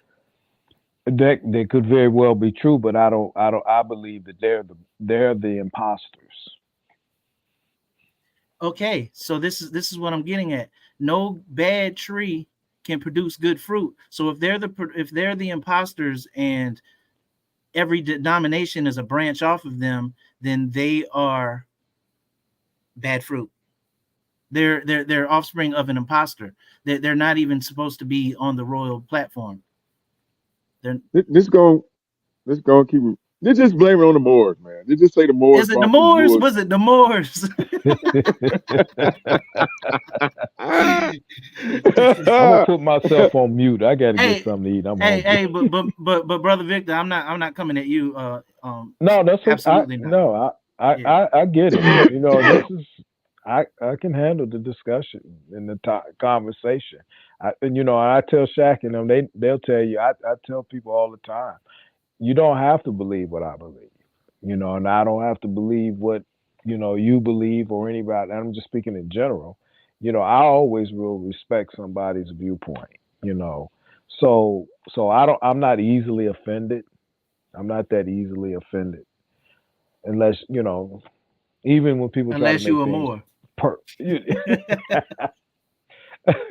yeah, well, that too. But nonetheless, like I said, I'm not that easily offended, and people can believe, and I respect people's beliefs, whether I agree with them or not. You know, that's just how I am. So I appreciate it. But I mean, I talk with Felicia from time to time, and she shares some very interesting things, with me. Okay. And then there's and when we look at where we are, a lot of it makes sense. But I think what has happened today, particularly with the churches, is that they have latched onto the world system, and this is why we're in the shape that we're in. Okay. And I hear you, but where I'm from my viewpoint, Rome Hmm. is the world system. Absolutely, I London don't Bridge is disagree. falling down, falling down, falling down. Rome's bridge is falling down. The whole Babylonian Victor, system is get off about the to ship, collapse. Victor. It's falling down. It's crashing. It's burning. Well, Get off the well, ship, there's a Victor. difference between the false church Grab and my the hand, true Victor. church. So, there's a difference between the true and false, and so Wait a minute. Let I'm me ask you something. Did you say that who said something about 300 CE? 300. Somebody was saying something about 325 AD is when the Catholic Church was formed. so like between 306 and 337, Something like that. somewhere in there. Sometime where I had Constantine a booklet. Flavius, That's when they were Constant. that's when they were standardizing everything to implement a So a state religion. statewide religion. So Right. like Constantine, Under the Roman Empire, Flavius, right? Valerius, Marco Polo. Constantatius was a Well, Roman emperor from 306 to 337 CE and is known to history as Constantine the Great for his conversion to Christianity yeah. in 312 CE and his subsequent Christianization of the Roman Empire. That's what they Is that call it. is that a form of is that a form of assimilation or annihilation?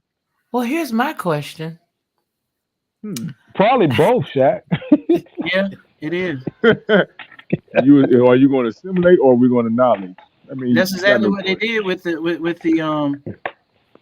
the Crusades. The Come on now. Crusaders. There you go. Come That's on I was now. exactly about what to they Yeah. say did the with the Crusades. Crusaders. And literally, now hear me out. Go get your food This and isn't come on back, this isn't Victor. blasphemy. Yeah, Victor. They literally I played shouldn't be that out eating in the this name late. of Jesus. Let him go get his nourishment. He gonna need it. It's a little bit too late for me to be eating. Go get a piece of fruit, boy. Ain't no wrong piece. Ain't no that ain't nothing but an ultra perm. Go on there and get you a piece of An fruit. ultra perm. That ain't nothing but that ain't nothing but an ultra perm. That'd be $30. Yeah. Yeah, they were Listen, advancing the kingdom. They were advancing the kingdom with these crusades, and they went around. You're right, annihilation. Well, pardon me, assimilation or annihilation. And they went around saying, absolutely. "Hey, you a Christian?" And they were like, "No." And they stabbed you about 80 times in a row, brutally, viciously, and then turned to the next person and said, "Are you a Christian?" And they said, "Absolutely." Glad you could see things our way. Well, I mean, but that's just a part of what of what the the mission trips deception. do. They go to Africa and other places and do that. Yep. That's why I said I noted many of those folks. You know, it goes back to what Job, the book of Job, the sons of God presented themselves before the Lord, and who showed up with them? He got his hooks in anything and everything. So I mean, it's a part of the world system, and we got to take our stand. And I don't, and whether you agree with me or not, I'm not a Catholic. I don't confess to. They confess to be what I am, but I'm not what they are. It goes back to what I said. So what are Just because they? they said, the heck if I know. But they're Catholics as far as I'm concerned, but it don't mean that they're Christian. What are you? Like I said, you can confess to be a Christian. I believe that I'm an evangelical Christian. I am an evangelical Christian, not of the order of the Catholic Church. I don't believe in Hail Marys and Right. But all of those statues and all that I'll leave it stuff. alone. I'll just say the Roman Catholic Church is your great grandmother. Pardon me, grandmother. Mm. Do you wear a cross, Victor? No. Oh, Do you celebrate Why? Christmas? Do you celebrate Easter? Do you celebrate Thanksgiving? Do you Christ celebrate Valentine's Day? No, I don't really celebrate. Let me say this. As far as Christmas, I don't put up Christmas trees or anything like that. I do have dinner. Sunday, I don't call it that. We recognize it as Resurrection Sunday. I don't call it Easter Sunday. A rose is a rose by any other name. Mm-hmm. Okay, I got one for you. Today is October 8th. Yeah. We've been indoctrinated. That's Roman. And who implemented that? The Pope. The Pope told us it's October 8th. Pope Gregory told us it's October 8th. Facts. The dumb diverses, the doctrine of discovery. Pope Gregory said it's October 8th, and we document it. We put it on it's in our date book right now, and it's about to be October 9th or whatever. But No, it's now actually it just it's the turned 22nd day of the 7th moon. That's what it is. Moon, right. The 7th month. That's exactly what it is according to Yah, because he said that signs, seasons, days, and years are presented to us by the sun, moon, and stars. Right. So we have some form or fashion, some residual residue. Am I saying the same thing twice? Residual residue. We have some residue. We have some residue. We have residue of Rome on us, no matter what. Oh, for example, like depending on is it 1230? Is it 1:30? That prime meridian that came from Rome. That came from. Matter of fact, the science that we use. What's weird is because what Brother Shat was saying earlier, that they go hand in hand, church and state. Because what's interesting is the science that we use today was actually implemented and it was approved of by the Roman Catholic Church. Like Newton, all these great scientists of philosophers. All these people were Roman Catholics, and they worked for the papal. They worked for the papacy. They worked for the Vatican, and they did all their work and research, and Rome approved it. And all of today's modern science is wrapped around that. I mean, they're all called theories. Where do you think it came from? Yeah. Where do you think that came from? Scientific theories, yeah. Right, but the root of that word theory comes from theos, comes from the Greek word that means "quote unquote" God today. So even their theories are gods. Like we're believing in false god. Well, if not false gods, we're believing in these other nations' gods left and right, and we're professing them and speaking them and learning about them in their academics, in their academia, and then we proliferate it, extend it to the next generation. We got to let it go. We have to. Well, I'll say this: we have to really see the ties that actually bind.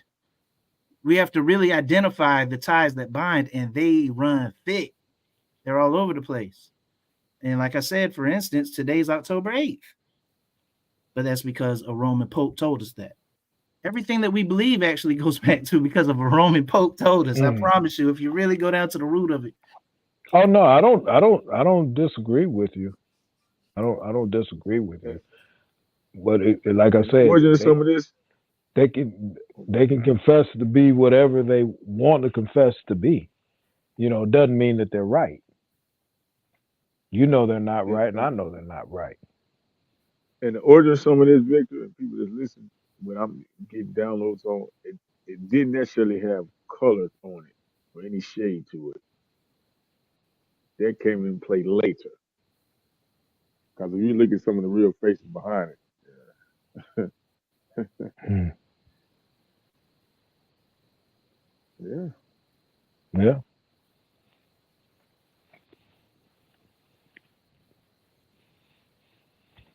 It sure ain't a yellow brick road, Victor. I'll tell you that. Well, we see that being clearly played out before us. None of it is. But it's coming to a head, though. It's a rich man's trick. Yeah, it's coming to a head. We'll all soon find out. For sure. You know, it's a rich man's trick, like they say. Like Smiley Butler said, man. It's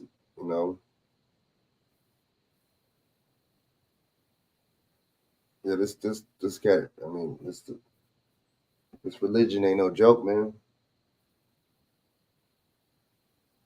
Ain't no joke. But you know what? I was looking at, and you know, a lot of these, Catholicism stuff and Christianity stuff deal a lot of symbolic and symbolism. So I was looking at I'm thinking about the Colosseum, I'm thinking about Rome, and when you look at Chrome, right, the Chrome app or Chrome, Mm-hmm. if you just, it looks like if you're looking down on it, it looks like you're looking down into a Colosseum. Is that deep? That's too deep. Yeah. That's too deep. Okay. The only reason And why they giving us Go our ahead, bread go and ahead. circus. And they giving us our bread and circus. Bread and circus. And you know that. Bread and circus. Bread and circus. Bread These and cats are the circus. same cats. The reason why you got all of these Christian churches, especially with a lot of these black folks, like the Reverend Poetry Shop and all of them, doing the stuff that they doing, is because they get it from their predecessors, those who were there before them. And that's the reason why every time something happens now, the people who not supposed to still be stuck in this stuff gets shocked and awe is because they thought that it was something else and they're still searching and they don't ever want to admit that they're still searching.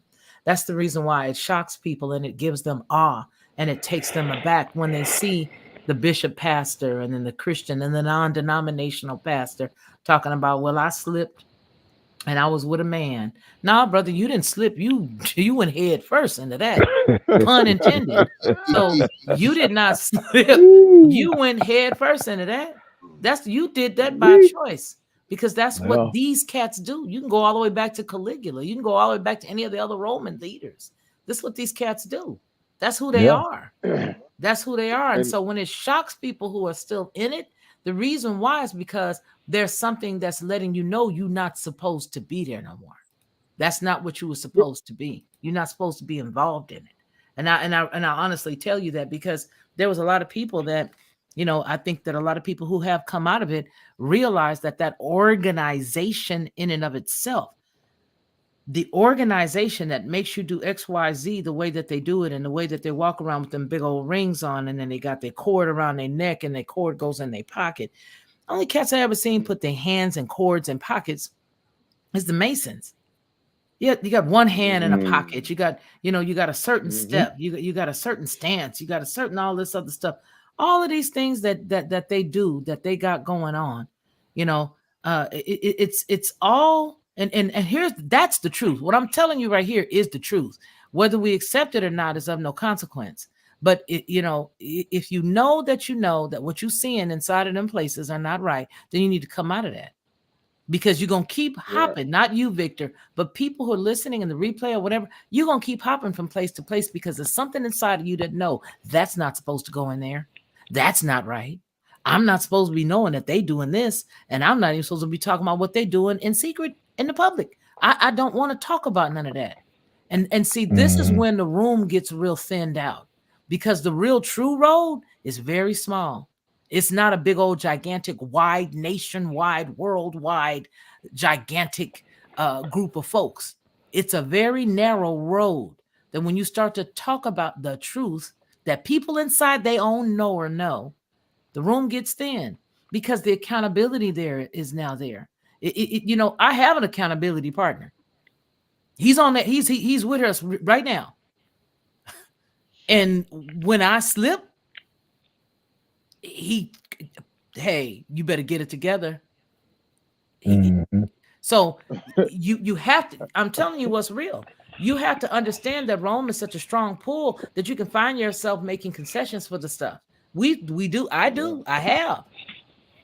But my point is tonight is that if you cannot see the close correlation between the largest Christian organization in the world, the Catholic Church, and the place that you go to every single Sunday, those in the replay, those that's watching in the chat, if you cannot see the correlation, then you need to go to your closet and you need to do whatever you do when you go in your closet and you pray and you ask the truth. You ask for the truth.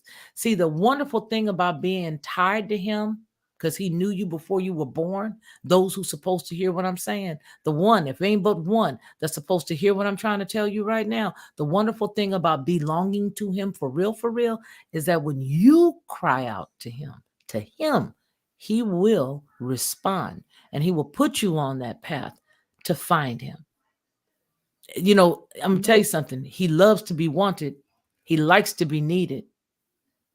He loves that. And he wants to reveal truth to you.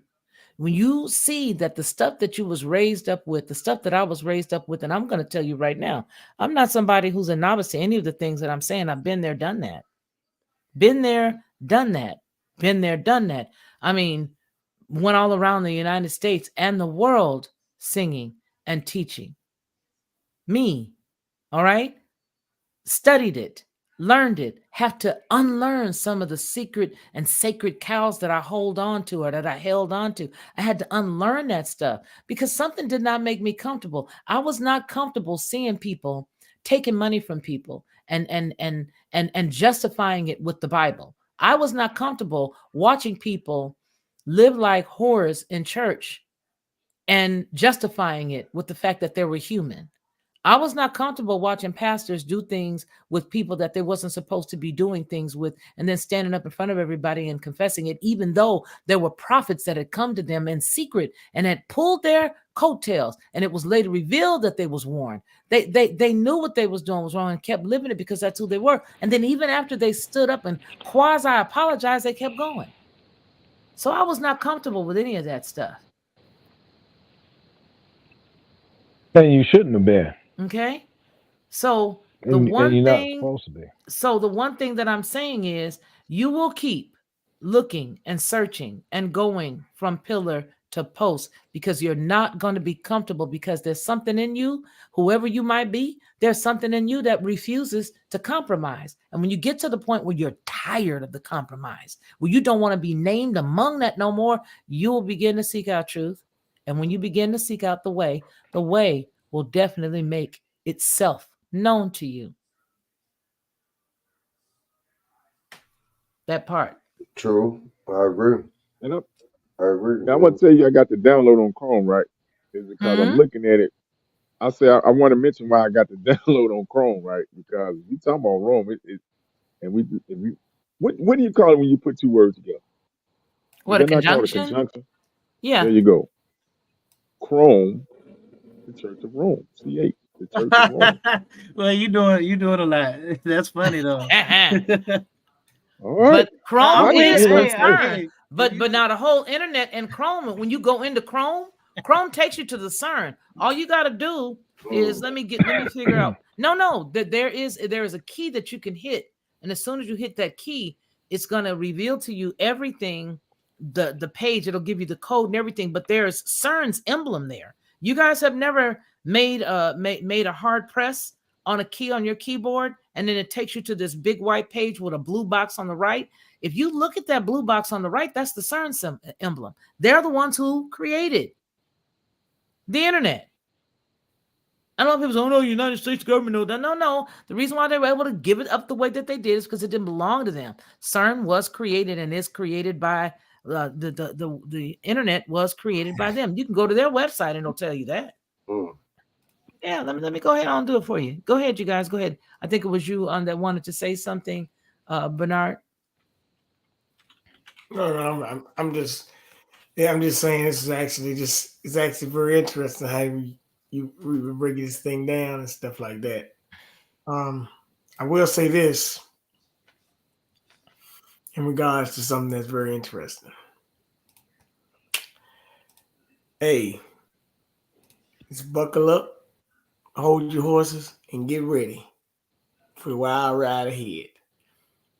Yeah, I know you talking about earlier, and I didn't really get to mention it. You were saying things are falling. Remember that?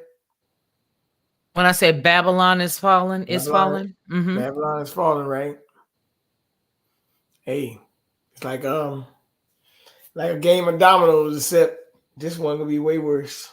No doubt about that. So, but I just wanted to also look at the screen, folks. The birth of the web. The World Wide Web was invented by British scientist Tim Berners-Lee in 1989 while working at CERN.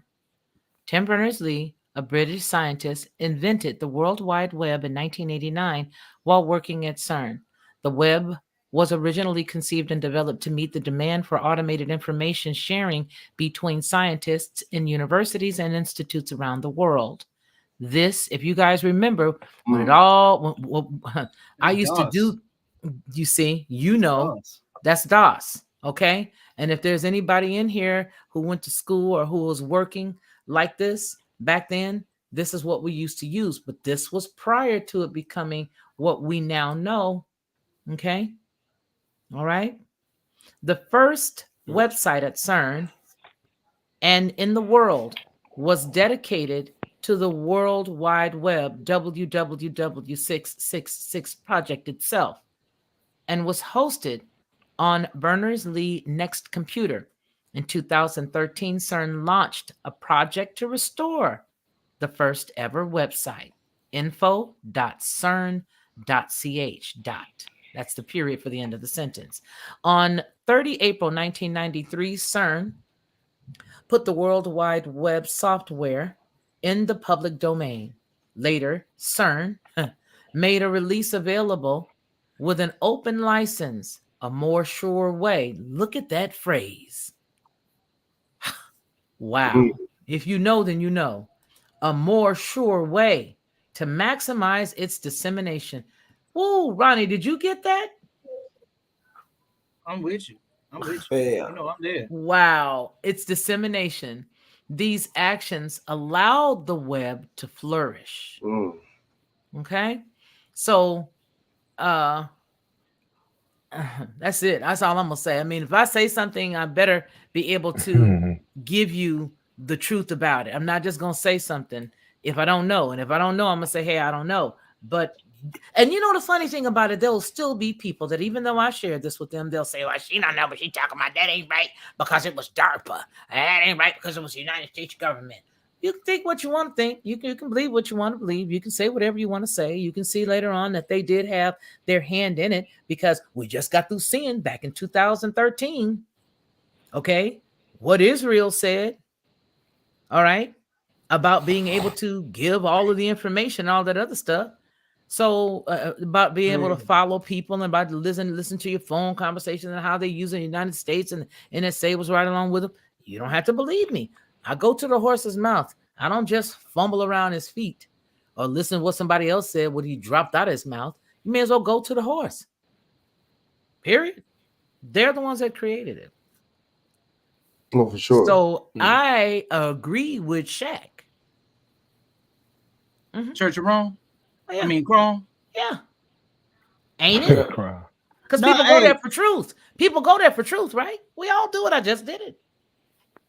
I mean, everything is a double, triple entendre with these. Come on you now. know, and everything's like Shaq was saying earlier. Everything's in code. Everything's in code. So hey, I'm not saying that it is, but I'm not saying that it isn't either. That's quite interesting. I just wanted to be funny talking about you're doing too much. Hey, I was just saying, man. Hey, man. Hey. Hey, and if you want to get deep, when you look into it, you really look at. Come on now. Hey, he might have said something prolific. He might have said something profound. When you're really looking into it, you're really looking into what those deep blue eyes. Huh? When you're looking at it, is that not blue? What's in the middle of that chrome? Is that not blue? Why is it centered around blue? So what's the green, red, and yellow represent?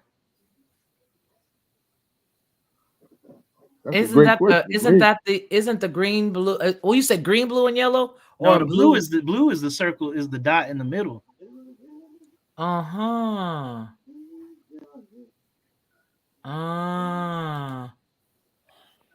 And what blood are they covered by? Why is the blood on? Why is red on top? They're covered by some blood. I don't know. Well, listen, you guys, we're gonna take a quick intermission, and we're gonna come right back. This song is called "Beginning." Well, here we go. Hold on. Oh, I love when I say that because not everybody gets it, and that's why I enjoy doing it. And so I'll do it often. Hold up. Hold on a second. Nobody gets it. I love it. All right, here we go.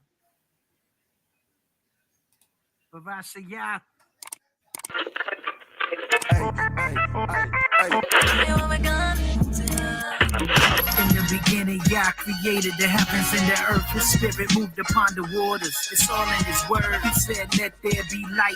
And he called the light day. In the darkness, he called night. He saw that it was. He made heaven and called forth the dry land. Gathered the waters, called it the seed. And he made seed for man. Brought forth the grass and every herb and every fruit, field, and tree on this earth. He saw that it was.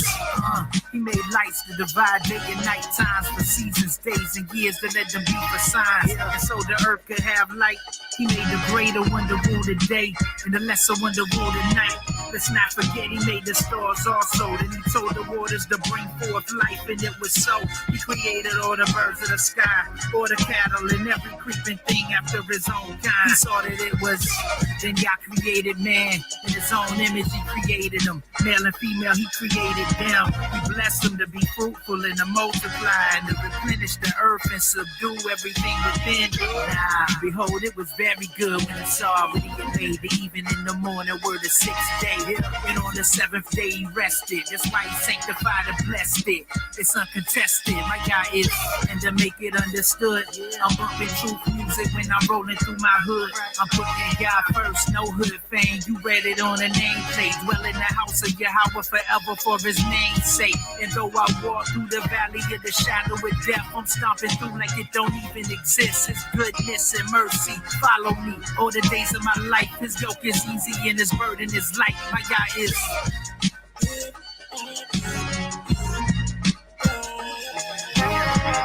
And to make it understood, I'm fucking music when I'm rolling through my hood.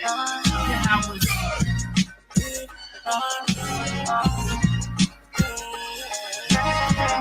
And to make it understood, I'm fucking music when I'm rolling through my hood.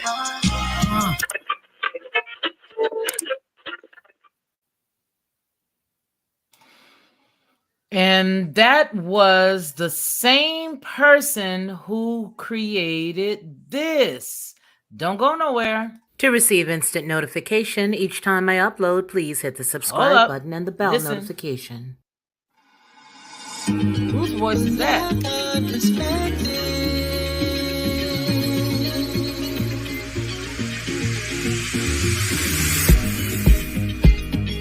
Helping you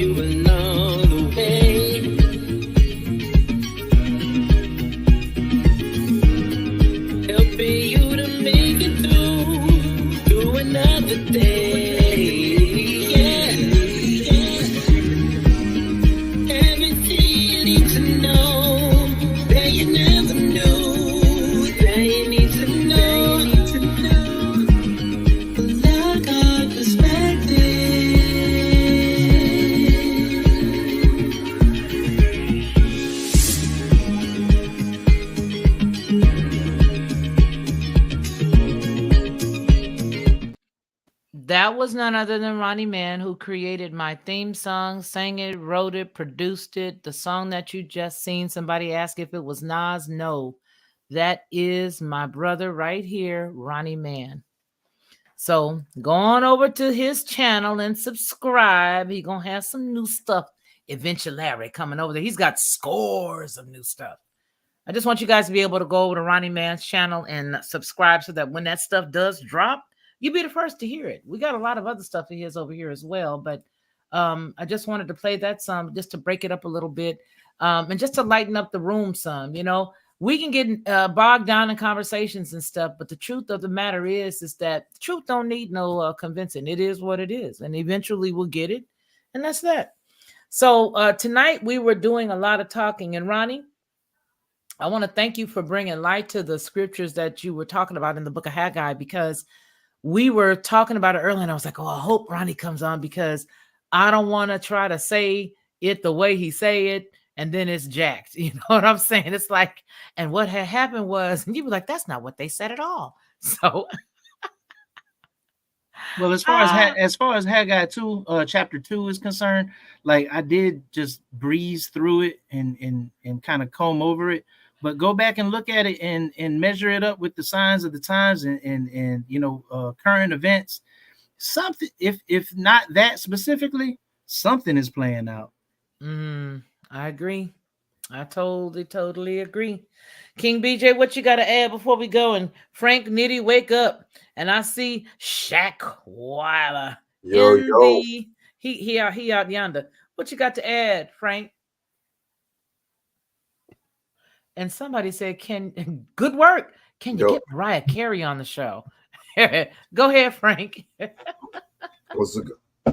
Well, like I said, once again, thanks for having me on, man. I really appreciate it again, Felicia. You see what I'm saying? You know, your platform shed light to the truth, and you see what I'm saying? And for us, you know, putting our minds together and our thoughts and opinions and stuff like that, you know, hopefully, you know, get us closer one day to getting the truth, you know what I'm saying? And getting things done, man. And, you know, great minds think alike, you see what I'm saying? And yeah, man, you know, we just got to stay vigilant, stay on it, and keep our eyes on our prize, man, and just keep our eyes on the truth and the facts, you know, the matters and stuff like that as they come along, man, and call out the hoax and stuff that don't sound too, you know, too good to be true. You know, most of the time it is. So yeah, so y'all can hit me up on you know, YouTube, XX Frank Nitty XX, Instagram XX Frank Nitty XX, or Frank Jones 8115. Really appreciate you bringing me back on again, Felicia. Well, you're going to be here every Saturday as long as we're here. As long as you can make it, you're here. You know, this is the permanent crew. I'm not changing up the crew. This is the crew. This is the Saturday Night is Live crew. Now, tonight we were supposed to be doing the trivia, because we were going to do, I actually had switched it up. We were going to do trivia, but I wanted to do presidents. I wanted to, you know, read out what significant things they did so people could tell us what the presidents were. So, you know, just a little cheat code to next weekend. We're definitely going to do something on that order, whether it be Friday or Saturday, but I prefer for it to be while we're all together. But with that said, Frank, you have been having some pretty good content on YouTube. I've been watching your topics. I've been watching King BJ's topics, and the two of you gentlemen have been hitting the ball out of the park on some of the things that you guys have been dealing with. I mean, heavy stuff, really good content. And so I want to suggest that everybody who is here, because I know that you're sharing your link now, Frank, but for everybody who's here that don't know about Frank or King BJ, who's going to sleep on us, I don't think we see him because his avatar ain't up. You guys, make sure that you go over there and support King BJ's channel as well as Frank Nitty's channel. And then Shaq, I caught you the other morning on Instagram. That's where you really rock out, right? Man. Shaq. But that's really where Shaq rocks out. But now, where can we find you, King BJ, while Shaq is either making a beverage break or something like that? Go on ahead. Tell us where we can find you. Bernard 1121 Instagram. We got King BJ Johnson YouTube, 1987 BJ1 on Twitter, and Bernard Johnson Facebook. KingBJmedia.com as well. Yeah, like I said, very interesting show. Hey, like I said, hey, look, it's getting time to time.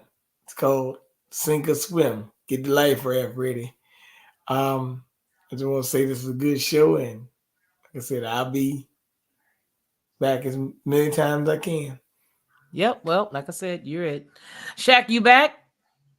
Oh yeah, I'm stuffing my face. Would you go get Step some to a discourse. bananas? Would you go get kiwi or celery? So we wrapping this thing up. That's what we doing. Well, we could wrap it up unless you want to go head on and go into the midnight oil. You want to midnight oil it? I had questions, man. Come on, let's midnight oil it. Come on, Ronnie, let's go. Wait a minute. I don't want to step on. Hold on, I want to step on Brother Shaq's plug. I want to step on Brother Shaq's plug. Shaq's plug, and then we're gonna midnight oil it. This gonna be good. I love it when we do midnight oil. Yeah, hey, man. I so appreciate it. Y'all can catch me on Instagram, man. Shaq_Edwards. That's CHAQ_Edwards. And yeah, I've been doing my walking and talking, my talking to the universe talk, what I'm saying, in the morning time, So I take the people on the walk with me, so and we just, just vibe, I give information. I've been doing the series on prostate. I told Bernard earlier that September was National Prostate Cancer Awareness Month, and it wasn't getting no notoriety, and we was going into October, which is breast cancer. So I said I'm going to extend it, through the month of October. So I'll be talking about prostate, giving some tidbits on prostate, and just giving people some awareness of it. Because there are a lot of men who are suffering from prostate issues without even really knowing it. Is that right, Shaq? That is absolutely correct. Yeah. And I think that there's a lot of fellas that don't want to really talk about it. You know what I mean? There's a lot. They don't really know the signs. I don't think, especially a lot of men these days, know the signs, and so it is important. And I'm glad you're shedding light on that, and I'm glad that you are. You said who said they were carrying it over into this month for the breast cancer awareness month? Was that you? Yes, that's me. Yeah. You know what I noticed about men and prostate issues is that you're right. A lot of people don't speak on it. The people that I have heard speak on it are people that's gone through something themselves pertaining to the prostate. So it seems like hey, we might need to have that conversation because the only people that's talking about it is the ones who suffered through it. I got a friend of mine who speaks on it like all right, man, go ahead, go get your prostate checked, and and we might like laugh and chuckle it off or what have you. But yeah, I'm like, there's other ways. Now I haven't got mine checked, but there's other ways that you can get it checked. They want to stick their finger. I think these people are just perverted. The way they treat the human body, man. Well, let me ask you this then. I know that you do a lot of health talks. I know you do a lot of health conversations because of the way that you eat. You believe in doing a lot of herbs and you believe in a lot of fruit, a lot of water, clean, pure water. Are you sharing the fact that you don't have to have these issues if you eat clean? Is that what your angle is? And it's a multiple thing because I'm coming on new information too. So I'm walking and talking. That's pretty much. Oh, walking and talking. So you're walking to stay fit. Okay. Well, it's a double entendre. I'm walking and talking. So as I'm learning, I'm getting the information and I'm giving it to the people, and I'm asking people to just come on and have information with me. And share some type of story or their some story or just any updates, deep information that they have that that I might not have. You know what I'm saying? Because they don't even tell you the way we sit on the commode is absolutely incorrect. That's not even talk. That could be a big part of you getting, because of the fecal matter coming back up. It's deep. They don't even teach us that you should have be at the ankle. Right. We actually need to be a full squat, right? Yeah, squat. Yeah, but if you can't do that, get you a stool and just put a stool up on your foot and put your feet up on the stool to where you're, you kind of have. You're in a squat position. Okay. Yeah. Right. Yeah. Mm-hmm.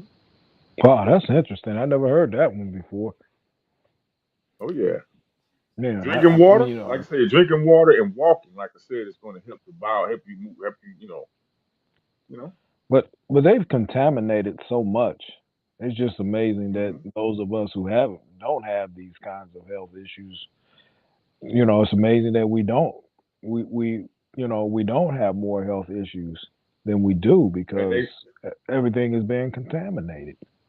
and they say one thing that can Poison. help the prostate was a couple of things. Beets it says pretty good, but they definitely said pumpkin seed, which is the zinc and the magnesium. Zinc and Mhm. magnesium is good for Selenium too. Selenium is selenium. important. Yeah. Yeah. Um, I mean, working out because that's that's what I do. I got my little makeshift workout in my garage. I get up and I lift weights and mhm. And it doing ain't got to be squats. strenuous. Like there you go. No, And if you can't do squats, guess what you do? You get your little chair, like your regular little sitting down chair, like a table chair or just a little lounge chair, or whatever, and just stand up and sit down in that chair. Because that's gonna give you the perfect posture for a squat. But you might not yep. be able to have the strength to go all with. So just do it that way, man. There's Go ways down we can and get around it and still. yeah, well, I tell people, if you can't, do squats all the way down, go as hmm do it as many times and as low as you can go. Eventually, you'll work yourself up to that. It's about working your legs and your your core, the core of your midsection there. Or you can grab a rail or grab the back of a chair and help you out, and Absolutely. help you out and go all the way down. I So I mean, you Yeah, because I actually saw a lady, and I sent it to my wife and some family, some women in the family. This one lady was like at her kitchen sink, and she was showing them how she do, how she does her squats. And she goes down and she hangs on to the edge of the sink and she pull herself right back up. that's right. That's So right. it's especially at my age, I got to be careful. So I'm jump rope, riding stationary bike, got some dumbbells. I work out with them, squats, a lot of resistance workout, full body workouts. I, I just Shoot. I just seen this thing on my it had to be on my Facebook. Y'all go check my Facebook. I think it's on either Shaq or Chikara's Facebook. I posted it. It's a 65-year-old black man. This dude is ripped, man. And he he he Is he doing his doing calisthenics? calisthenics, yeah, push ups, Yo, my man calisthenics, and is he's a doing the beast. bar. Yeah, he is ridiculous. Man, Yeah, You yeah. got to send that to me, man, Shaq. Hey, he put us all to shame, and that's sad because he's like 65, 66 years old. Yeah. man. It's a shame. I mean, like some of the people that I work with, outside of the fact that I got a little bit of gray on my mustache and on my chin or whenever the hair grows out on my face, they have a hard time believing that I'm almost 60 years of age. I'm not going to say that I eat right all the time because I still enjoy a slice of pizza and a fat greasy cheeseburger, but my diet basically consists of you know a whole host of fruits and vegetables. So, not to mention supplementation. You know, I I got this stuff from Purity Products. It's a men's a supplement specifically designed for men. You know, gotta gotta treat our bodies right. Got to. Yeah, Copper is another thing that they don't tell us that we need, man. Copper, Hmm. magnesium. They don't tell you how magnesium is vital, and people don't talk about that. vital. They don't. Magnesium is like helps your cells do what cells do, and the zinc takes it. Mhm. The zinc takes whatever it is through your bloodstream to the cells. So if you lack zinc, then you're gonna have a weak your bloodstream gonna be weak. It's not gonna be as effective. You're right. Them two things are important, vital, especially when we get older. As we Well, get older. Right. Well, well, at the end of the day, when you look at them all, it's from vitamin A to mineral zinc. You got to have It's the the whole whole gamut of things. And people can get those in a liquid form or capsule or pill form. They're Yeah, we're gonna have decent to move away companies from the out there. pill form because I'm gonna tell you with them pills. If you go look this up, it's called microcrystalline. Your body, and it's non-biodegradable. That's why people be getting kidney disease and stuff like that because your body cannot break down. You cannot break down them chemicals, man. You can't break Right. down them pills. That Some powder of them pill, have it got, can't break it down. yeah, It because some messes of up the them are made of receptors in your eggshell. kidney. I mean, Yeah. seashells. Yeah. Yeah. So your body can't break it down. It just stays in there and it clogs it up. And that's now you got problems with your kidneys, flushing the blood, Yeah, you and then, that's also gonna get lead to gallbladder your liver. issues. Your gallbladder Yeah. gets blocked. Yeah. Man, But it's they all do a bang about up what job on company is what company you buy them from. There are some reputable companies out there. So far, it seemed like Purity products work for me. Um, it. Mhm. so yeah, there's a plethora of companies, but some I mean, you got to really be careful because some of them are just mimicking what's real and selling us snake oil. Man, listen. So I was taking a supplement. And I looked. I forgot what it was, but maybe I forgot for a reason. Maybe I shouldn't say it. But I was looking. And I started reading it. The company that produced it was Pfizer. I'm like, these boys are giving me a supplement? Are you kidding me? Like their whole entire like they get money off of people being sick. There Right. you go. And so if their name is So on what are it, they then really it's not giving me? pure.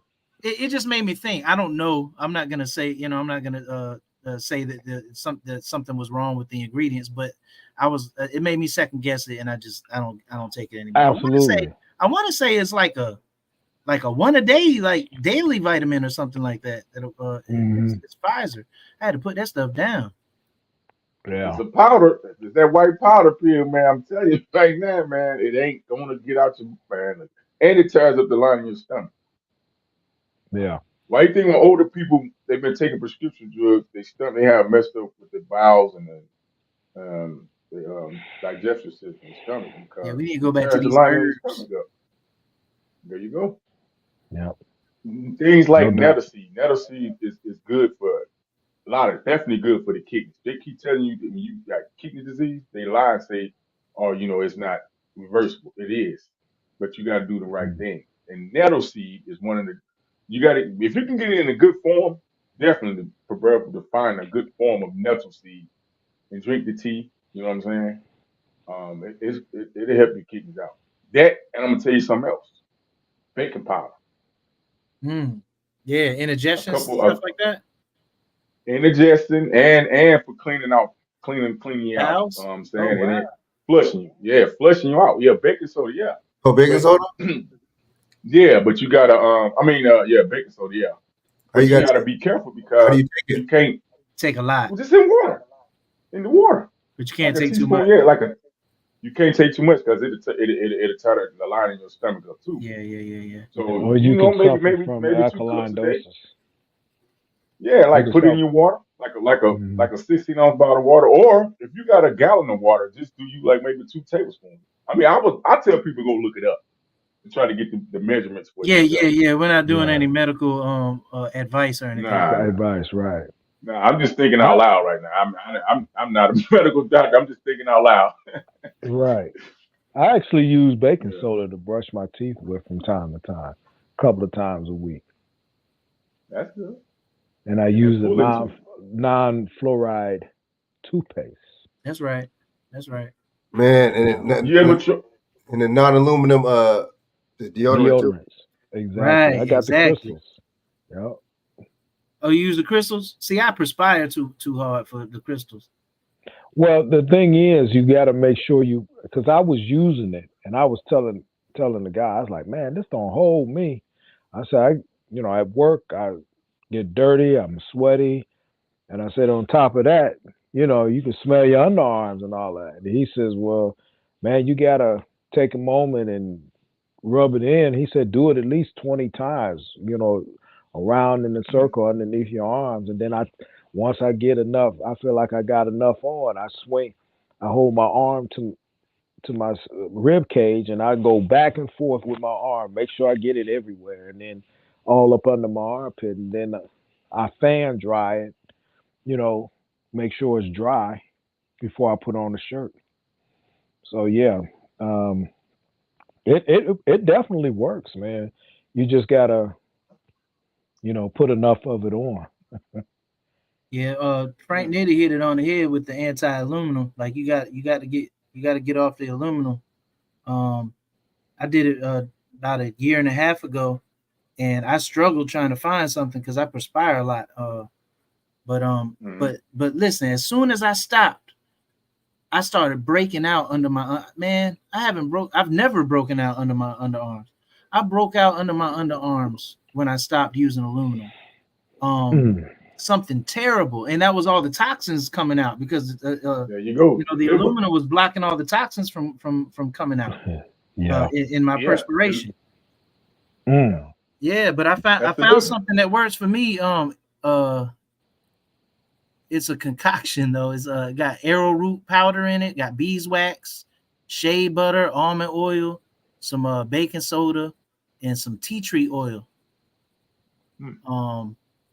And that stuff. It worked? Yes. I know I had a lady on my program and she said she actually uses lemon. She take a slice of lemon. That arrowroot powder ain't no joke. Combined with that beeswax, and lemon. I'm scared to put that on. might burn. Yeah, I was just saying, that's what she said. It works wonders. Sometimes I work for 24 hours, 30 hours at a time, and I'm still good. I'm still good when I get home. Wow. Okay. Right. Yeah, but we need to get off the aluminum because that stuff, them small little heavy metals, they build up in your bloodstream. I actually heard a doctor talking about how, even taking a shower in hot water, how because of the fluoride that's in the water, it steams up and that has an effect. So a negative effect or yes, a negative effect because of the fluoride that's in the water, the chlorine or the fluoride or something that's in the water. Yeah, I don't remember exactly what it was he was saying, but said when the water steam up like that, it can cause you some problems. And the Creator put everything on this earth, man. You know what I'm saying? From the east to the west, north what to the south. Heck? You know what I'm saying? I don't know what that was. Yay! Jennifer. Look, Jennifer. I'm sorry.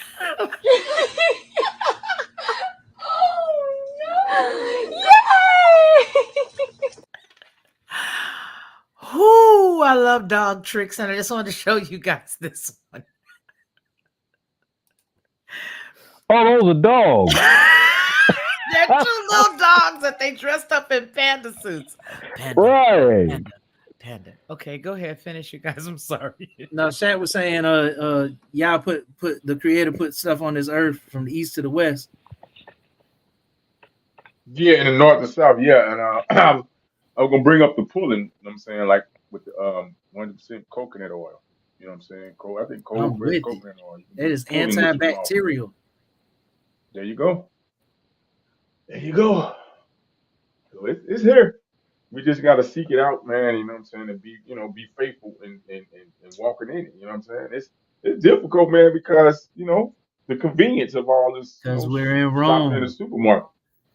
And I did that pulling, Shaq, with the extra virgin, because you can use extra virgin olive oil That works pretty good. But that's something, you know, to have I've that only in did your it with mouth. coconut oil. Really? Mm-hmm. It's creepy. Okay. You used it with olive oil though?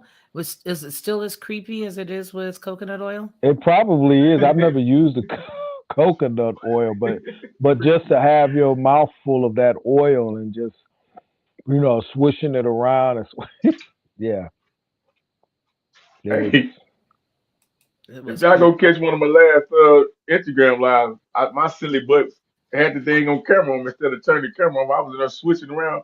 My brother was like, "Man, what's wrong? You foaming at the phone?"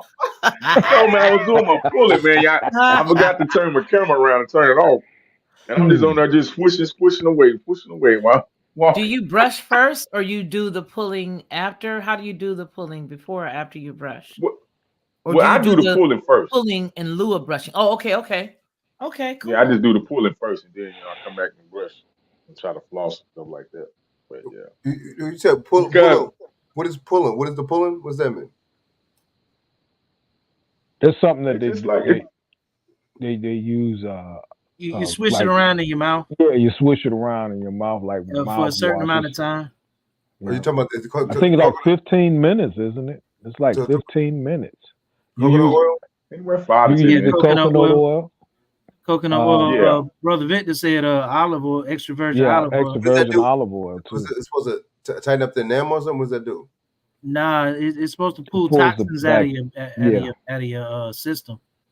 yep. and but see, and it doesn't mess with the natural bacteria that's on your tongue. You know what I'm saying? Because some of the natural bacteria helps with that gas, which they call nitric oxide, that our body makes. You know what I'm saying? So when you're using the toothpaste with the fluoride and stuff in it, and some other stuff, you're actually killing off that bacteria that you need, and you can't get that nitric oxide. You know what I'm saying from your mouth. You know what I'm saying? So that's what they say. That's what they say. And you know Mm. I they. don't know. And you know they. The Oil herbalist. pulling involves swishing oil around the mouth, using it like a mouthwash. It has been used for thousands of years as an Indian folk remedy. Funny thing is you know what I always wonder, and because you know they always talk about the fluoride, you know, use it. 9 out of 10 dentists suggest it. Well, lately I've been wanting to see that one that don't because using that regular toothpaste, everybody I know got a jacked up mouth. I mean, you know, I mean, some people are just hanging on to their smile. It's like they're just holding on. They're just holding on, you know, Hmm. and it's like the tooth fairy hasn't visited them or something. But it's like a lot of people are losing so many teeth, and yet everybody uses this dentist fluoride concentration camp stuff to brush the teeth with, and everybody's teeth are terrible. It can't, this has to be endemic in the United States. It has If to be a pandemic because everybody is going to the dentist for one thing or another. What did they mm, use before that? That's the question. Is it this? Is it this? Could it be? Could it be? Maybe. I mean, what are African brethren? What are the African brethren use? Oh, we need to What ask brethren? Mbutu. Mbutu, what did you use, Mbutu? Man, they use some type of right, charcoal stuff, man. They Yeah, teeth they be use white as hell, but it's But they also got a all their kind of a teeth. tree. Yeah, it's and also they a teeth kind white. of a piece of a tree branch, a small piece. That I forget. wood thing. Yeah, So they there's this type of tree. It's a couple of different types of trees that where they get frankincense from. Frankincense is the resin from off of the tree, and they chew on that. yeah, Fresh yeah. breath, antibacterial. Um, Mhm. yeah, keeps the gum line strong. That's crazy. Yeah. And the creator put it here. There you go. That's right. There Brought you to you go. If we, by the creator. yeah. I'm gonna have a friend of mine on. He's a MD. I think he was my primary care physician, and when I first started going to him, you know, he was kind of moving in that direction of naturopathic medicine. I'm not sure how far into it he's gotten, but he's gotten into it a lot more than he was when I was going to him for checkups. And because he said one of the things that he wanted to do was make sure that our people understood and knew that you don't have to suffer with these sicknesses and diseases that we're suffering with. He said, now granted, if you, because he don't like prescription medicine. So he said, granted, if you come to his office and your blood pressure is 180 over, 105, he said, naturally we're going to have to put you on some blood pressure medication. But he puts you on a regimen that helps you get your blood pressure down. And so one of the things that I did learn is that a lot of times it's either potassium levels are low or your magnesium levels are low. And people need to have their doctors when they go get blood drawn to get for a checkup. They need to have all their vital right, a complete blood work, complete blood work. See what your levels are as far as your vitamin A to zinc. If you're deficient in magnesium, then you're gonna have some issues. If you're deficient, just like vitamin D, what was one of the biggest reasons why so many, black folks got sick, back in 2020, lack of vitamin D, because we're so vitamin D deficient. A lot of folks were told during that time, don't go outside, stay in the house. So a lot of people locked in place, and I was on the phone at that time when the church shut down, and they were doing it over the phone. I tell That them broke people, your heart, didn't it, Victor? oh my goodness, it was sad, and and then I was telling people were like, well, I ain't going nowhere. I'm staying in the house, and some people were even wearing a mask in their home, and I was like, are y'all losing y'all's mind? Get outside in the sun. You need the sun. I said, there's, and when you think about it, there was a reason why one certain man wants to block the sun. Mm-hmm. Mm-hmm. Well, the U.S. government just signed on with it. The Biden administration just signed on with it. Mm. Yeah. Oh, well.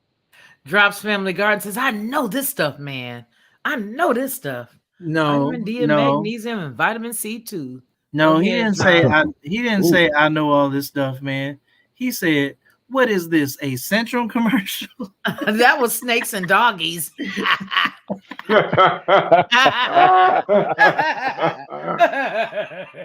Oh, I see you got a picture of these beets on there.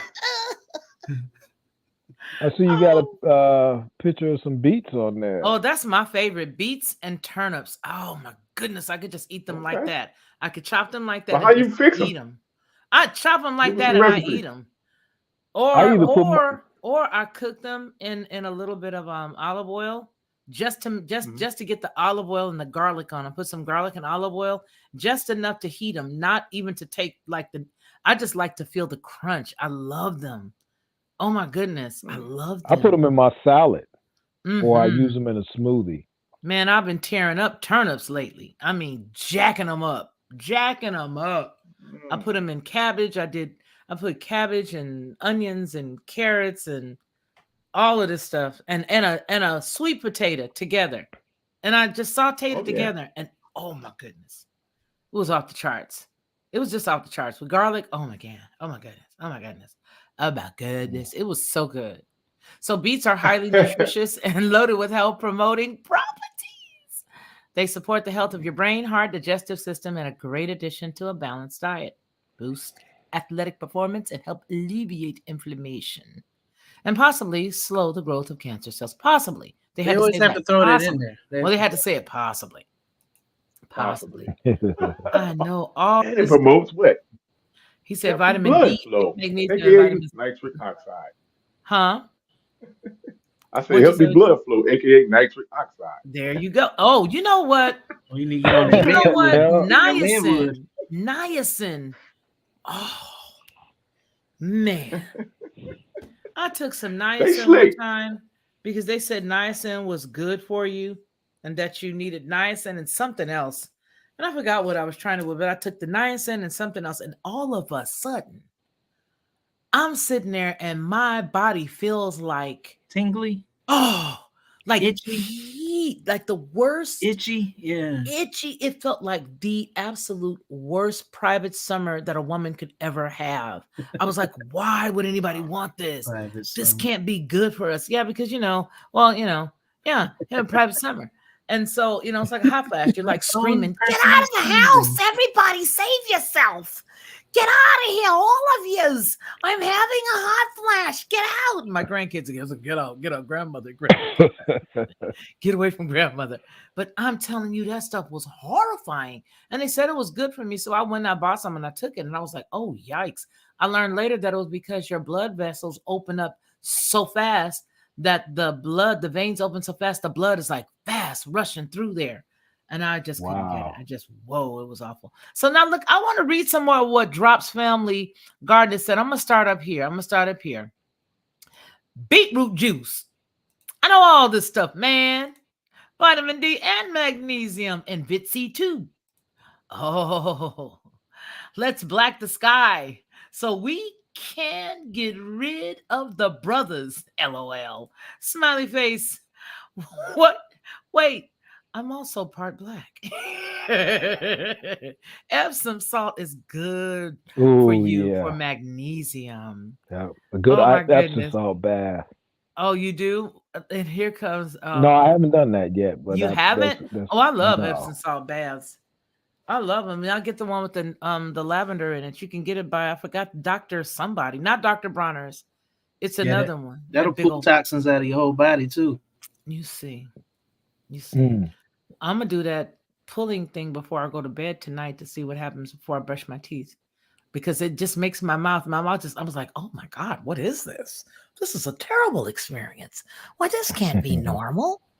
I was like, no, it's not supposed to be. I was like, it's not supposed to be like this, is it? But I guess it was. But yeah, it does. It just feels crazy. Let's see. Snakes and Doggies says, I like eating spicy wings, after you ask yourself, why would anyone do this? Poop emoji. It burns. But not eating no more meat, y'all. I'm telling you, the meat look weird. Hey, you want some good blood flow? Redwood and horse chestnuts. Oh, really? Yeah. And what's interesting is Big Pharma will tell you that horse chestnuts is poisonous for you. But, that's horse chestnuts. What are they talking about? That is horse chestnuts. It really is, because the indigenous people of this land has been using horse chestnuts forever. Forever. You hear that, Shaq? There you go. Yeah. Horse chestnuts. Yeah. I remember horse chestnuts. You eat them? No, I never ate them before. I never got a hold of none of them.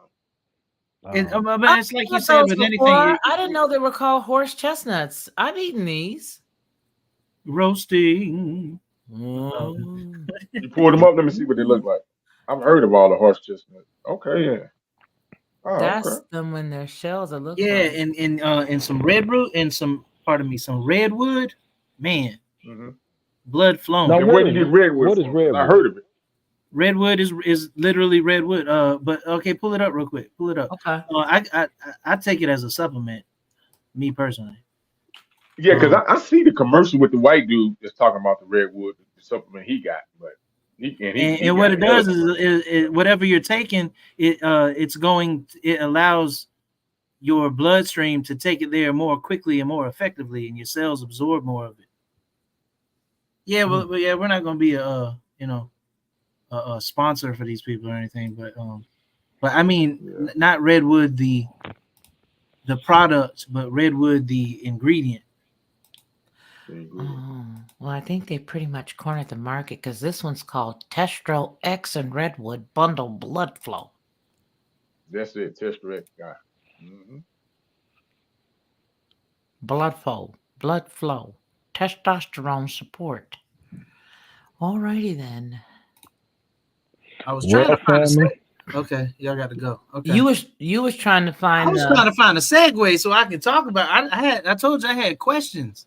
Okay, come on, ask your questions. but I think everybody was about to leave, and I'm not trying to. I'm here, Saul. It's the high holy days. Hey, it literally man. is. It literally is. It's the This is 8th hold day. on. It's the high holy We days. celebrating Indigenous Day. We here. What you talking Okay, about? we here. Come on, let's go. Now, I had questions pertaining to the evangelical Christianity, and like what does that offshoot specifically mean? Like in What is that? Yeah, what is that, Victor? To these other quote unquote denominations or whatever. Well, in the I believe it was the book of Acts, they were first called the people of the way or something like that. That's right.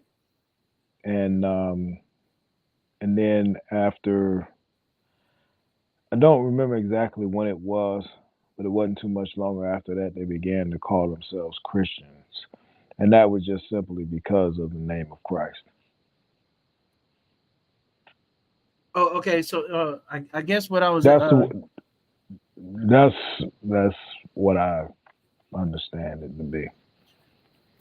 Well, I guess what I was asking is like, so if you profess to be an evangelical Christian, I'm sorry, that's a tongue twister for me. What would like if you saw me on the street or something, like what's your angle? Like, how do you come at me? How do you well, witness, if you will? Well, as you know, evangelical basically means it really is an evangelist, evangelizing, or but typically when witnessing to someone, and usually I wait for an opportunity. I usually just don't walk right up to people. Right. You know, somebody's talking about something going on in their life or whatever the case might be. First thing, one of the things I ask, depending on how the conversation go, it's typically, well, do you believe in Christ? And from that point on, if a person says yes or no, it depends on their answer and which direction do I go. And then you kind of talk about your life and what Christ means to you, what He's done in your life. So I mean, and what's interesting about it is that I believe that there's more people than we realize that are in search,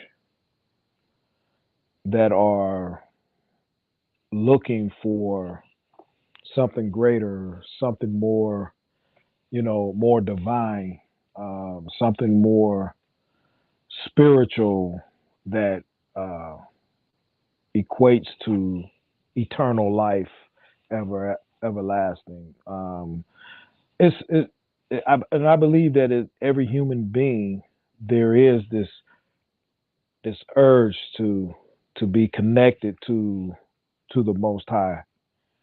So, I wait and listen for opportunities to witness. I just don't throw it on people. So that's typically how I do it.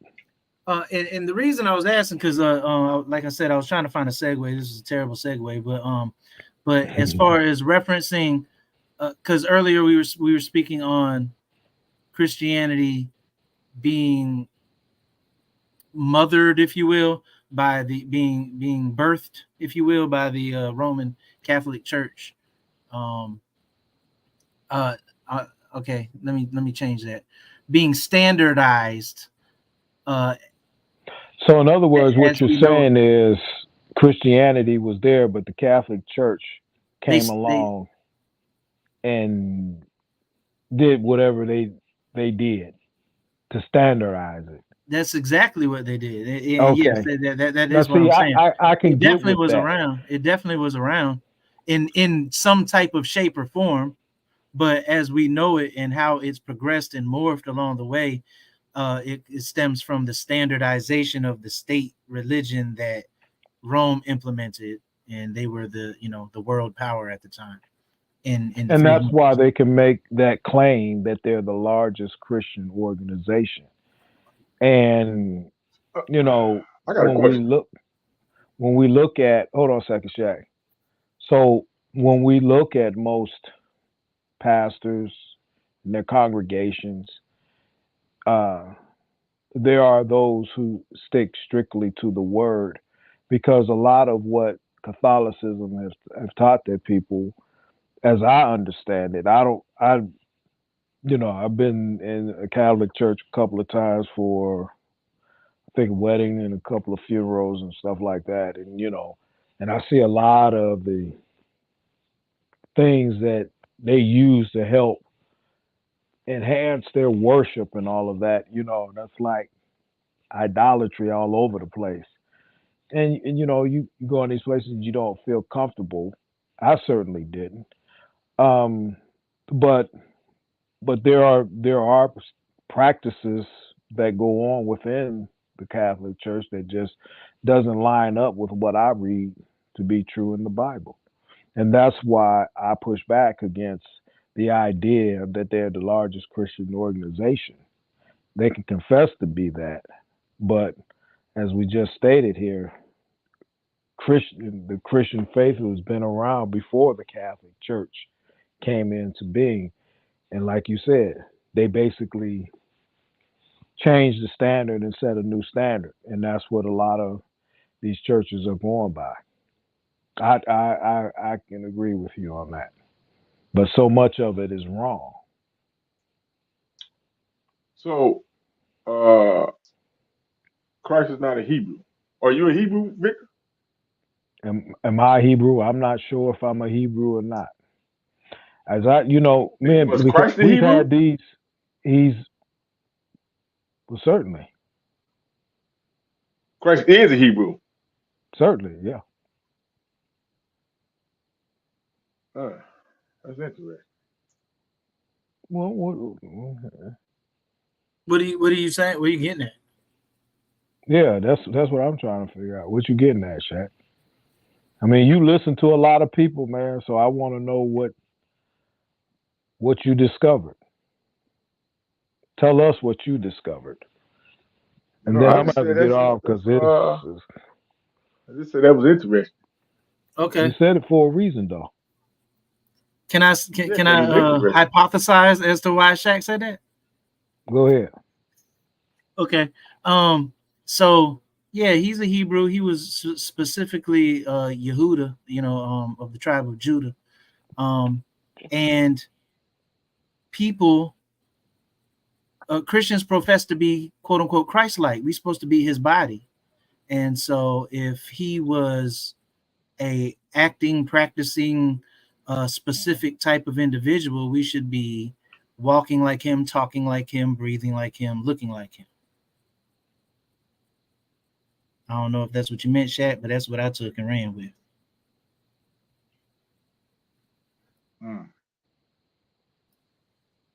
Is that what you were saying? That's interesting too. Oh, that's interesting too. Okay.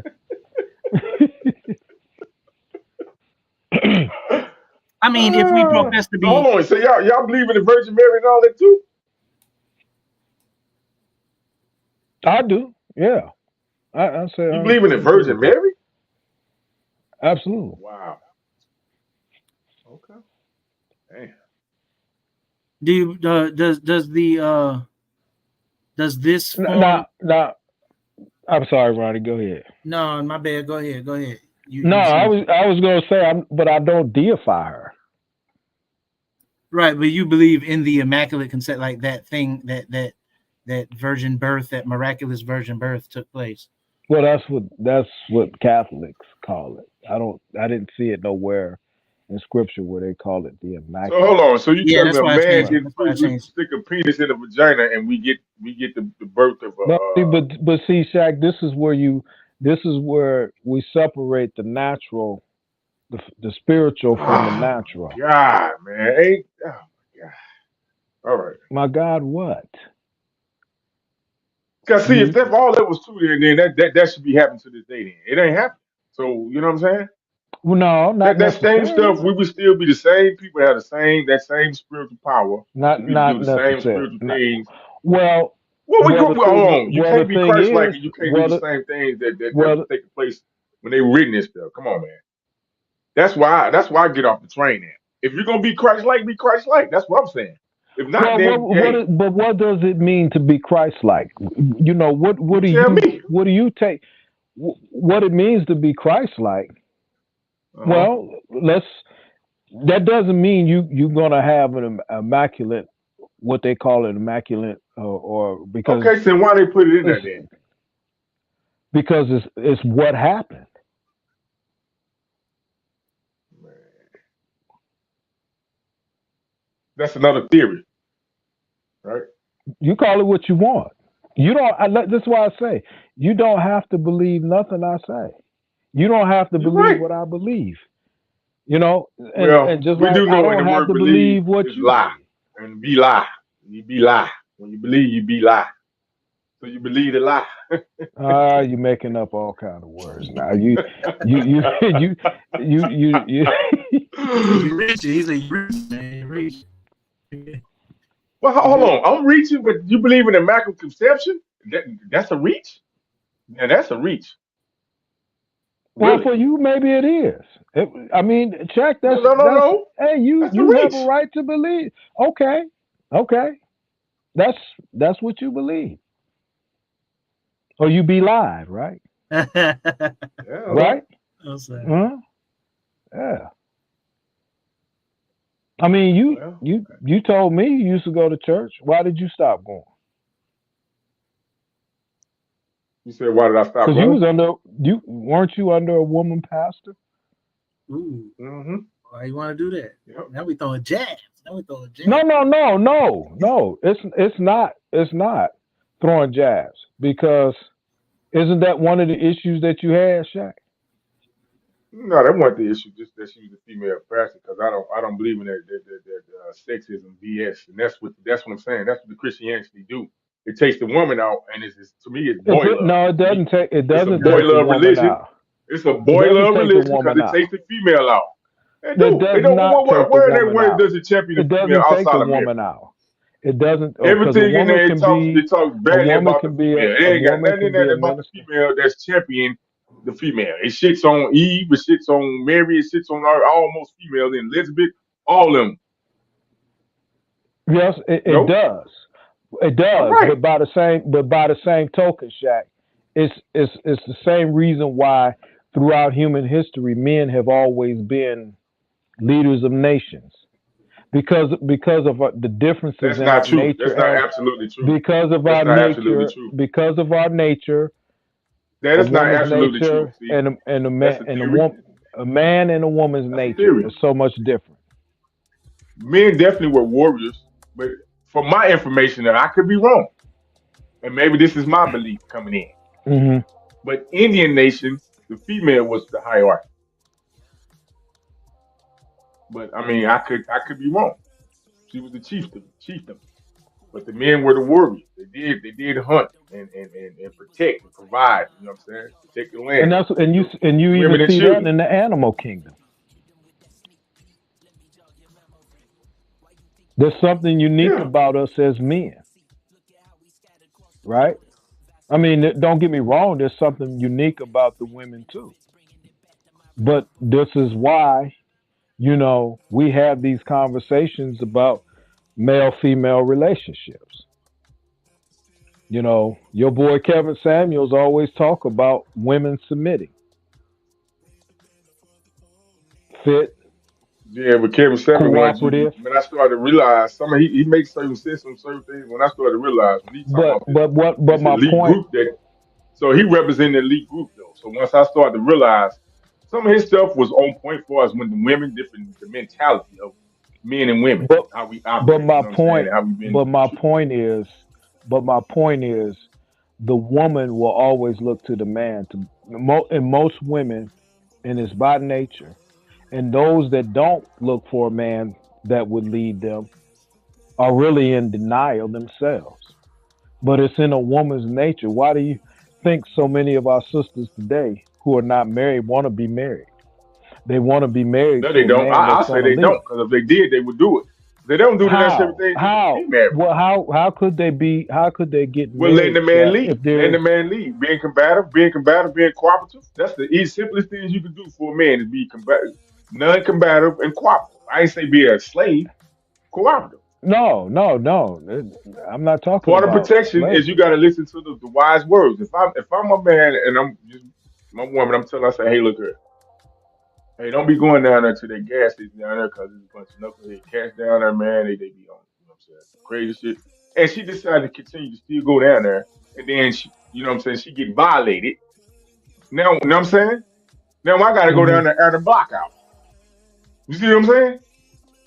But if you would have listened to the wisdom and not went down there and found somewhere else to go, see what I'm saying? It works both together. That's what I'm saying. That's being cooperative. I'm Right. not saying all women is I not. mean, You know what I'm I saying? agree. I think that would get better I results for some of our females if they be a little bit more cooperative to some guys. That's fitting, not these knucklehead guys. That's, you know what I'm saying, Mhm. cussing them out, slapping them across the head. You know what I'm saying? You know what I'm saying? Calling them baby mama. I don't do that. I even get on my kid's mother when she call me baby daddy. You know what I'm saying? Don't degrade me Yeah. like that. Don't downgrade me like that. You know what I'm saying? Right. Right. Because I married you and I had kids with you. So don't just downgrade me to no baby daddy. You know what I'm But you saying? know, when we look at everything in creation, so much is out of order. So I much is agree. out of order. And Us men is out of order. I why do agree. you We out of think, order. I agree. We yeah, unbalanced. and I why, agree. but why do you think the enemy works so hard to effeminize the boys, men? And try to make the men be more masculine, or No, Miss more Lockhart said Let feminine. more manipulative, feminine. manipulative. She said manipulative. They be emasculating The men. boys before they even become men. Exactly. Yeah, I agree. There's a reason why. There's a reason why. There's a reason why during times of slavery that the men were beaten and violated by the slave masters, particularly the ones that they pointed out as, well, this, there's Shaq over there. He looks to be the leader of all But I these don't even folks think it's over here. slavery, Victor, because we would move. But We I were know, but still, I'm just like you giving an said, we were still example. marrying past slavery, and still was high numbers in marriage, and still family outside of that so-called slavery era. So Well, I can't even go all that far back to slavery. This thing is more recent than that. You know what I'm saying? but that's, They I'm just contribute. giving an example. I'm just giving an example. Right. Okay.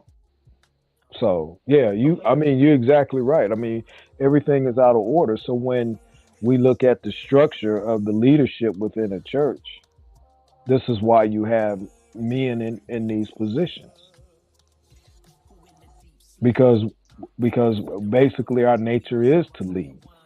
I'm not, But and don't church just mean circle though? I'm not saying that the woman can't be a minister or an evangelist or something like that. They definitely play a role. I mean, heck, I don't think I would attend a church if there weren't any women there. Not because I'm scoping, scoping anybody out or something like that. But Man, I'm scoping, yeah, man. We got eyes to scope. I'm scoping, well, but you I ain't single, touching. you can scope. I mean, No, man. What? I might turn Yeah, my that's head true. maybe once. That's I true. mean, it happens. You know, Hold on, but man. Look here. I like to give compliments with just credit what credit is due. But I be respectful. I'm not gonna be disrespectful. You know what I'm saying? yeah, I'm gonna do it in my little joking way. It's gonna be very respectful. It ain't gonna be you know outrageous with it. You know what I'm saying? It's just yeah. I'm not gonna do that. But I think it's the thing that I've learned from Scripture is just that, to love one, to love my fellow man, to um to be a leader, to be in a position to, if you're in that position, to help someone in need, to do something for another person that can't do anything for you in return. Sharing your life experience or sharing your story, and sharing how you came to faith and what brought you to faith. It's just everything has been so bastardized these days. And I get and I understand wholeheartedly why so many people look at the Christian faith in the manner in which they do. Some folks, it's just, people go to church on Sundays and entertainment. It's for It's entertainment. built off a bad foundation, Victor. You in construction, you understand that, right? A bad structure is built off a bad No, foundation. well, the Catholic Church was never the foundation. All right, let's skip the Catholic Church. Like, what is the foundation? I imagine you would say Jesus, right? Christ, Boy Yeshua. love. Okay, but I mean, what is the foundation? Like, what is it? Like, what's the precipice? What's the principles? What's the premise? To serve. Be subject. Make disciples of men. And like love your neighbor as yourself, things of that nature. Yes, sir. The church. Well, I mean, the church. Supposed to be. But what if some of those principles was a faulty foundation? Like, for example, Christianity teaches that if you believe in Jesus and that he is the Son of God and that he came to the earth in the flesh and he died for our sins and he was dead for 3 days and then rose again on the third day and went up to the right side, the right hand of his Father in heaven and is seated on the throne. And if you believe that, then you're a believer and you're going to heaven. But that's all Masonry. If you look what you just described, ain't that Freemasonry? But what I'm saying is this right hand and sitting on, that's Freemasonry. They just do it. But see, you got to see where did the Freemasons get that get that concept from as well. But that might be true. It might be misappropriated scriptures. You know what I'm saying? Or learned. No, it's borrowed. It's because it's ancient information. So Right. Yeah. See, I try not to make it mystical. When you say ancient, I can go with that ancient script or something like that. It's ancient information, but make it mystical. It kind of throw me off. But that whole spiel that I just threw out, that's basically the premise of the Christian belief as far as being saved and going to heaven or what have you when you die and believing in Jesus. The thing is, like, that's really not in the scripture. It's not in Christianity in the scripture. I mean, it is. See, I'm saying things a certain way because I know how I'm saying it. So I guess I need to qualify what I'm saying. Like, if you really think about it, we call the New Testament scripture, but the New Testament actually isn't scripture. Everybody that is talked about, written about, spoken about, everyone that is speaking in the New Testament, when they referred to scripture, they were talking about the ancient text, the ancient Hebrew text. They were never, like, for example, when Paul was writing his letters and he said all scripture is good for reproof and for gaining knowledge, and I'm paraphrasing, but he said that he wasn't talking about his writings. He was talking about the ancient scripture. Well, I don't disagree with you on that. I don't disagree with you on that. So when we're speaking on scripture, like in actuality, regardless of what it's become and what we think about, how we think about it when we hear that word today, in its original first century connotation, they were speaking of the ancient Hebrew text when they said scripture, when they referred to scripture. They were never referring to themselves. So the New Testament has scripture written in it because they're quoting from the Old Testament. They quote in Jeremiah or they quote in Isaiah, and so it has but it itself isn't scripture. It's like if we wrote a whole bunch of stuff down from the book of Jeremiah and somebody 1,000 years from now. Wait a minute. Hold on. Well, who wrote Jeremiah? One of the scribes. Some scribe. Did they? Or did they like you said? Well, Jeremiah didn't write Jeremiah. Jeremiah had a scribe. Remixed. So he had a scribe. You said Jeremiah had a scribe. Right. Okay, so that scribe knew every inkling detail of. But it couldn't be because of Jeremiah. Well, okay. If we going off the rhythm scribe, which is Hebrew, then J wouldn't be in. Okay. All right. Well, So, I mean, what are you that's saying? irrelevant though, Shaq. We're talking. No, it's very relevant because let's use we're the book talking of about interpretation. So if they misinterpreting something, then you can't get the original meaning of it. Unless the If it's being interpretation is the original misinterpreted. meaning. Say what now? Hey, forgive me. I'm sorry, man. I said unless No, the what did you say? interpretation is the original meaning. The misinterpretation is? No, unless the interpretation that you're interpreting is actually the original meaning of what he was meaning, then I guess the interpretation would be. So how do you know it's? But so then how do you know that's true? Oh, but You see, don't but know. That's the okay, whole but point. now you're tearing down the entire house. No, and- no. I'm not trying to tear down the entire house. You don't know. I mean, because if you're asking that question, You don't know. You believe it. then If then you knew, right, you wouldn't believe it. have no idea actually, because we weren't there. We can't eyeball it. Right. So exactly. we're tearing down our And own. this has always been my point about this. Anybody can write anything they want. Mm-hmm. It's up to you whether or not you want to believe it.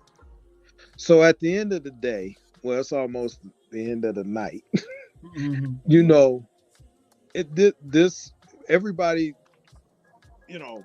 have been writing since the beginning of time, and so you can believe this writer over that writer. You don't have to believe that writer. Whatever it is that you choose to believe or choose not to believe.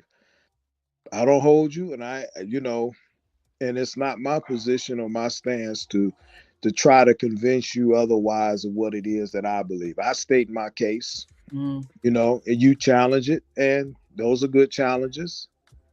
Well, by the same token, what I believe is what I believe. But the writers of the New Testament believed Jeremiah. Exactly.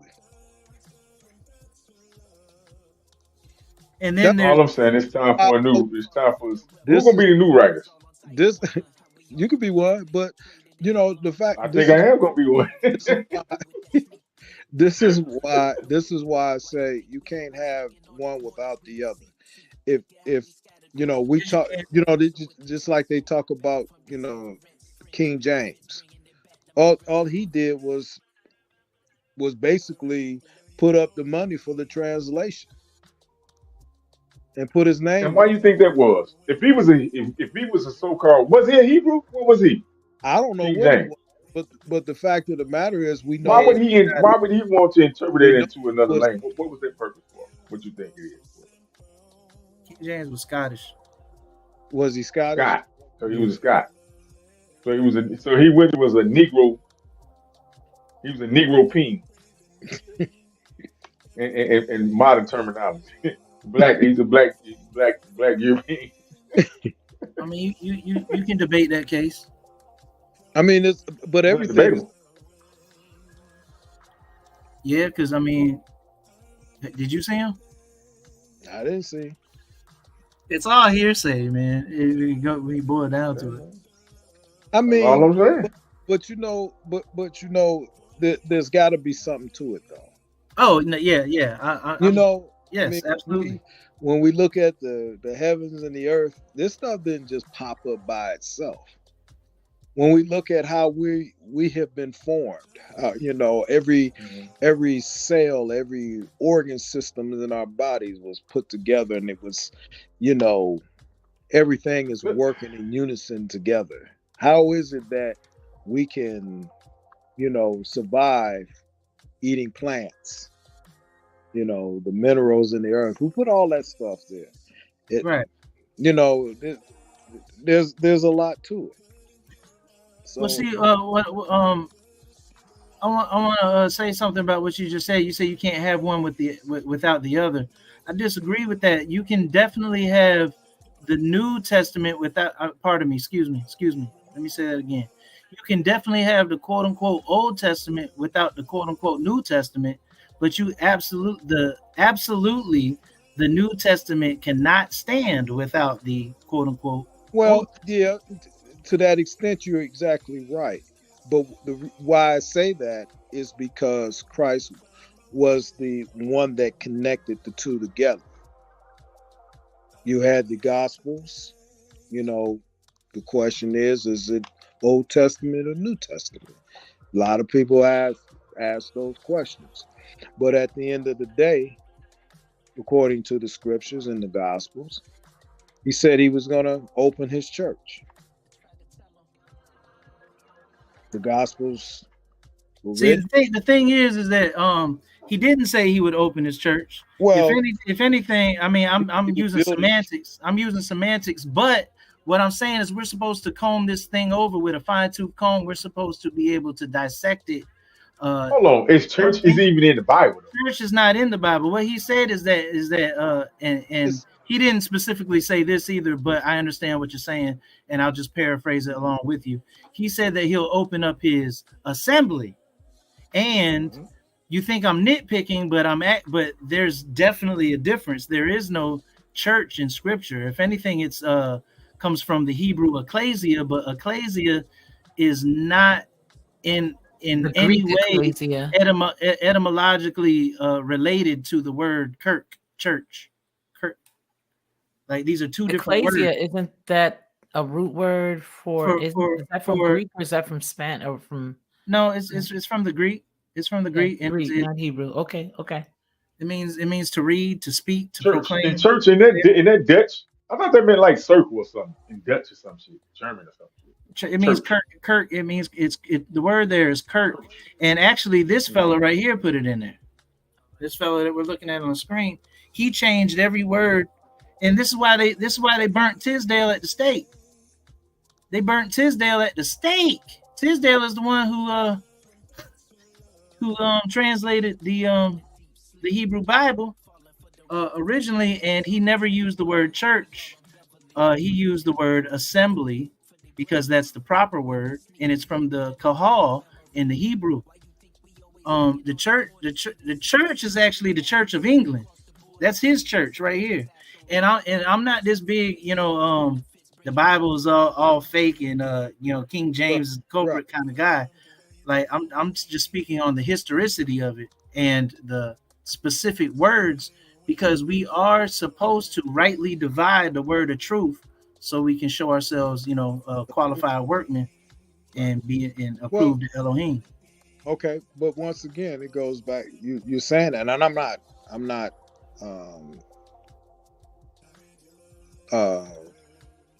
totally disagreeing with you, but it goes back to what I stated.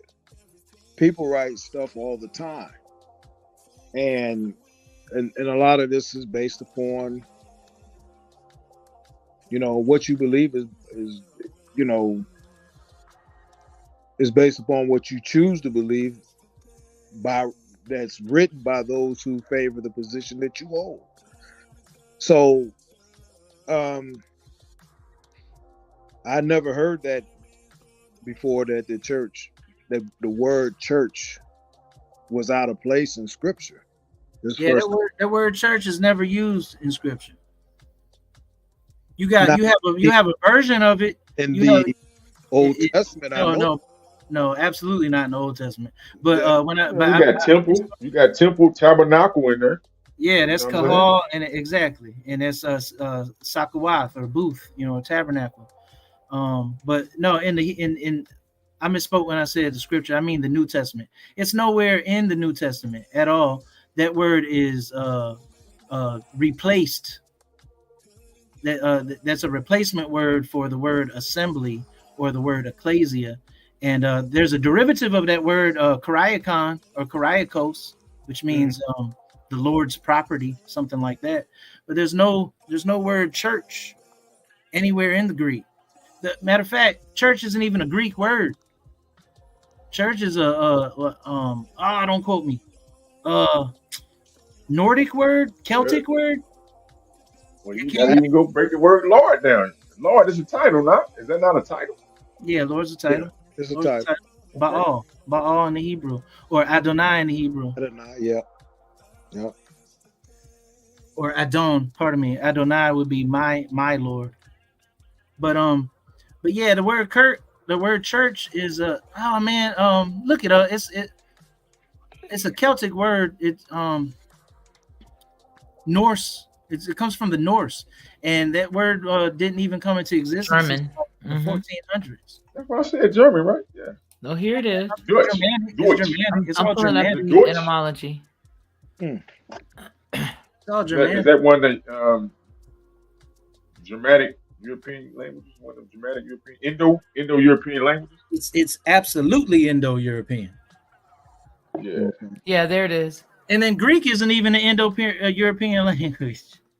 Roman clearly is, though. You said Greek isn't? Here it No. is, Ronnie. Okay. I think Greek is Latin. You see it? No, Let me make Greek it is- bigger for you guys so you can see it. Roman is Latin. Yeah, because Place of assemblage set aside for Christian worship. What is this? The etymology of it? Yeah, online etymology. From the Proto-Germanic Karaika, Kirkja, from Kirky, Old High Germanic.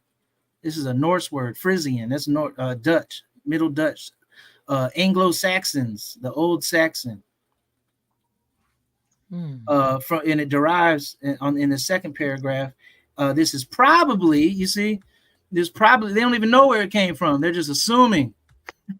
This is probably borrowed via an unrecorded Gothic word from the Greek, Kyriaki, or from Kyriakon, Doma, the Lord's house. So that word Kyriakon, I don't know if you ever heard that song, Kyrie Alea song. Oh yeah. Kyrie. Okay, anyway. But yeah. So yeah, that word that means Lord. So it's his possession, and so we can make the connection that Kurt in church, the church is the Lord's possession, but the assembly isn't necessarily the. They're saying two different things. They're not etymologically the same. The English, the Church of England wanted to have absolute authority. So the church, the King of England, which is James, and everybody else after him, had authority over the church. They don't have over the Church of England. And the Roman Church isn't called the Roman Church. It's called Ecclesia Roma. So he couldn't say that he had authority over the Ecclesia Roma, but he could say that he had authority over the Church of England. The Church of England, okay. And so that word is borrowed or is a residue of that era, and that's what we got it as. But really, we're an assembly. We're the assembly. We're Yah's assembly. And listen, I know it sounds like I'm nitpicking, but we have to literally know what we're reading. And really, I'm asking. So, in this church system, like you said, that Jesus came and connects. What, the old and the new, or whatever, or the old to the new? Well, the scripture teaches that he chose 12.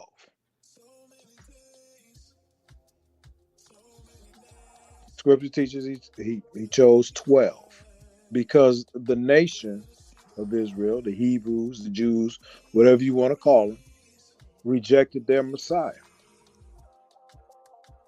So in, I believe it's Matthew, he had told the followers that he had another fold that he was going to bring with him. Right. So which were considered the Gentiles. That's debatable, but yeah, I can bang with you on that. Well, I mean that also includes, because that's an interpretation. He never really explicitly stated that, but let's say it was. Did explicitly state what? That his other flock was the Gentiles. Okay. But let's say it was, because I'm not arguing that point. Just blame it on the Moors, man. Just blame it on the Moors. I mean, no, because what I'm trying to do is separate the illusion from the actual facts of this of what it says. And we've been taught that the other fold is the Gentiles. But really, why have we been taught that? Who told us that? Because the scripture doesn't explicitly state that. And you might interpret that it implies that, but you can also interpret that it implies other things as well. And who's correct? And what would be the other things? He could have been, because you have to look at the context. He could have been talking about, because he came for the Jews. He came of the Jews, from the Jews, to the Jews, for the Jews. And then he said that he also has another flock. He was talking about the 10 tribes of Israel that had their city in Samaria, which in the New Testament they call the Samaritans. However, that's not my argument. Let's say he was speaking about the Gentiles. But I'm not saying I necessarily believe that. I'm just saying that is another valid interpretation of it. Right. Okay. Interesting. But so let me ask you, gentlemen, what was before the word of God? What was what? What was before the word of God? The word of God. The spoken. Well, I mean, you talking about the written word or the spoken word? Yeah, what was before the written word? The spoken word. The spoken word was? Yeah, the spoken word.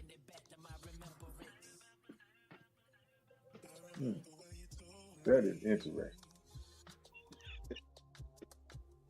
I'm thinking about maybe the signs. You know what? You're right. That could be. You're right. Words. I mean, signs, sounds, and symbols. Yeah. Okay. And then they started to translate those into words. Everything's a frequency. It had to come. Right. Okay. Light is a frequency. Light, sound, it's all the same thing. I mean, as far as it being a frequency. But yeah, the word, the before the written word was the spoken word, and depending on how far you want to go back, before the spoken word, there was nothing. I just gave you. I said sounds, right. and what's the name? The symbols. Yeah. Exactly. And I think they would start to speak it. You know what I'm saying? Because you got to understand, all these words are spells. That's why you spell things.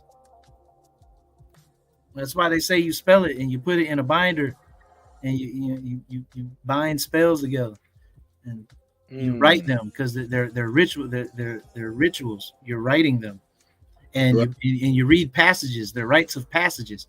Like all these words in the English mean something.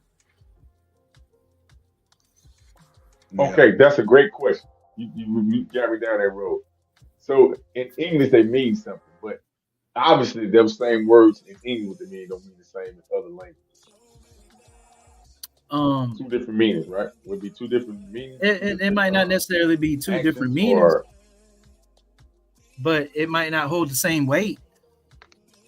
Mm-hmm. It might be the very same meaning, but it doesn't hold the same weight. Because, for example, right, even we could just say go some small as American English compared to Old English, or or where the Brits speak, right? Because we use the word fellow, but if you check what they meant fellow is pretty much like a gay man. So I'm just saying how it gets different translations, people use it for different things. But so is they meaning the original meaning, or is that just If it's an Indo-European word, if it's an original Indo-European word, then you got to go back on the original meaning of the Indo-European word. If it's a borrowed word from another language, then you got to go back to the original language of that word. And English is, I'll use what Brother Victor said. Everything's bastardized nowadays, man. So like English is a hodgepodge of a whole bunch of languages. right? You got German, you got French. Linga franca, right? Linga So franca. I mean, you got so if it's a borrowed out word, then you got to go back to the original language. But if it's the this if it's original from the European, then what does it mean? And if you notice, when you do an etymology, they'll never tell you the original word. They'll just go back as far as the English allows it to go back. Mm-hmm.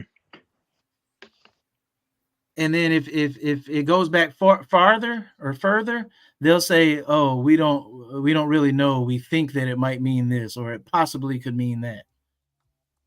I just think we should. I'm being funny, but not really.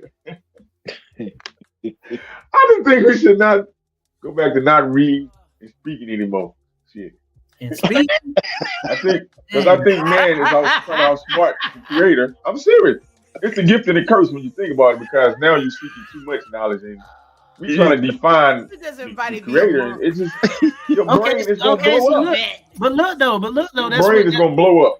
That's what the original story. That's what the original story states. It states that we were never supposed to tap into the tree of knowledge of good and evil in the first place, and we were just supposed to eat of the tree of life. That's right. So basically, he just wanted us to be, a bunch of words now. Just be.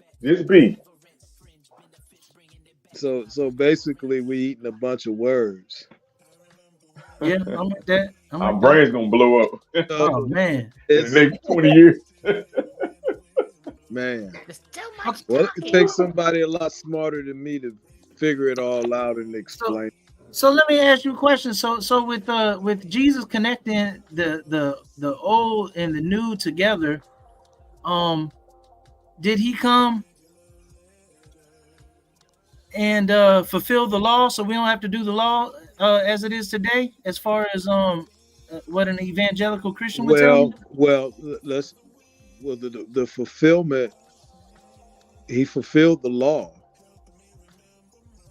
in that we don't have those animal sacrifices, because as I was having this conversation with Felicia, in the Old Testament, not exactly sure right offhand, he talks about how with their lips and their mouths they honor me, but their hearts are far from me. Right. And I used the example of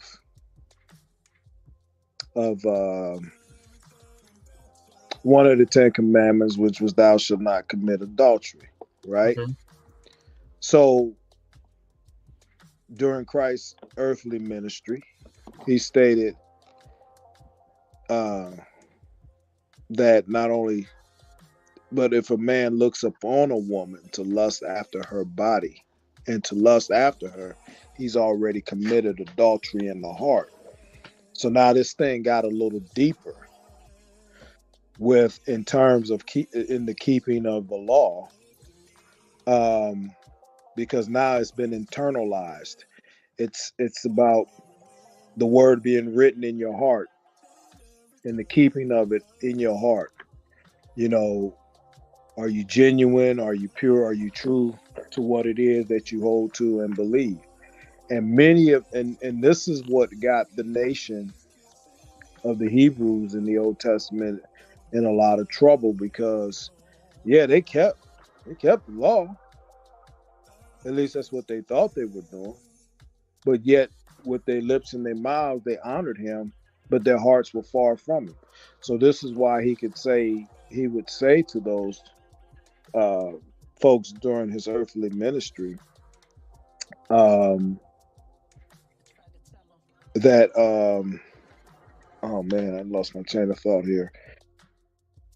But basically, when I say that the old, he brought the two together, because in prophecy, in the Old Testament, he's all over the Old Testament. Who he is, his coming, his birth, all of that. And because the Hebrews failed to carry it or to recognize their Messiah, there were 12 guys that were carrying on the ministry for him, which brought us to the point of time where we call this dispensation the church age. So the writers, they knew Paul, James, John. They all knew the writings of the Old Testament, and so they took that message to what we believe to be the Gentiles, those of us today, if we're Gentiles, if we are actually Gentiles. And even those who confess to be Hebrews or Jews, we know that if they have not confessed during this time and dispensation that Christ is Lord and Savior, then there's no eternal life because he died for us all. So now when we look at the coming of the 7-year tribulation period, or the great tribulation period, the first 3.5 years, the second 3.5 years, that is the time of the restoration of the Jewish people to recognize their Messiah. So this is why when we look at worldly events, like Felicia started out with the events taking place over in Israel, Ezekiel, Jeremiah, Zechariah is what I meant. Okay. They talked about, Zechariah wrote about how the nation of Israel was going to be a cup of trembling to the world. We see this stuff clearly playing out. We're watching a one world system in terms of government, in terms of economics, in terms of religion, even being formed together now. So those writers were the men that were used to bring this to light to the Gentile nations and those that would believe, whether they were Jew, Greek, or Gentile. It didn't matter if you believed on the name of Yeshua, Christ Jesus, our Lord, then you were of that fold. You are of the house of the Lord, and that's what I believe. But this is what I'm trying to. So this script was only for a specific people. It wasn't for everybody, right? Well, I believe it was for those who would choose to follow, even during the times of before Christ. There were whose daughter-in-law who was not a Hebrew, but was it Naomi, Ruth, or Naomi? One of them, I believe, chose to stay. One of them was the mother-in-law, one was the daughter-in-law, and the daughter-in-law chose to stay with the mother-in-law and adopted the customs of her mother-in-law. So that's okay, right. let's fast forward. Lot. Was a lot of Hebrew. But hold on though. Ruth was nonetheless the Hebrew. She just wasn't a Israelite, but she was a Hebrew. Okay, was Lot a Hebrew? Of course, Lot was a Hebrew. Let me answer your question the way Yahweh Shah did. He said it in a parable form. So just bear with me real quick. So you're absolutely right. This book, this way of life, this belief system is specifically for a specific group of people. Absolutely. And then Yahweh Shah said it in parable form. He said, okay, so it's like the kingdom of heaven is like the master of the house who went away on a long journey, and he sent for a whole bunch of his people to come to the marriage feast. And they was like, nah, I can't do it. I got stuff to do. I just bought some land. I got my daughter getting married. Just stuff. My father died. I got to bury. What I'm saying, all these things. And then he was like, what? These are my people, and they're not coming to the marriage feast. He was like, well, go back out. Maybe they got it twisted. Go back out and say it one more time. And then everybody was like, nah, I got stuff to do. Can't do it. Got stuff to do. So on and so forth. So the master was upset, was like, for real? Okay, so all my people don't even want to come. Okay, never mind. Go to the highways and go to the byways and just holler at anybody who wants to come and tell them to come on with the come on. And everybody who wanted to come was invited. So that is a parable that alludes to the whole concept of, yes, initially it's for a certain group of people, but at the end of the day, anybody who wants to jump on this train can come on for the ride, because this train is going to the to the kingdom. So, and this is the right train to be on. It goes on through other parables to show you that that's not the end all say all, though. You have to, you feel me so far, Shaq? I hope so. Yeah, I'm walking with you. Okay. All right. So it goes further on to say that when people did come into, this is another parable, but when people did enter into the marriage feast, they didn't have the right clothes on. And they got bound hand and foot and got kicked out into outer darkness where there's weeping and gnashing of teeth, because they didn't have the appropriate clothing on for the marriage banquet. And so what was the appropriate clothing? It's righteousness. We're stripped of ourselves, and he puts on robes of righteousness onto us to cover our transgressions, our falls, our blemishes, so on and so forth. And only the people, in all seriousness, the only people that can obtain this robe of righteousness, of course, is a metaphor, but the only people that can obtain this are the people that are circumcised in the heart and in the flesh. They got to be circumcised both ways. And Christianity would tell you, you just got to be circumcised in the heart, and the flesh doesn't matter. But Ezekiel, tells us otherwise. Isaiah tells us otherwise, so on and so forth. But it's a twofold thing. But nonetheless, it doesn't matter. You have to be, let's just put it in a broad stroke. You got to be circumcised, and let's just say in the heart. It means you got to be in the right frame of mind. You got to be doing this thing for real, not just because it's a free meal and a free pass to, rub elbows with some rich folk and all this, all these royalties and stuff. Oh, I get to go to the wedding feast. It's more than that. You have to be, your posture has to be correct. So yes, you're invited, but just because you're invited don't mean you're going to stay. You're going to get kicked out if you don't have the right mindset and the right heart. Right. That's very well put. Who interjected? Are you guys going to say this? You just did. No, I'm going to say who interjected, who interjected come as you are, and was that, Man, that's a false movement. That's not real. That's not real.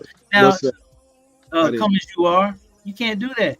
Constantly, when we come before the creator of man, like Yah, all in scripture, even if you approach his angel, like you have to, he says you need to prepare yourself 3 days.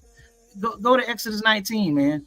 He says, hey, y'all are going to meet me in 3 days' time. Go ahead and wash your clothes, wash yourselves, be prepared. You have to set yourself apart. He said, don't even come to you unto your wives, because you're about to approach me. And I'm so set apart that, you can't see me. You can't see me unless you get set apart as well.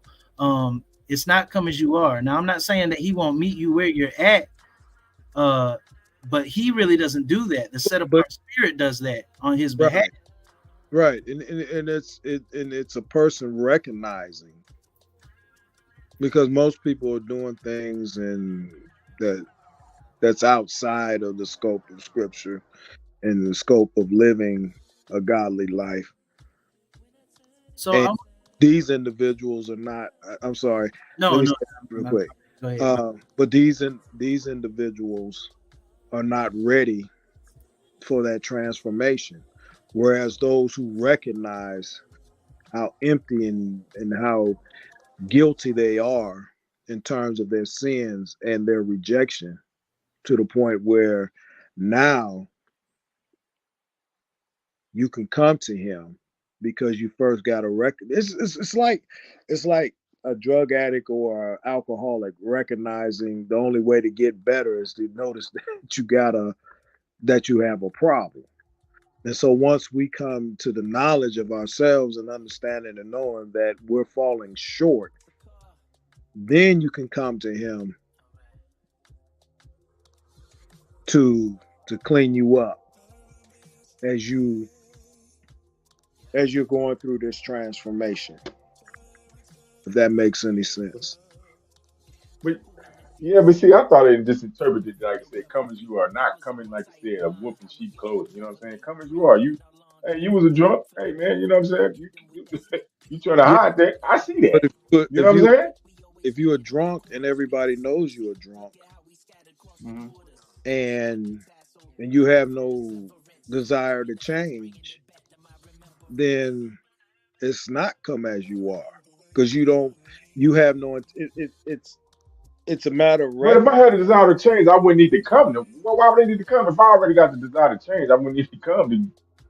I'm just saying, it's a little confusing. Where are you coming You know to? what I'm saying? Where are you coming to? That's what I'm saying. Where the hell are we coming to? Where we going? You like what do you? Where I'm going? If it's already supposed to be in me, in me, you know what I'm saying? I ain't gotta go nowhere. That's what I'm saying. You ain't gotta go nowhere if it's already in you. Well, but you gotta have like-minded people, because iron sharpen iron. Huh? Yeah. You gotta have fellowship with like-minded people, because iron sharpen. But Jesus didn't.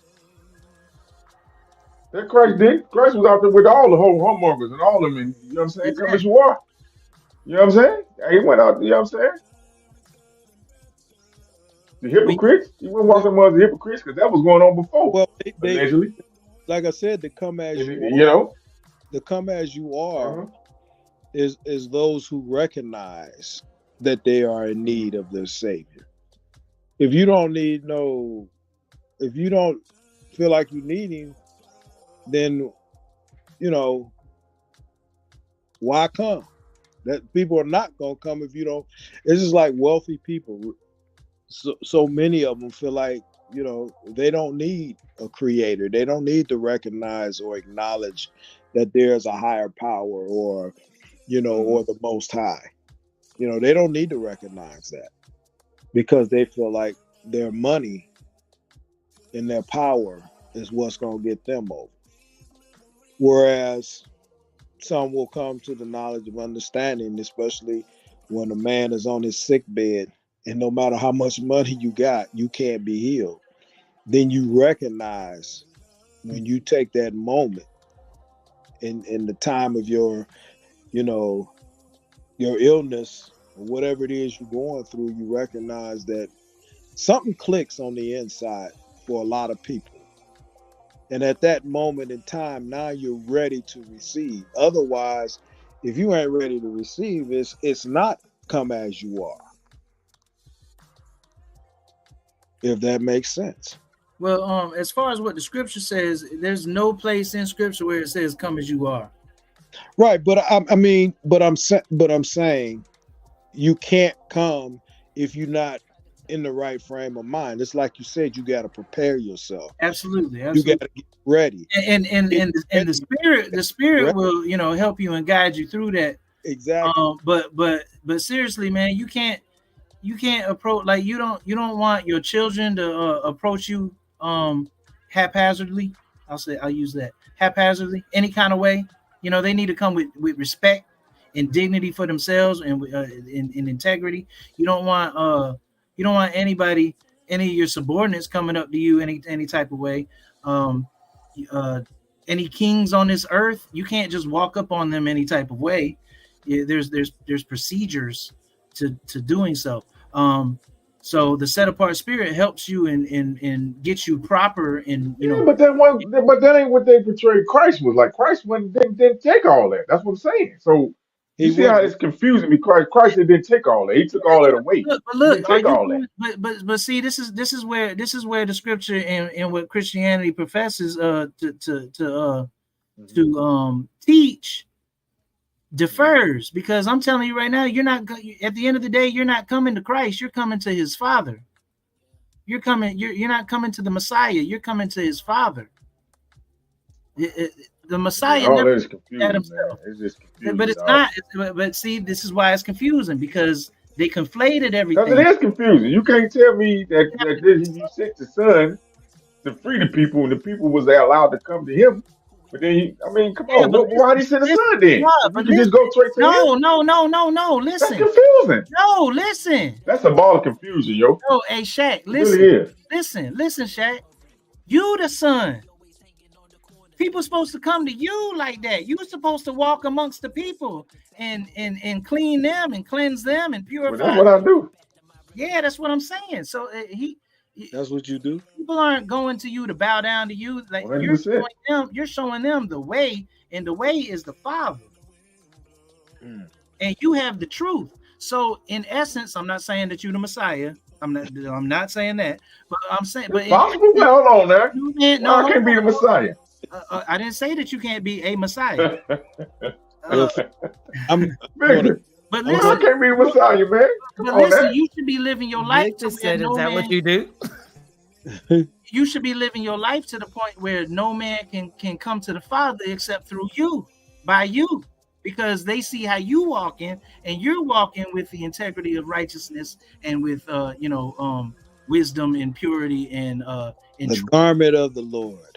Yeah, But y'all do gotta admit though, that some of this, the way they read some of this stuff and position some of those chapters of scripture, it's a ball of confusion. You gotta admit that. Let me ask Victor this: Is Jesus God? Is he God? Yes. See, that's confusing. See, listen, Shaq, the Bible does not tell you that Jesus is God. This is a Christian belief. But you see how confusing that is now? You see how that's a ball of confusion. You listening to a whole bunch of men who've been taught by a whole bunch of men who've been taught by a whole bunch of men. And mind you, all these people, even though you had a black pastor. Well, who was they all been taught by a European. They all been taught by even in the New Testament, Jesus even says, not me, it's my Father who sent me. He keeps sending people right back. The Son always points to the Father. To the Father. Always does. Pointing you to the Father. Right, exactly. What if we had it all wrong and it actually was the daughter? Boy, you stupid. Listen.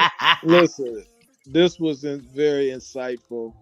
It is almost 4:00 here, and I'm usually knee deep in some sleep, and I'm gonna fall asleep on y'all because I can barely keep my eyes open.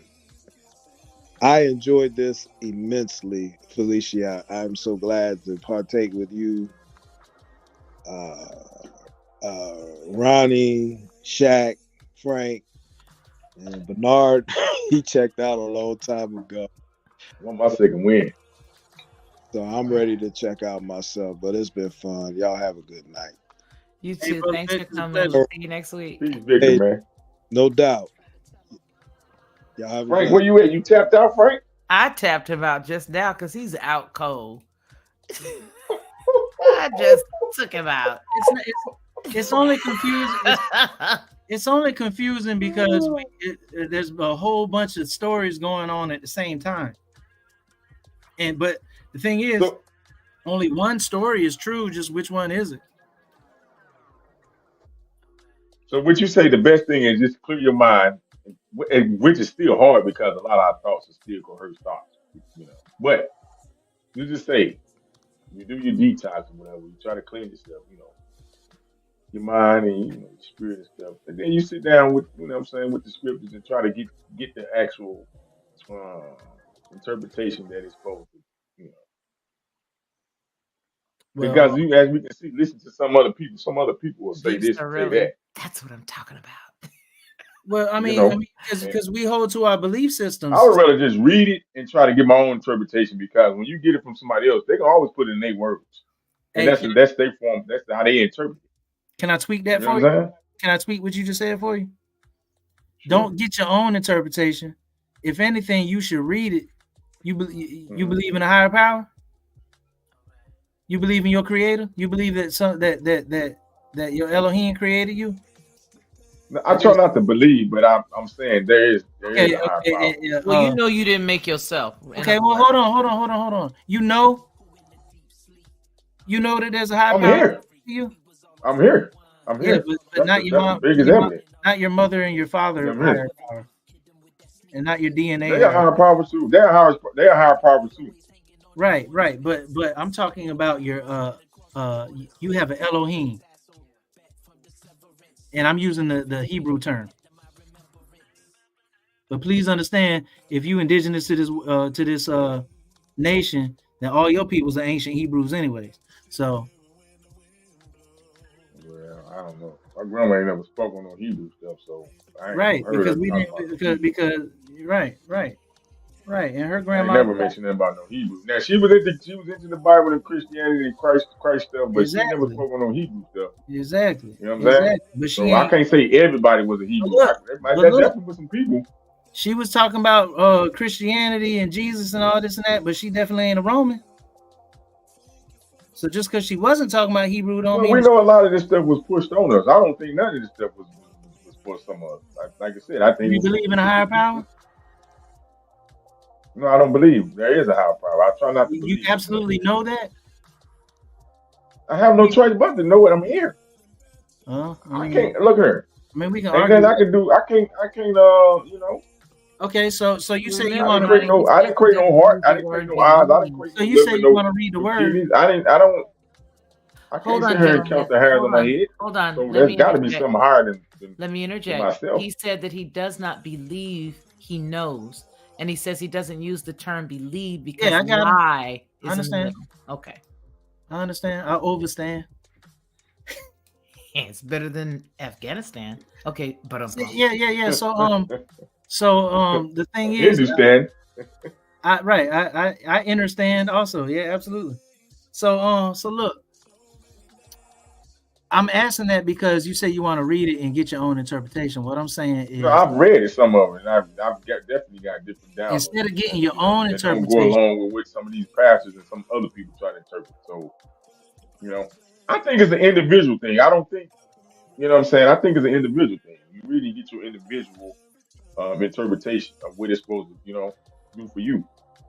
You know what I'm saying? Now, if there's like-minded people that might have that same interpretation, then I think y'all should assemble. You know what I'm saying? Okay, but we talking about you. What your own interpretation, it really shouldn't ever be your own. And I'm not saying you, just in general. Why not? Well, hold on. Why not? Explain that to me. Why not? Because listen, if I wrote a book, could be. I'm gonna tell you why. Because if I wrote a book and you get and I was saying something specific, but you took your own interpretation out of it, that's not what it was intended for. You just took your own interpretation. So to properly utilize the original intention, you shouldn't get your own interpretation out of it. But we don't know because somebody is writing it. We don't know what the original intention. But you're not hearing me. These are men writing it. So this is what I'm trying to tell you. What the original intention was. So this is what I'm trying to tell you. You should ask the set-apart spirit to guide you into understanding the original interpretation of it, not just your interpretation of it, because your interpretation of it might be wrong. But whatever the intended original interpretation is, I think we should be reading it to at least try to find out what that is. I think that's the whole point of reading it, is to find out the intention and the intent of the heart of the writer, of the person who sent the message. And so you should ask, I don't know what you call it, the guiding spirit, or I don't know what it is for you, but the set apart spirit, the one who knows, the all-knowing wisdom and the energy that just is. Ask that, or find that in you and see what the original interpretation is, not just your own specific interpretation, because you might be the only one in the world. You got no one to assemble with, and it ain't what the Moors think. But I mean, you feel what I'm saying? Like, it's not our interpretation; it is whatever the. I ain't got some downloads, and one of the downloads was that the people who tried to interpret it, the natural wisdom or knowledge, misinterpreted on purpose, manipulated on purpose, and this is where we at. Yeah, and there's some who misinterpreted it on accident, and this is where we at also. Basically, it's a lot of misinterpretation. I agree with that now. That's what I agree. I agree with you on that one. But at the end of the day, But at the end of the day, we should be finding out what the original interpretation and intention was, if we even bother in looking at it. Because if you even diving into it, then you must think that it holds some type of weight. Some type of weight. Well, Otherwise, like I why you said, wasting your time? I do think people, you know, take things and misinterpret it. You know what I'm saying? It could be some original stuff that they flip it around, you know what I'm saying, and put their own spin on it, you know what I'm saying? And like I said, that's what I'm saying. You get alone and kind of clear your thoughts with what other people say, make that connection. So I this is think what you I will get did. a This is form of the original interpretation.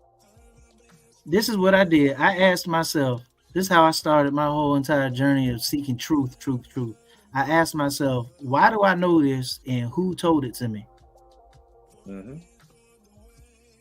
And when I started figuring out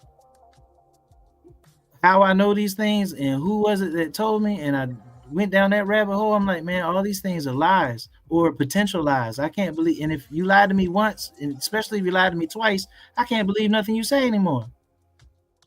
So I just throw everything out the window, and I'm learning. And I believe that the scriptures, understand how I'm saying what I'm saying. I have emunah. You know what that word is? I have emunah that the scripture is for me, and I speak to the set apart spirit, and the set apart spirit speaks to me, and I gain wisdom from the integrity of the scripture and the principle of the scripture. And when I look at it, I see lies. I see all the lies that all these people make, and all these people are perpetuating on the pulpit, in the synagogue, in the wherever, on the side of the street. They just perpetuating lies.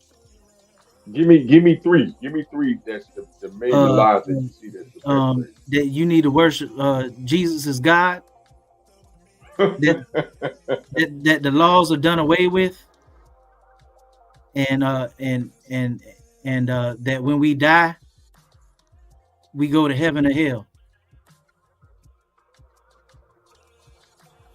That's a lot of people that read, boy. And the rapture. That's a lot of people. Ooh-wee. And the rapture. A lot of people. That's even some Hebrews. There's no rapture in the Bible. Nobody is in heaven or hell until Judgment Day. Correct. And it's clear. I mean, it's clearly outlined. Hey, Betty R. Let me say that again. Nobody is in heaven or hell until Judgment Day. Hell and heaven is a reward. You're either rewarded with hell for your works and your deeds, same thing, or you're rewarded with heaven for your deeds. And you don't get that until we're all judged, and there's a specific appointed time for judgment. Judgment Day is the last day. Everybody goes to sleep. Everybody's dead. They're just dead. And we get resurrected to judgment, and then we find out if we go to heaven or hell. And technically, there's not even a hell. There is a fiery pit that everybody goes to that's not written in the Lamb's Book of Life, according to Revelation. Nowhere in the Bible does it talk about hell. It's not hell. You can say Tartarus. You can say believe. Do you believe some of the scriptures was deliberately taken out and burned or threw into the Black Sea? Do you believe that? Black Sea? Well, I mean, I don't know about deliberately thrown into the Black Sea, but I think that there's been a lot of things that's been hid, destroyed, thrown away, whatever. Absolutely. And I think that there's a lot of scripture that's been, I think there's a lot in the canonical standardized Bible that's been tainted and twisted and turned and omitted or added or whatever. Absolutely. That's why you need to set apart spirit to guide you, to see you through all this truth, and you can sift out all these lies and dump them to the side because they're lies. And the thing is, we have to be lovers of the truth. We have to seek the truth. And seriously, you can't know truth until you know self.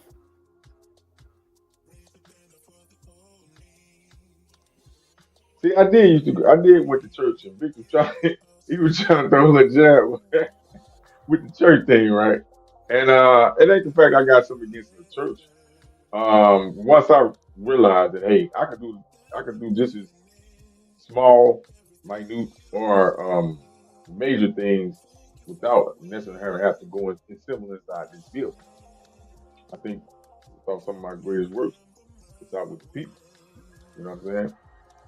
Not being closed off. You know what I'm saying? I can go and do things just as great, which I have been doing. Mm-hmm. Yeah, it's a lot. Yeah. But see, people.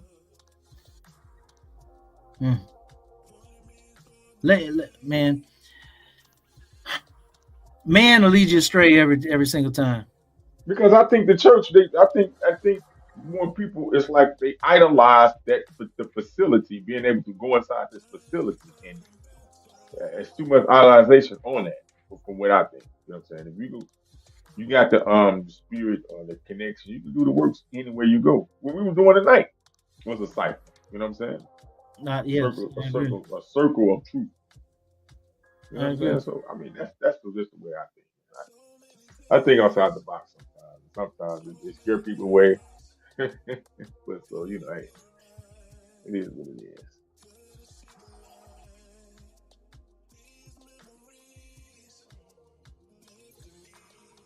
I agree. I agree with what you said about the church. Like it is kind of iffy nowadays. It is kind of iffy nowadays. But the thing is, in all honesty, that like there's just branches that are abominable, and we need to steer clear from them because they produce bad fruit. And at the end of the day, you're a tree. At the end of the day, you're a plant. You're you need to be rooted in fertile soil, producing good fruit. At the end of the day. And what's good fruit? I'm gonna tell you right now, according to the Hebrew scriptures, good fruit is righteousness. You need to be producing righteousness. Revelation tells you plain as day.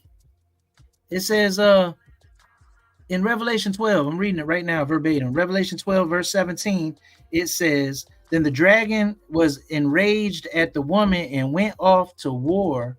And went off to wage war against the rest of her offspring. So there's a dragon who is very mad at the woman, and the dragon goes and wages war against the woman's offspring. Then it tells you what the offspring are. It says her offspring are those who keep Yah's commands and hold fast to the testimony of Yahushua. It's twofold. You got to keep Yah's command and hold the testimony of Yahushua. It's two. But the churches teach you, don't worry about Yah's command. Just hold fast to the testimony of Yahushua. But the Revelation, the book of Revelation, in the church professes to believe the Bible, and Revelation is in the Bible, and this tells you specifically that you need to keep Yah's command and hold fast to the testimony of Yahushua. And when you do both of those things together, you are the offspring of the woman. The offspring of the woman is the seed of Jacob, the house of Jacob.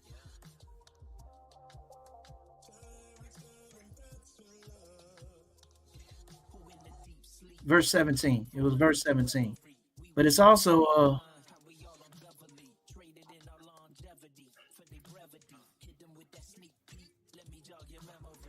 you see that? Verse, yeah, but it's also that's not one of them tricky. That's not one of them tricky things.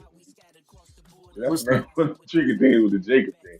Now is Jacob Yakub, or that's a made up story too. Yakub, you know, it's the same. Yeah, it's all the same. Jacob in the English. Jacob was a jokester. I didn't say Jacob was a jokester, right? Was that a lie too? Jacob wasn't a jokester, but he's showing off. He stole the birthright.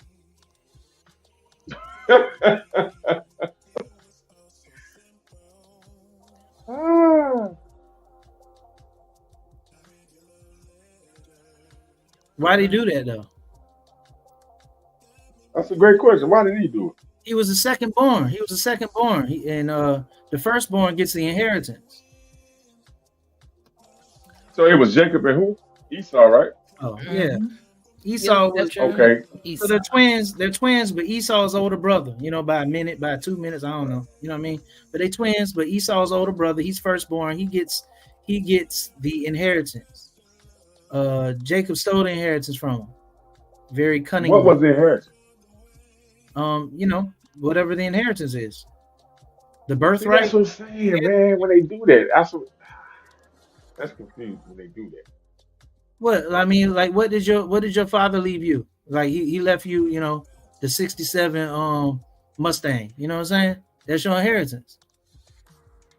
Just whatever his father Isaac was gonna give him, and Isaac had a lot. Isaac had sheep.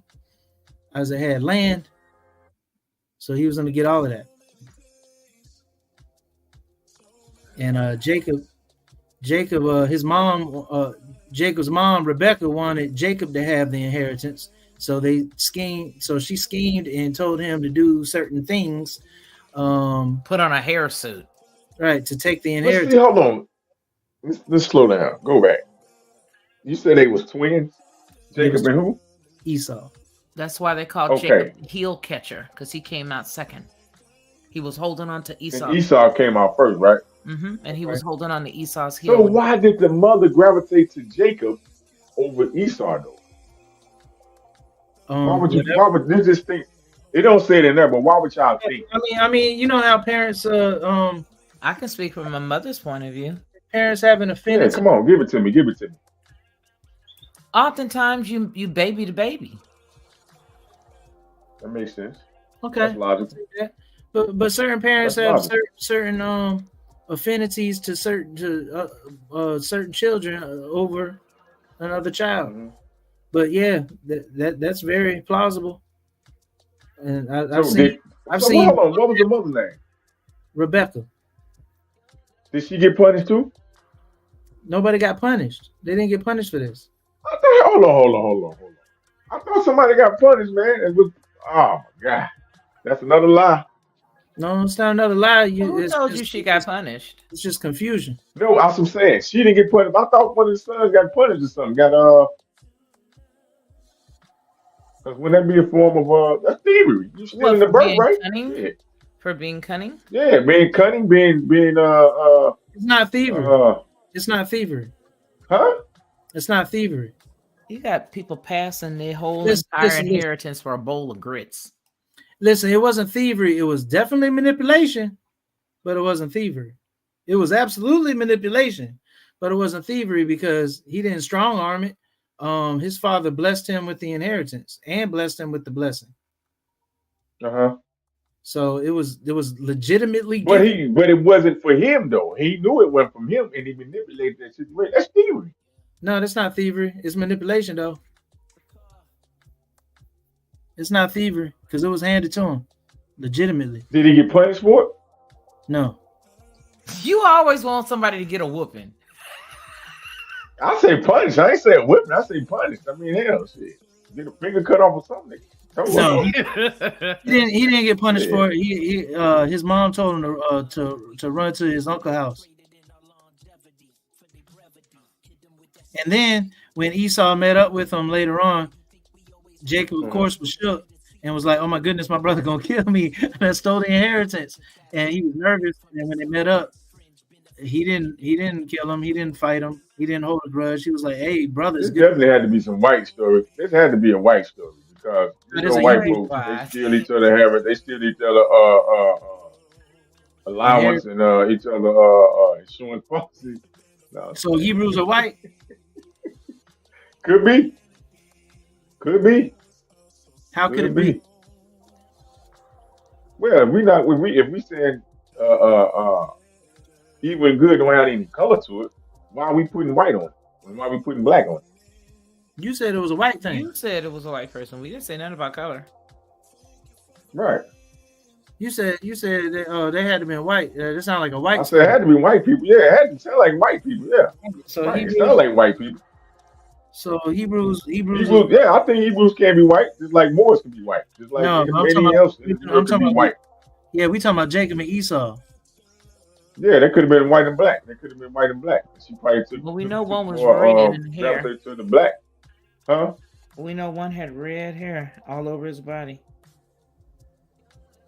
Yeah, I mean, they could have been a light skin. And my sister stole an inheritance from my family, and we black. We caramel color. Is that what you gonna say, Miss Felicia? She stole it. Could have been stole it. Esau could have been a what's name then? He could have been the first albino. Oh my goodness! He wouldn't have been the first one. Ooh, we're talking about the recessed genes and all this now. No, hold on. Let me ask y'all: was Noah considered an albino? It depends on what you read.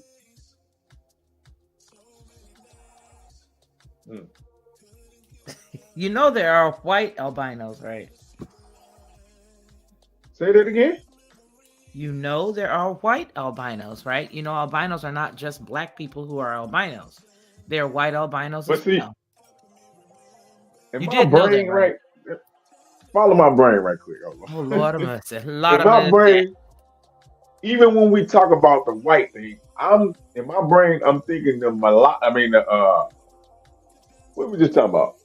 The albino. The albino is the original white person, created the original white dynamic. Where did you get that from? Who told you? You know what I'm saying? Because even the European ain't as white as the albino. Well, no, some of them are. But they lighten their skin. That's a gene. What are you who told you that? Albinism. But where do we get white from though? Where do we originally get white from? Because white people ain't white. They ain't white for real. Right. So my albinos look white. But that's a gene issue. That's not necessarily. I agree. Okay. Because I was like, wait a minute now. But I'm just saying. If I put it in layman terms, the original white man, white, is the albino. Mm-hmm. And I think they gave that to what we consider now is the pale European. Well, okay, let's talk a fact. We know that. Well, no, I don't even want to go there because that's like opening a totally different can of worms. We'd be here another 6 hours. But let's just suffice to say, okay, let's say he was white. Okay. Now what? You talking about Esau? Which could have just been an albino. See, I'm not albino, and he wasn't white. If you go by Noah's children, would you call an albino red? The albino red? Yeah, would you call an albino red? I don't know, because I know it's some reddish, rusty reddish, brownish people. So But an albino person or a person with albinism, would you call them red? I wouldn't call them red. No, I wouldn't call them red. I wouldn't. Some people probably would, but I wouldn't. Right, the text say Esau was hairy and red. Hairy and red. But so was Adam. So what color was Jacob? We're looking more like indigenous Americanas. Indigenous to this. What color was Jacob then? Did they describe Jacob's color? They said he was. The thing is, they really didn't do skin tone. Like it was different. Okay, but what they mean red though? It was fair. When they say red, they tell me his hair was red. My family calls me red. My husband, I should say, calls me red. My grandma was called my red. Husband but calls she wasn't me red though. She was brown. She was more like a. It's this sandy type, brownish type, lighter than the penny type. Yeah, like me, yeah. And I'm gonna tell you what's funny because this is the first and this nigga had to be gay because I ain't never heard a woman say that. Lord of mercy. Follow me, man. This life. We tracking. Go ahead. The first time I ever was called a red bone was by a dude. They call me red. Because I didn't never even think of myself as being light. Like I always thought I was dark. I'm just being honest. But I'm trying to tell you, my husband's from Mississippi. He calls me red. That's what I'm saying. He calls. Yeah. No, I understand. Yeah, I get it. Yeah. I get it. I understand the culture of people calling people red. And I got a cousin who is red, and she has literally red hair, but that comes from our great grandfather who's Irish. In Miss this Felicia. case, Irish or in my Scottish? case, in my case, in my family's case. Miss Felicia, Irish or Scottish? you red, Miss Felicia. Huh? I say you are red. I know. Let me see. Brother Hold Shaq. on, man. Turn your camera on. Let me see. Brother Look, Shaq. all you got to do is you look light at brown. my avatar. I'm red. Yeah, I'm light brown, but Like- it's, you know what I'm saying? I'm light brown, right? I'm light brown, right? You're sienna. You're sienna. Sepia brown. But no, I'm saying with the reddish thing. But see, it doesn't identify Jacob by any. It could, but Because I'm saying, what was the significance of it identifying Esau as whatever, you know, in the identification? So what would be, you know, what was the mother? What was her? What was the father? What, you know what I'm saying? This is where my mind goes. Oh, okay. Obviously, the baby stuck out for some reason. The baby stuck out, right? Was peculiar looking. Can we say that? okay. No, not necessarily, but we can go with that. But just because they said it doesn't mean he stuck out. It could mean that they were distinguishing him from the rest of everybody else on purpose. More so, so the rest of everybody else had to be, but more so opposite of where he was. that he stuck out. But It was yeah, he his might be. airiness that really made him stick out, because while his father was on his death, his father was ill. She dressed him up in that hairy suit, and when he put his hand down there, he felt the hairiness of the son. And that's the reason why he went along with it, because he thought that the hairiness was Esau, and it was not Esau, it was Yakub. So that was even more significant than the actual skin tone or whatnot. But it's very telling, when you consider the fact that it was the hairy part of it. That was really the delineative line, red and hairy. That was how they described him. Red and hairy. Yeah, he had a lot of hair. He was very hairy. Very hairy. Ironically, one of I my would have been when Jesus had a lot of hair on his head, not on his my first son. I had a dream about my first child before he was born while I was pregnant. And when he came out, he was exactly like what my dream was, that he had hair all over his face. He had hair all over his back, all down his arms. His hair was in a complete circle in his head. It laid all across his eyes. My baby had hair on his chest, my baby had hair all over the place. He said he had an Esau. He said he was hairy, and he's red. My baby was a hairy red baby. Some people have Caesars. Wow. He had an Esau. Yeah. But no, you know what though? My hair, in the sunlight, it hits it, and it's a reddish type, brownish reddish type, little blind type thing. My husband's even on my red. Even on my arm and stuff, sometimes you can see it. It's weird. Because you have Shemitic blood in you. I don't know anything about no Shemitic. Yeah, well, I'm gonna just come out and say it, because like I said, this is not monetized. All I need is likes, thumbs up. Here's the deal. The people who say that they are Semitic are screaming and hollering about it, but that's not them. Those individuals come from Poland, they come from Tibet, they come from Russia, they come from a whole lot of other places. Wow. That is the descendants of Japheth. And that is the reason why you see the scripture that says, and I'm paraphrasing, and I know the ones that say that they are from, that they are the Jews, but they are not. They are the synagogue of Satan. They are not the quote unquote Hebrews. That's not who they are at all. And so when they say that, that anti-Semitic stuff, we're Semitic. You have to read, you have to see Noah's descendants. You have to understand that each one of his descendants are clearly outlined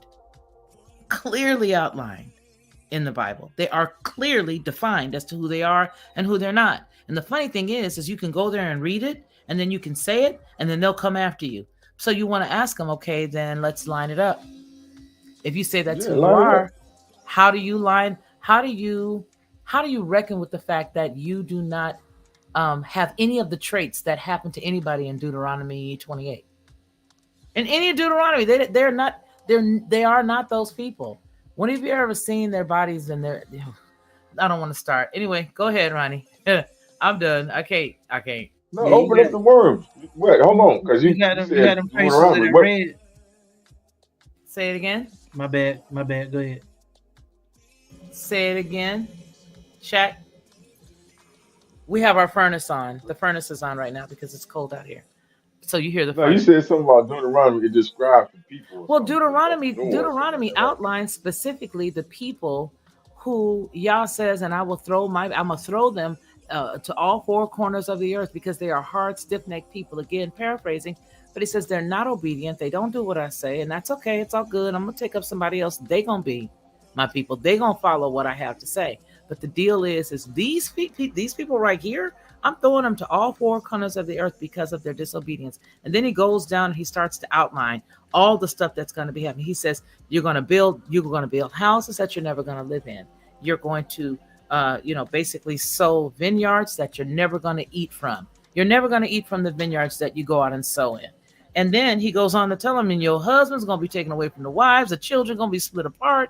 Your bodies are going to hang from trees, and the carcass and the fowl of the air are going to eat your carcasses. I mean, there are so many things. He said you're going to be hated among all the people of the earth. You're going to be poor. You're going to be downtrodden. You're not going to know who you are. You're not going to know where you came from.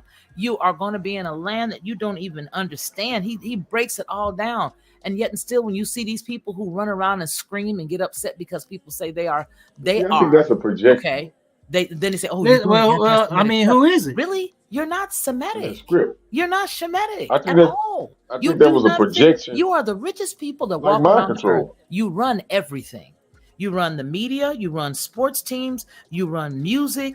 Everything that you the richest, you the doctors, you the lawyers, you the scientists, you everything. How can you be the people of Deuteronomy 28 when you run everything and you're the most wealthy folks on the planet? It said you're gonna plant. You're gonna plant fields that you can't eat from. You're gonna build houses that you can't live in. Then somebody else will enjoy the fruits of your labor. So I have to challenge that and say, well, when? Because the time could switch. Because before, people were already doing this. So the what? How do we know who they're gonna be? No, that's not the question. That's not the question. The question is, who is it not? No, what I'm saying. How well have you ever seen them? Have you ever seen them poor and downtrodden with no money? Yes. Everybody. The first slave that came to America was European all white the slaves. time. They was brought through here from the Portuguese, the Spain. Okay, no. We're not talking about the Portuguese. French. They were here in the land. They ain't had no land. Europeans were brought. That's what the rebellion of the that's what the Civil War was. The rebellion of these goddamn European Slavs rebelling because they wouldn't, See, the story was told in reverse. That story was told in reverse. So yeah, they weren't picking somebody else. The story that you're Slav. They were Slav. You got to understand something, and it does start with the children of Noah. It and does. The indentured servant and the slave is two different things. Two different things. No. Hold on. Let me qualify that. They're the same thing, but it became something different here in the Americas. Okay. All right. Okay. If you feel, yeah, okay. So, but listen. But there only can be one slave though, and the Slavs are the slaves. No. Oh, come on, that's not true. No, because the word exactly. But listen though. No, but listen though. You return and flip it. No, but look, you're going off of a Indo-European word, Slav and slave. And that's where that come from, and that's the connotation. Right. They're the original slave. Now I would say that they flipped us on our head and turned us into some slaves psychologically. Okay, I see what you're getting at. But listen, the English word for slave is not the Hebrew word for slave. What's the English word for slave? Slave. You just said Slav. The Slavs. No, I'm saying. The East Europeans, they were the Slavs. All them Slovakians, the Albanians, all them niggas were the Slavs, man. They was Yeah, slaves. I see what you're getting at. But listen, so You know what I'm that's in saying? the English. That's in the English. But look, we're talking about what the Hebrews were. Mm-hmm. In the English, it's translated to slave because that's how it can relate to the English speaking people. But in the Hebrew, the original word for what the English calls slave or abad is the abad, the abadim. And that word don't mean anything about Slavs, Slovakians, nothing. They're abads. But I'm saying them people was picking like I'm saying. We talking about lovers gonna be picking shit that they weren't living in. They was picking, they was homeless. They was orphans and shit. They had to be, given shelter. While they was picking the land and plantations and stuff. Yeah, but those were Then they indentured. rebelled against the indigenous Those people. were indentured people. Those were indentured people. You got to understand that after a certain amount of time, whether it be 7 years or 14 years or however long their contract was, but it was groups of 7. After that, they were given their freedom and they went about their business. And But they initially, weren't given their freedom. That's why it happened turned out what it is, because it wasn't no supervision over it. The one was brought over and went wild and went crazy with turning them into slaves. so With the brutality, the bruteness, so where you get you know that what I'm from? saying? Doing that type of visioning. So where'd you get that from? Well, you can look up Dervish Dose. You can look up all the different tactics they were doing to people that slaved down in the Caribbean and all that. Okay, You know what I'm wait a saying? minute. You're But those slaves in the Caribbean weren't the Europeans. and you're conflating the two. They were. Where do you think they came from? That's No, where they Jack. came here from. You are conflating the two. The indentured servitude that we are referring to, which is what I thought where you were headed, was the indentured servitude that the Europeans endured when they came to the United States. That's the indentured servitude or the slavery I thought you were originally referring to. No, they did. No, they had that shit. No, that was going on over there first. That's what the servitude started over there first. So you're talking about the Scots. The Englishmen. You're talking about the Scottish. Right, there you go. The English wait a minute. the Scots or the Irish. But you're conflating. But you are conflating two groups. You're pulling two groups of people and turning them into one that are not associated with one another. First of all, when we talk about slavery, it's three different. It's 3 different periods of slavery. So, but that's not. No, we got to go back. No. There's way more than 3 different periods. I'm going to steer this back where we began because it's becoming this big ball of stuff. So we were originally referring to Mr. Jacob and his brother Esau. Right. Then we sort of went over into this whole albinism thing, talking about the albinos and all this other stuff. And then we dealt with the color red as it related to Esau, right? And then we got on the topic of the question was, well, they must have been white. Well, what happened with, look what they did. He must have been white. Ronnie's question and my question to you was, why does taking the brother's birthright make him white?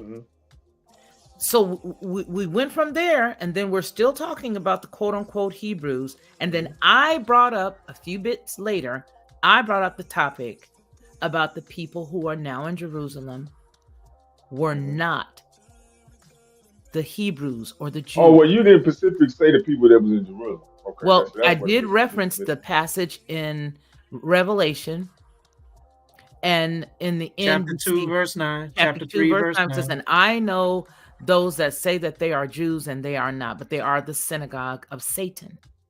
So that is where I want to focus on, because when we get into slaves and all this other stuff, yes, we know that there were several people enslaved all around the world. There are people enslaved right now today.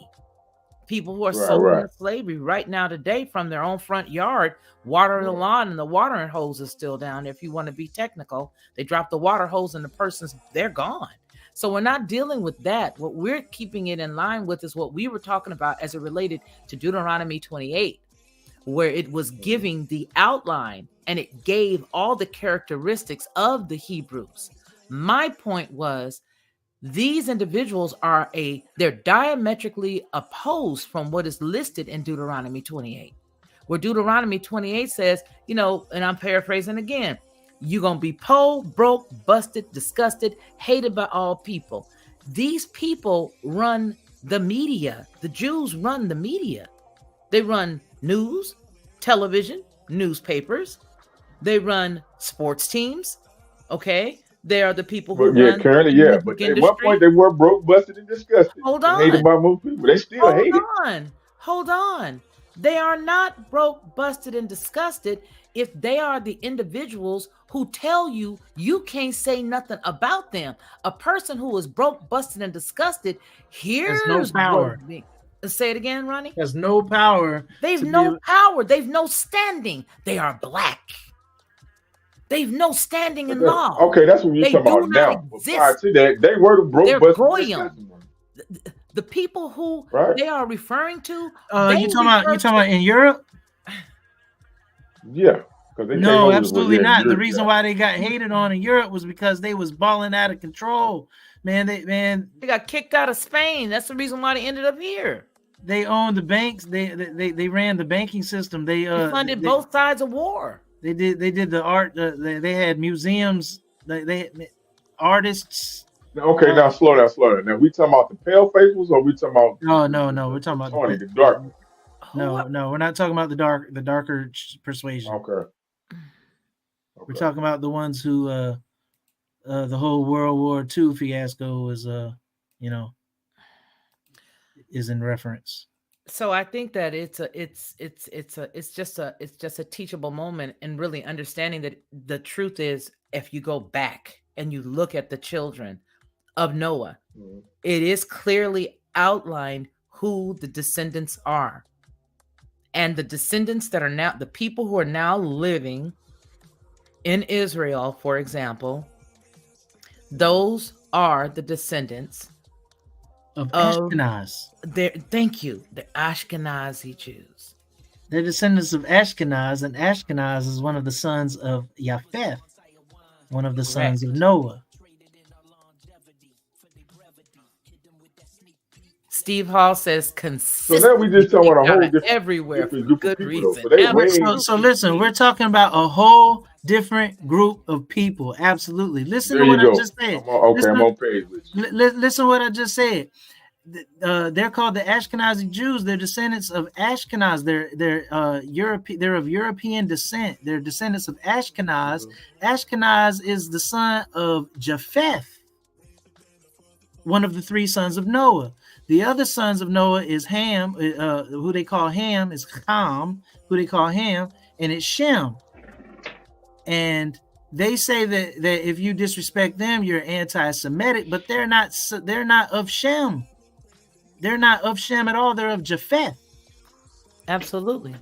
So you can't be I'm just blaming on the Moors, man. That's what I'm just blaming on the Moors. That's a scapegoat that's not going to work because you're too intelligent for that. I just blame it on the Moors. But I mean, are you hearing? There's two sets of Moors, though. Are you hearing the dots? I agree. But then them dark Moors, when they treat them pale face Europeans as slaves, but that's what the story go. That they was they slaves. They had to treat them. They was slaving them over there for 700 years. So is that a lie? Somebody lying. What? Who? You're talking about the Slavs, but Slavs aren't Jews. No, I'm saying the Jew, they was all over there. They got kicked out. Yeah, they were slaves. They were slaves too. They were slaves. The pale face, all them pale faces. If you listen to some of these people tell these Moorish lies that they had all them people enslaved over there. They was the royals. They was the royals, right?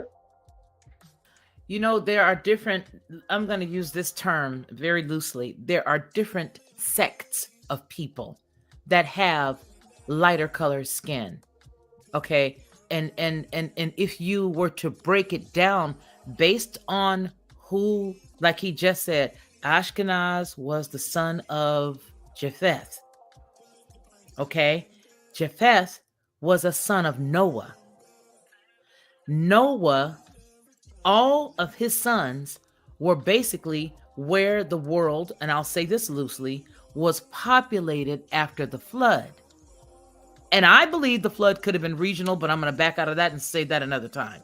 But my point is, when you deal with different, No. I'm not going to do that because you're going to take a tangent. Let you do that. We're going to be back on slavery again, and you're going to be saying that all the pale no, quote unquote, are the same, and they're the deluge, right? So the flood was the flood. What did that flood start at? Let's just say, give me a geographical location. I can't right now. And I'm not going to. Ronnie can. I'm not going down there. I'm gonna say America. No, before I'm you move pull on, him I'm out gonna of say this America. The flood started in America, and people went over there to that place where we consider now Africa. Hey, well, hold on before you go there. Let's put a stamp on what we talking about before we progress. Before we progress, like you talking about the Slavs, right? But the thing about it is the Slavs put the Jews in office. Okay, they kicked the Moors out, right? Right? Yeah, during the Bolshevik Revolution, and that whole fiasco in the early 1900s. But what I'm saying is the Slavs aren't necessarily the Jews. There might be Jewish people living in Slovakia, living in that region, the quote unquote Jewish people living in that region. But these Jewish people didn't come about to about the 700s AD, give or take. But these are a different group. These are a totally different group of people. So the Slavs might have been treated poorly or what have you. But where do we get that connotation from? Where do we get that understanding from? Is that a old, centuries old connotation about the Slavs, or is that just a relatively recent, racially inferior connotation about the Slavs? Well, that's in their right. You know what I'm saying? Because they are, remember, they was over there always battling with the East and the West. See, when they talk about the West, we thinking they talking about America coming over across the Atlantic. No, it's the Eastern European Slav nations against the Western. The Western, I would think, would be the wealthy, was the wealthy, kind of upper class, and the Eastern was the more, we can say, poor. So okay, so based on that on that that term Slav could be something derogatory or what have you. That verbiage was brought over into the Americas too, and the people that were treated, who were oppressed or treated lesser than, were called slaves. Based on that, it's not that they never. Right. Okay. Yeah, I can agree with that. Yeah, I can agree with that.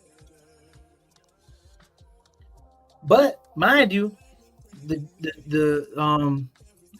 was a Jewish family that ruled.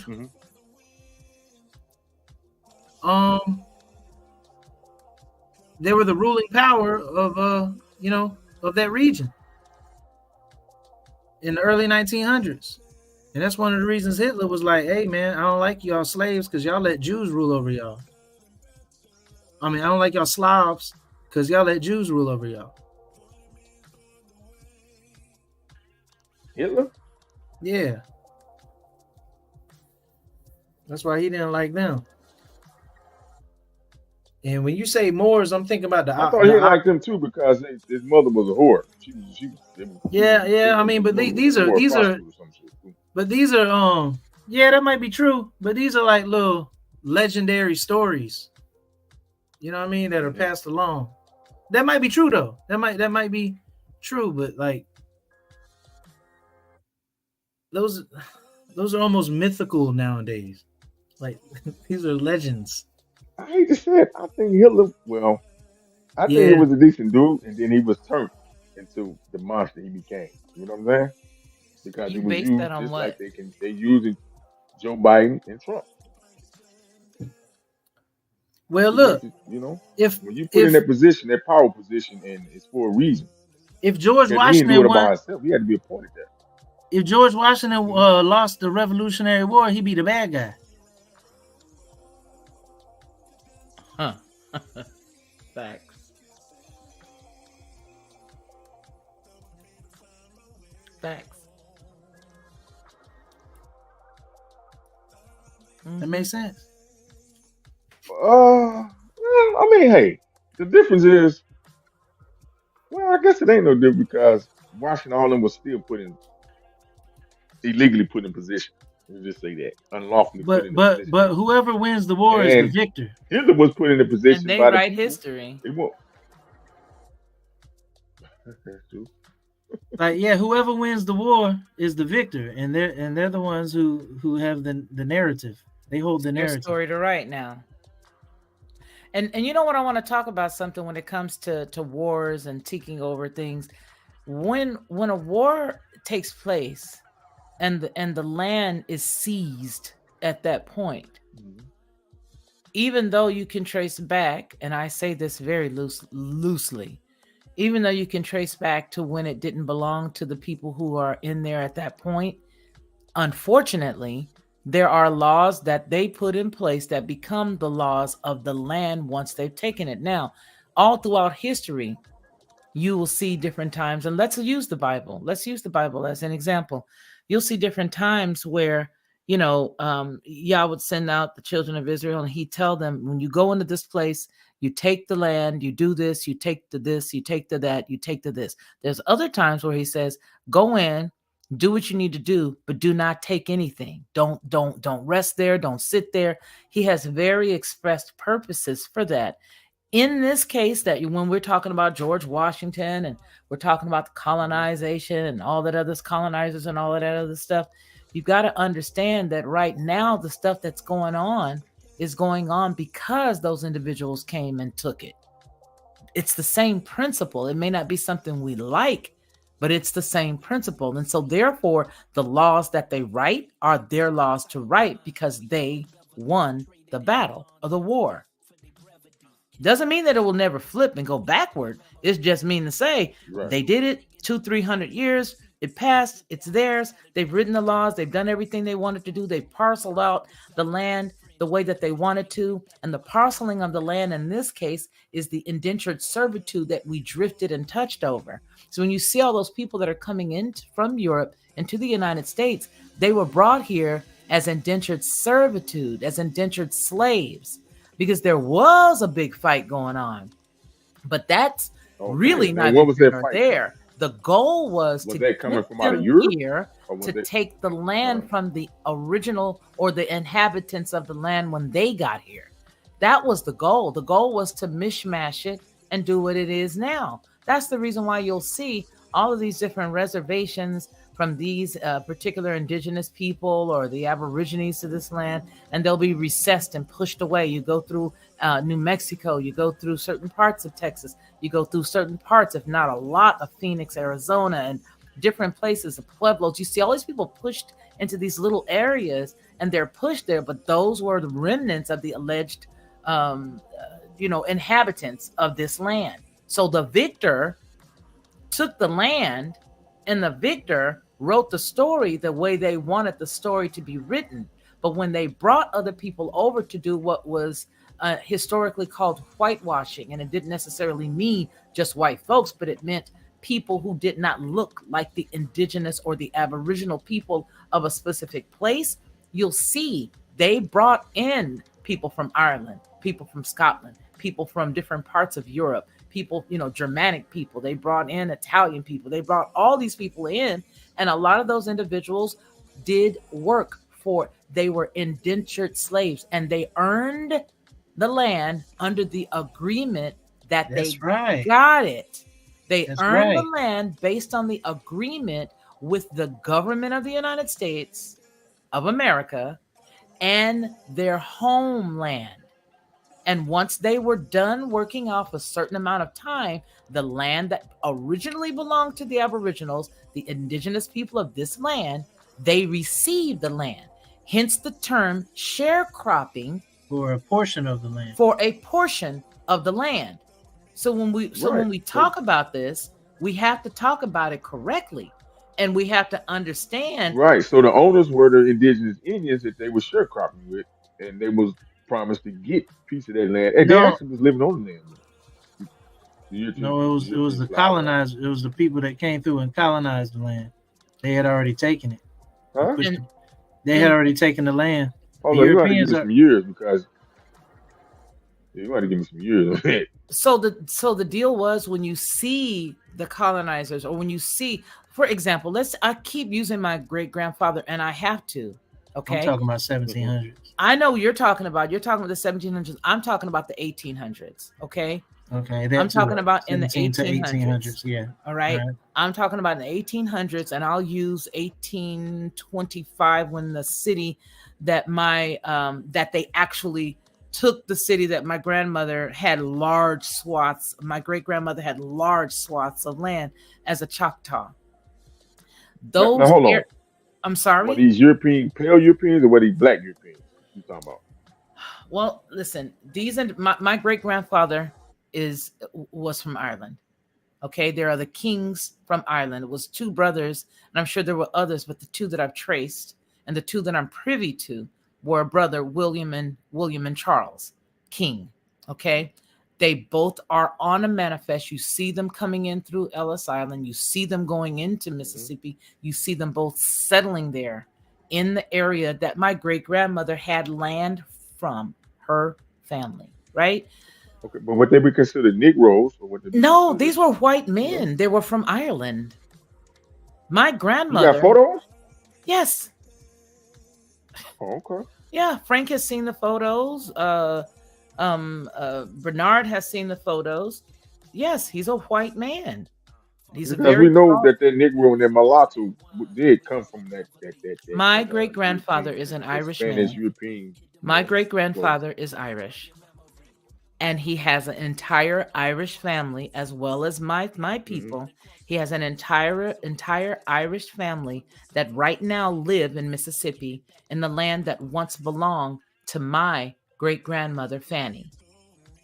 That land. But I'm saying the people that brought him over, were they white Irish, or were they black Irish? America brought him over with the intent for him to come here as an indentured slave. American Colonization Society. He came here as an indentured slave. He took the land. They taught him, my grandmother, my great grandmother, and all of her people taught him and his brother how to take care of the land that they took. Once they were done, and then my grandmother and her people ended up allegedly sharing in the crops that they gleaned off of her land, but she wasn't getting any of what she was getting prior to this whole thing happening, right? They took the land. My great grandmother and her siblings got pieces of money as they picked and did everything and taught my great grandfather and his people how to run that land. When they learned how to do it, and it all blew over, you got me, you got my daddy, you got his mama, you got me, you got all my first cousins, you got all that stuff, right? But the issue that I'm trying to drive home is he was brought here as an indentured servant with the promise of the land that he was given. And while he was an indentured slave, he had to work out that time. Once that time lapsed, they gave him the land. Hence, that whole entire area in a whole area of nothing but Choctaw that used to be there in Mississippi is now his family and a whole lot of other folk that came through Ellis Island when he came through. Does that make sense? And then they came through in the 1800s. He came, he came through in the 1800s. Right. Absolutely. Okay. Absolutely. And so a lot of the people came in 1619. You know what I'm saying? I mean, that's got to be clarified. Well, I really can't clarify anybody else's story. I can only clarify my lineage, right? And I can only tell you what happened at that time with my people. And that's why I'm saying that, yes, the term, first of all, let's just get human resources for a second. When you look at the term slavery and you look at the term labor and you look at the term now, the labor board, you've got the federal labor board, you've got state labor boards. These labor boards were put in place at the end of slavery to make sure that individuals received a specific amount of money for the work that they did. They had to have federal minimums and state minimums to pay people for the work that they do, which is the purpose of the term labor. The labor that you do, you have to be compensated for it. Now, this came up well after the slavery. But when these people began to become, free people, free slaves, free men, free white and black, didn't matter, white, red, whatever it was, they became free. Well, then there had to be some type of statutes put in place for them to no longer be quote unquote working for nothing, if that makes sense. Does that make sense? Does that make sense? So it's really important to put all those pieces together and understand that there's a lot of things we don't know here. A lot of stuff that a lot of us don't know. And I said this about 2 years ago on the Lockhart Perspective, and that was, there are some things that every American should be angry about. Every United States citizen should be angry about the fact that it doesn't matter what color skin you have. You got to throw that out the window. You need to be upset about some of the stuff that you were never taught, because the stuff that you were taught makes everything look like it's a fairy tale. And then it gives you this agita or angst because things aren't what you think normal should be. No, I agree with you with that, You because feel me? there definitely has been a story, and there definitely have been some failed Europeans that did some nasty stuff, but there also was some black Europeans and some Well, so-called black here's Indians the that was on thing. some niggas Here's the thing. working in cahoots. The classification of people who come from Africa, no matter what color the shade of their skin, is European, which translates to Anglo, irregardless to how you want to slice it.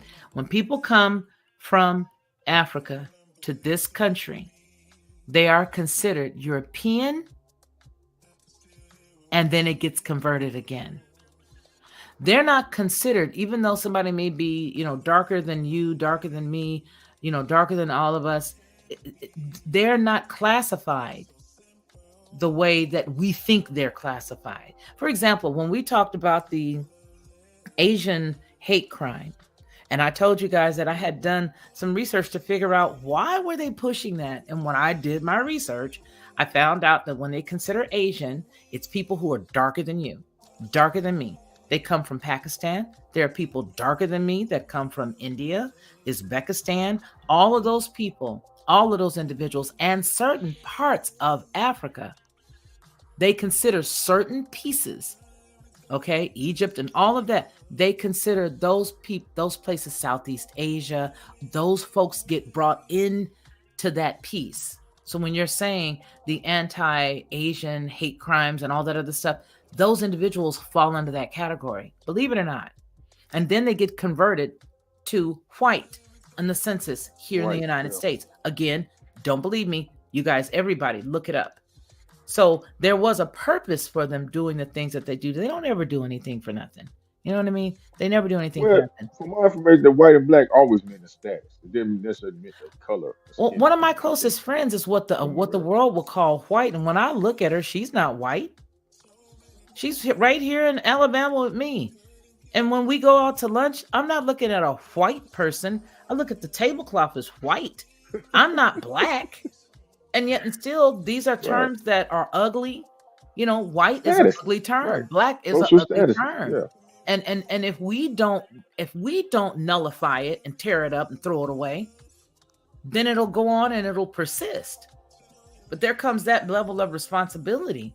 And then there's also the level of honesty, and the honest pieces are that the people that call themselves Shemitic are not. They are Ashkenazi. They are not the other brother. Now, you remember we just got through talking about one brother who took the birthright.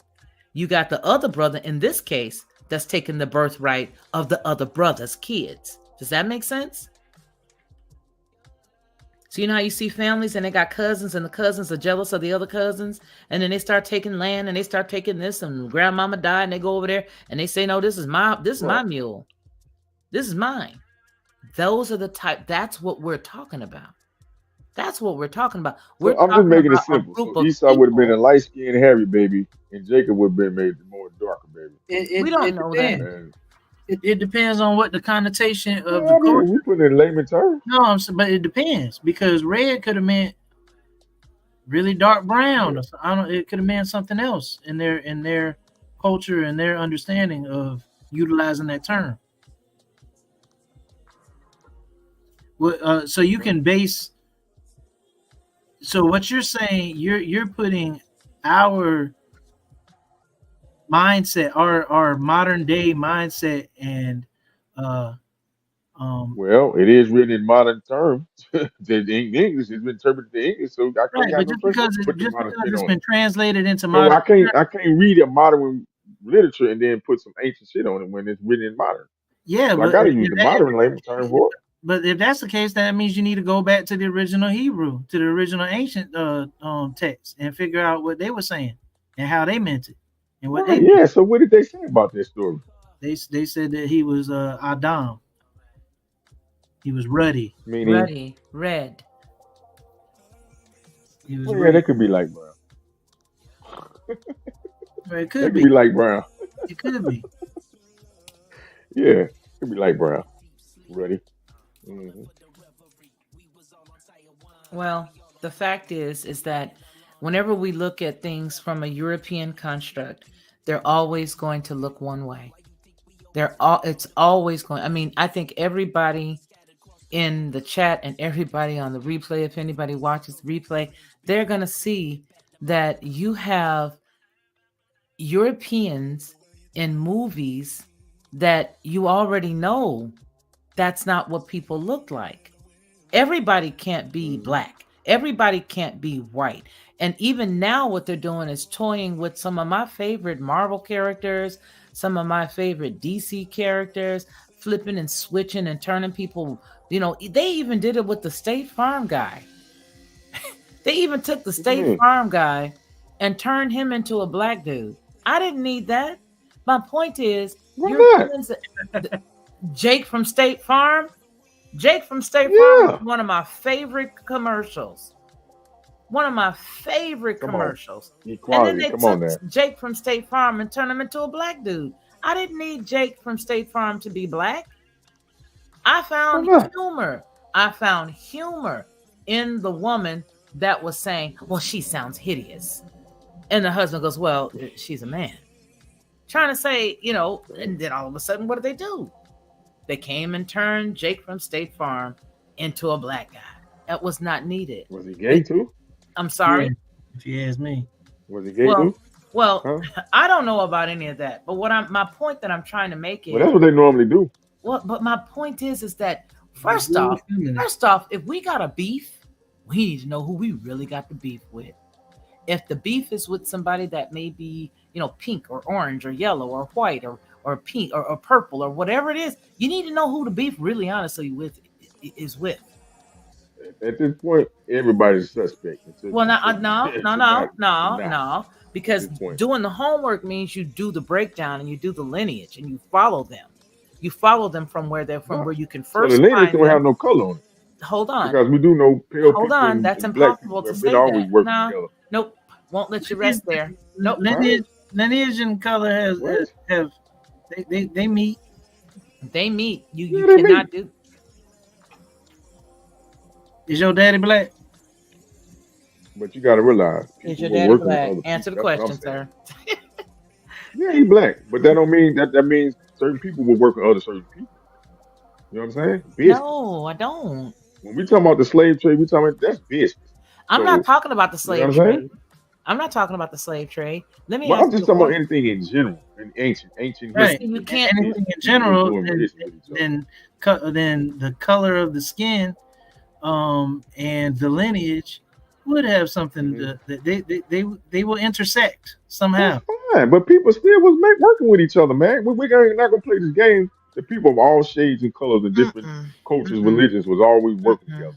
Do you know that there are certain people who have absolutely nothing to do with those who are in power right now? But if you look at them from face value, you absolutely think they're the same people. There are people who are quote unquote white that have nothing to do with the people who are in power, that if you juxtapose them and sit them side by side, their skin tone will tell you they are the same people. There are some people who are quote unquote white folks that don't have nothing to do with the evil cabal that is the globalists right now.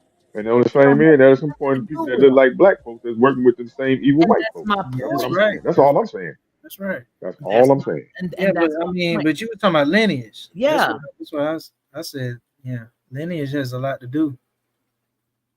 but it doesn't necessarily make your character a certain type of way. Well, And that's the truth. But I mean, when we when we go back to deal with this final nail in this coffin here. When we deal with, it's too much. It's too not much too much. gumbo It's out only here. too much when you take a paintbrush. Gumbo that up. It's only too much when you take a paintbrush and you start to paint it and you start to add other things. If you take your fingers or take your hands and just sit on your hands and don't pick up the paintbrush, just let the story be what it is. And then once you got the story, you can do whatever you need to do. But the point that I'm making is don't take the paintbrush, do not draw. Follow me when I say there are a group of people who say that they are Shemitic, who say that they are Jews, is listed in Revelation 2 that are not. They are the synagogue of Satan. These are individuals who, because they didn't like their cousin, was trying to take over the cousin. See, this is a family story, okay? Follow the family story. You got one cousin who got another cousin, and they've taken over the cousin's stuff because of the lineage of Noah, because of Noah's children. So you got one cousin that's trying to take over the other cousin's stuff and has actually done the biggest escape with their identity known to man. And they are not them. They are not those people. But yet and still, if you talk about it, then you are considered something that you're not. It's a bad joke. It goes to show the mental depravity of those individuals. It goes to show that even if you say the truth, they're not going to like it. They're the same folks that's pushing a lot of stuff on kids, if you get what I'm talking about. They're the same people pushing the lies because that's what they are. They are of their father. They are a liar. They're liars. They're liars. That's what Revelation 2 specifically says. It says, who say they are Jews, but are not Jews, but are liars, and are of the synagogue of Satan. Literally says that. Revelation 2:9 and Revelation 3:9 says the same thing. And I think that it's just a disservice, not necessarily from you, Shaq, but just in general. If we were to take, say the Greeks, and take the Greeks and put them in the pile with all Europeans, and then take this group and put them all in the same pile, and then don't forget the aliens. Go ahead and deal with some white-haired Nords and just throw them in there too. Just throw everybody. Each one has their own issue, whether they're, like you said, dark-skinned people who are European. They got their issues too, but you can't lump everybody all in the same vat. That's like, seeing a whole bunch of people at a store and somebody robs the store and everybody in the store is now guilty because of somebody else robbing the store, when this person was over here in hardware. This guy was robbing the store over here at the cash register, and this guy over here went in the back and actually got the vault. But then you got a whole bunch of other people over here who were in soft lines. Does that make sense? Are we gonna take everybody and just throw them all in jail together? You got to break that down. You got to find out who's who, because when the thief is found out, they must repay 7 times. They got to give it up. So you got to make sure that you're dealing with the right people, and not all of them people are those people. Those people that no, I agree that, but we got people that's willing to deal with them. Huh? Yeah, because people that's willing to deal with them, that's in bed with them. They're keeping the charade going. Yeah. And you know how? Because those people, that's not the people written in Deuteronomy 28, got enough money to pay them people. And that ain't the people in Deuteronomy 28. They ain't got no money like that. They live in paycheck to paycheck, robbing Peter to pay Paul, don't have enough money to buy they standing outside trying to get some money to buy themselves a Old English, trying to buy some money to get themselves some Michelob. They ain't got it like that. High life. Do you see what I'm saying? They trying to, they don't even, and the bad part is they don't even know who they are. They wrapped around a belief system that was never even written for them, and wondering why they don't have any success, because they follow in a lifestyle and a system that was not created for them. They're believing in a belief system as far as a Christianity or whatever was never even written for them. They're following after the same exact thing we pulled out when Ronnie was talking about 2 weekends or 3 weekends ago. When Moses came back down from that mountain and they were having a party, the children of Yasharal, they were all the children of Israel, they were out there having a party. And then when he got down, he was like, what are they doing? Well, they was whittling as good as they could. They were whittling all kind of idols because they succumbed to the gods of that land. But that's not who their God was. Even, say, for example, they took those gods in that land and they began to teach their kids about those gods. And then, 10, 15, 20, 30, 40 years later, they still believing in the same God. Well, now you take that child, take a child of theirs, 50 years down the line, they're going to cuss you out because they believe that's their God. That's where we are right now. You have a lot of people believing something. Now, I'm not saying that there are not people from different houses. They can stay in whatever house they come from. If that's the house that they belong in, let them rock that house. If that's what they're supposed to be in, then let them rock it. But if that's not where you're supposed to be and it's your quest to find out who you are and where you're supposed to be, I submit that when you find out and you know that's where you're supposed to be, that you fall in line. Because if you don't fall in line, you're going to find yourself taking on the plagues and the sins of those individuals that you decided you wanted to follow, even if that ain't where you're supposed to be. That's my point. Mm-hmm. I'm with that. Yeah. What do you think about that, Shaq?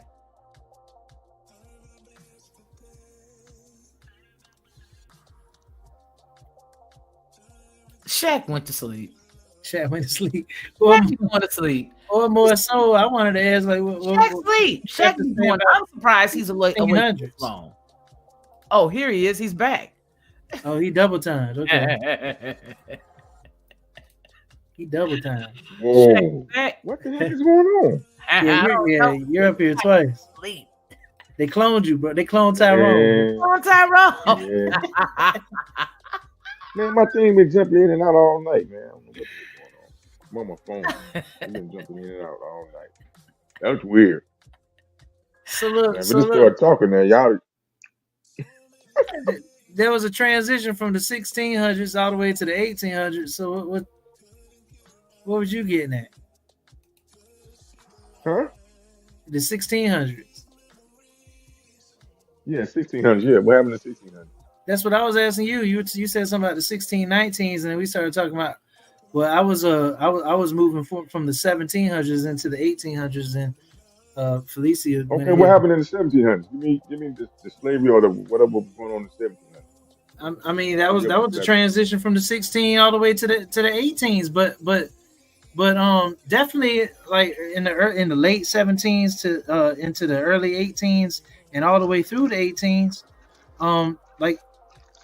like Miss Felicia was saying, the Irish people came in and they had this whole manifest destiny thing, and they were like, "Yo, we're all heading west," and they were building brand new cities and towns. Well, I should say towns. They were building brand new towns, and they needed people to live there.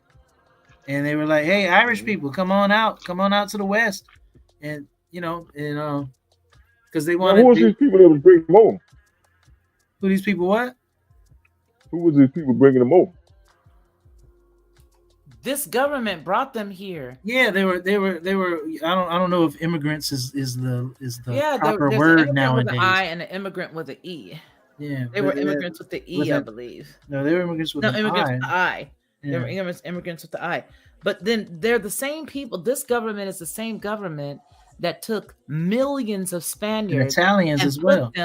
Millions of Spaniards, and put them in Brazil because they had taken the red people from this land and put them in Brazil. So to scatter them up a little more, they brought in millions of Spaniards, put them in Brazil. And that's the reason why you see Brazilians look the way they do today. This same government, this same place that we're talking about, this place that we're on right now. Or the American government did. Say it again. Yeah, the star lines. The star lines were bringing people over.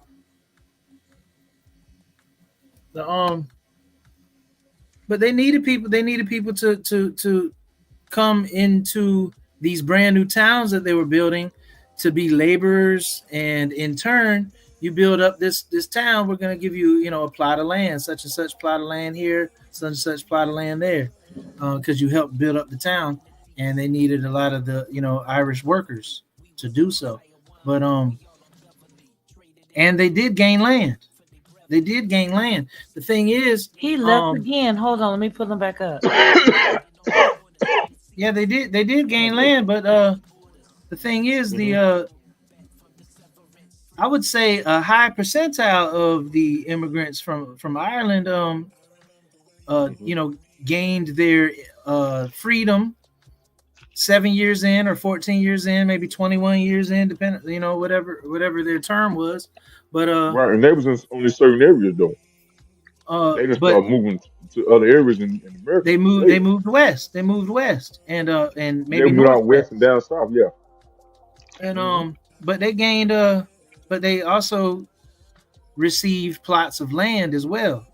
And I would say a high percentage of them versus the quote unquote black enslaved peoples, there's not a high percentage of. Some of them gained their freedom, and some of them even gained plots of land. But that is few and far in between in the story. That really, yeah, they lost their land. They took it. that's a small percentage. But in the 1600s specifically, you were talking about the 1619. That was a Portuguese ship. Right. That was a Portuguese ship. Black. The Portuguese were black. The Portuguese are the French was black. The Portuguese are types of, they're Portuguese, but they're a type of Spaniard. They're all quote unquote they're Latin. They're all Latin. You say they're Latin? Yeah. Portuguese are Latin. And they're all Indo-European. Indo-European. Hold on. What is Latin? And there are some that look like us. No, that's what I'm saying. That's one I'm thinking that came over first. The darker French. Well, more colorful. Let's say the copper color. Well, I'm talking about the White Lion, the ship, the White Lion, where those 20 odd Negroes came over with them. I think they went into. No, them came from the Caribbean. Them come from no Europe. They came. I know what you're talking about because the Portuguese were instrumental. Yeah, they were instrumental in doing a lot of dirt to the indigenous people. But see that, they were intercontinental. But they call them Negroes. They call them Negroes. Negros. They call them Negros. It's just females. Those were females, and those females were the highest paid. They was like I think they was like $2,000 a piece, a lot for them. Yeah, but they didn't get $2,000 for them. They got some rations. That's how much the rate was going at. They might have scammed in pocket. No, this was the first at least recorded, but this wasn't like a intercontinental slave trade. They traded some of their slaves for some rations, and they ended up. Who you talking about? The Portuguese? Who? The Portuguese with the settlers in Hampton, Virginia, at Fort Monroe. Well, it wasn't called Fort Monroe then, but the Portuguese traded their slaves that they had for some rations with the settlers that was and they took them to Jamestown. But they were black, but they weren't necessarily black. You don't know what they were. They were Negroes, and these Portuguese Negroes. Those are females. That weren't even men. They were females that they brought. All right. Well, I think he's talking about the ones who are listed in the Library of Congress that came through. Talking about them 20 some odd Negroes that came on. Negress. He's talking about those Negress. And there was one or two that was so sick, they're noted there in the Library of Congress, that they were so ill, they wouldn't be worthy to even be traded or slaved or enslaved or whatever. I think that's what you're referring to, right? Correct. Yep. They came over when? Oh, I forgot. I think it was a 1692. 1492, 16. It was something 1692. Yeah, it was 1692. Those are the ones that they listed, and that's the reason why they constantly use that reference point of 400 years because of them. Right. But there were. But they didn't come from cargo they ship. They came from the Caribbean. Yeah, that was intercontinental. That wasn't. That was a cargo ship. Yep. Historically, that was a cargo ship, and the cargo ship had enough weight, had enough space for all the stuff that they brought with them, plus the ship's crew, and then those specific amount of people who were on the manifest, and those were all women. And that's what he's referring to. Yep. And it's in the Library of Congress, but you got to pay a lot of money to get a hold of that stuff. It's a lot of stuff that you can't get a hold of. They shroud it and say, oh, well, no, you can come get it later. You can come pay this much for the book if you want to buy this or if you want to buy that. Let me digress. The things that are in Library of Congress, you've got to wait to get, and you got to pay certain amounts of money in order for them to do the research to pull it. That's what you're paying for. But then there's other books that are quite expensive that do have history in them. And the reason why they're so expensive, I think there's a few books that are like in the upwards of $2,000 and $3,000, where just a layman's not going to be able to go and buy it unless they are historians. But anyway, yeah, there's a lot of stuff. But I'll tell you this much, Shaq, that once we start to study, I love to take world history, and I take the Bible when I study world history. I love that. And the reason why I love it, because it opens up. Why you take the Bible when you study world history? Because I enjoy reading the Bible. And I do know that when I'm looking at world history and I'm looking at the reference points, it helps me understand certain things. It helps me understand line up certain events. It lines up certain events, because here, what you have to understand is whenever you're dealing with modern day religion, you've got to know what points that you're looking at. You got to know at what point this happened and what year this happened. Okay, they came about, and this, the whole story of Constantine is history plus Bible. The whole story. You can't separate Constantine from Bible. You can try, but you're going to have a very skewed view of truth. So you've got to know that if you're going to study it to the point that you're trying to, get some information and knowledge. The only reason why I feel the way that I do about Rome is because I've been able to trace what they did and look in the Bible and see some of this ain't matching. Lots of this ain't matching. You made this up. You see? So it's important. We can't, and I'm so glad and I'm so happy that I have my brother Ronnie, because he does keep me, because I want to throw the whole New Testament in the garbage can. That's I'm telling you what y'all know. I'm telling you what y'all know. I'd be like, I want to throw it all away, because if I can find out that this and this was this and that, and it was infiltrated by these people in the year thus and such, then I don't want anything to do with any of it, because I don't want to be responsible for living da. But no, Ronnie just brought up a great point. If you keep it and you juxtapose, well, like he just said earlier, that stuff that's in what they consider the Old Testament. Okay, because there is no new scripture in the other part. Okay, if you keep it, one nullifies the other. And I was wanting to throw it all away. Why would you throw the written testimony against? Well, you see what I'm saying, right? But I mean, when you made sense, and that's the reason why you got to have somebody other than just you. When you are in that mode of study and transition from something, I mean, everybody who knows me knows that my testimony was that I got to the point where I was like, I'm tired of all these lies. Something ain't right. There's some flies in the buttermilk someplace, and I I just want to know what they are so I don't have to deal with them. So I can look it up and get rid of them.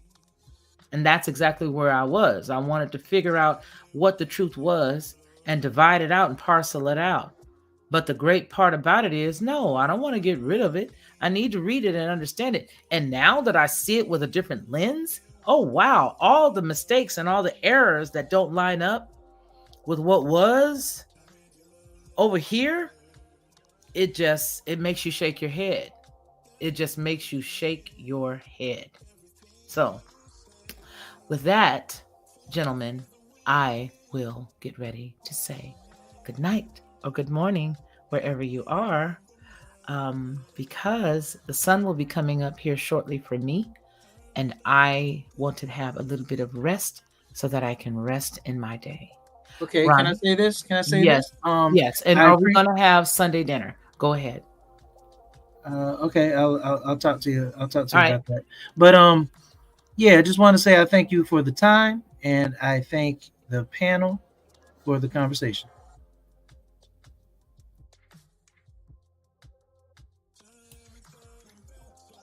Are you still there, Shaq? I like snakes and doggies. I don't know where snakes and doggies came from, you guys, but he or she is hilarious. What we've got here is a failure to communicate. Some me you just can't reach. So you get what we have here. Well, I'm saying throw it all out. Just throw it all over. I don't want to throw it all out because now I understand that would be best medicine. Throw it all over. Me, having gone to Bible school and having learned from the Bible and having studied it and having been able to spew out the scriptures left and right without any recollection of where they come from. I could tell you this, and this. I don't feel it necessary for me to throw it away. I don't feel it necessary for me to throw it away. I think it would be an egregious miscarriage of justice if I did that. I just think it's more important for me to know it and to be able to juxtapose the two so that way I can tell you what's what. You know what I mean? Okay, so let's see. But the spirit is we. It's all that. Okay, you guys. I'm so glad you guys hung out with us and we know where to find everybody. We said it earlier. Snakes and Doggies said, I'm a male with the heart. I'm a man. I'm a man, Damon. So I love everybody. I'm glad you guys were all able to come in. Ronnie, thank you for being here. And Shaq, thank you for being here. And thank each and every one of you all for being here, hanging out with us as long as you did. I'm glad that you guys were able to come in and see some of the stuff that we were talking about and all of the things that we were dealing with when we started up this podcast earlier on 7 hours and 45 minutes ago. I so appreciate each and every one of you for spending your time. I appreciate you guys for disagreeing.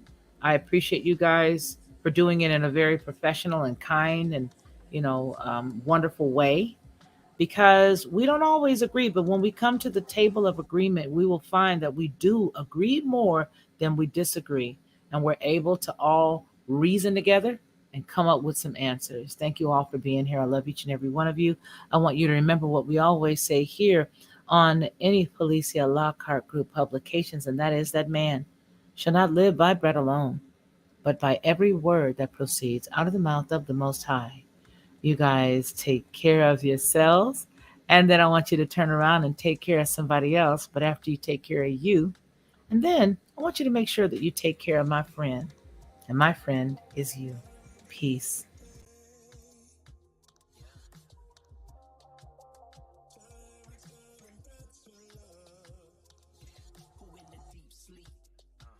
For the reverie, we was all on Taiwan, how we all on Beverly, traded in our longevity for the brevity. Hit them with that sneak peek, let me jog your memory. Why you think we always hanging on the corners? We the seat. Look at how we scattered across the borders. Vassal with the tassel, back from the severance. Fringe benefits, bringing it back to my remembrance. I remember what you told me. I can still hear it when the wind blows. Raise the banner for the old me. Yeah.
many days, couldn't get it right, couldn't see the light. These memories make me like the blankets tender, helping me remember that every turn to love. To know you like I know, show you right. You dance so breeze, kissing me, helping me to find my way home. I remember yesterday.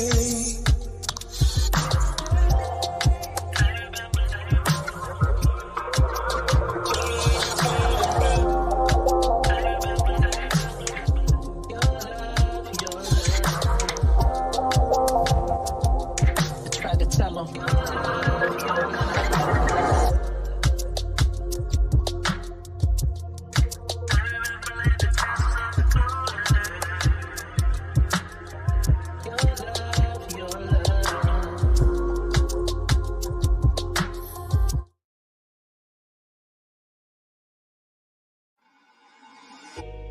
Lockhart perspective.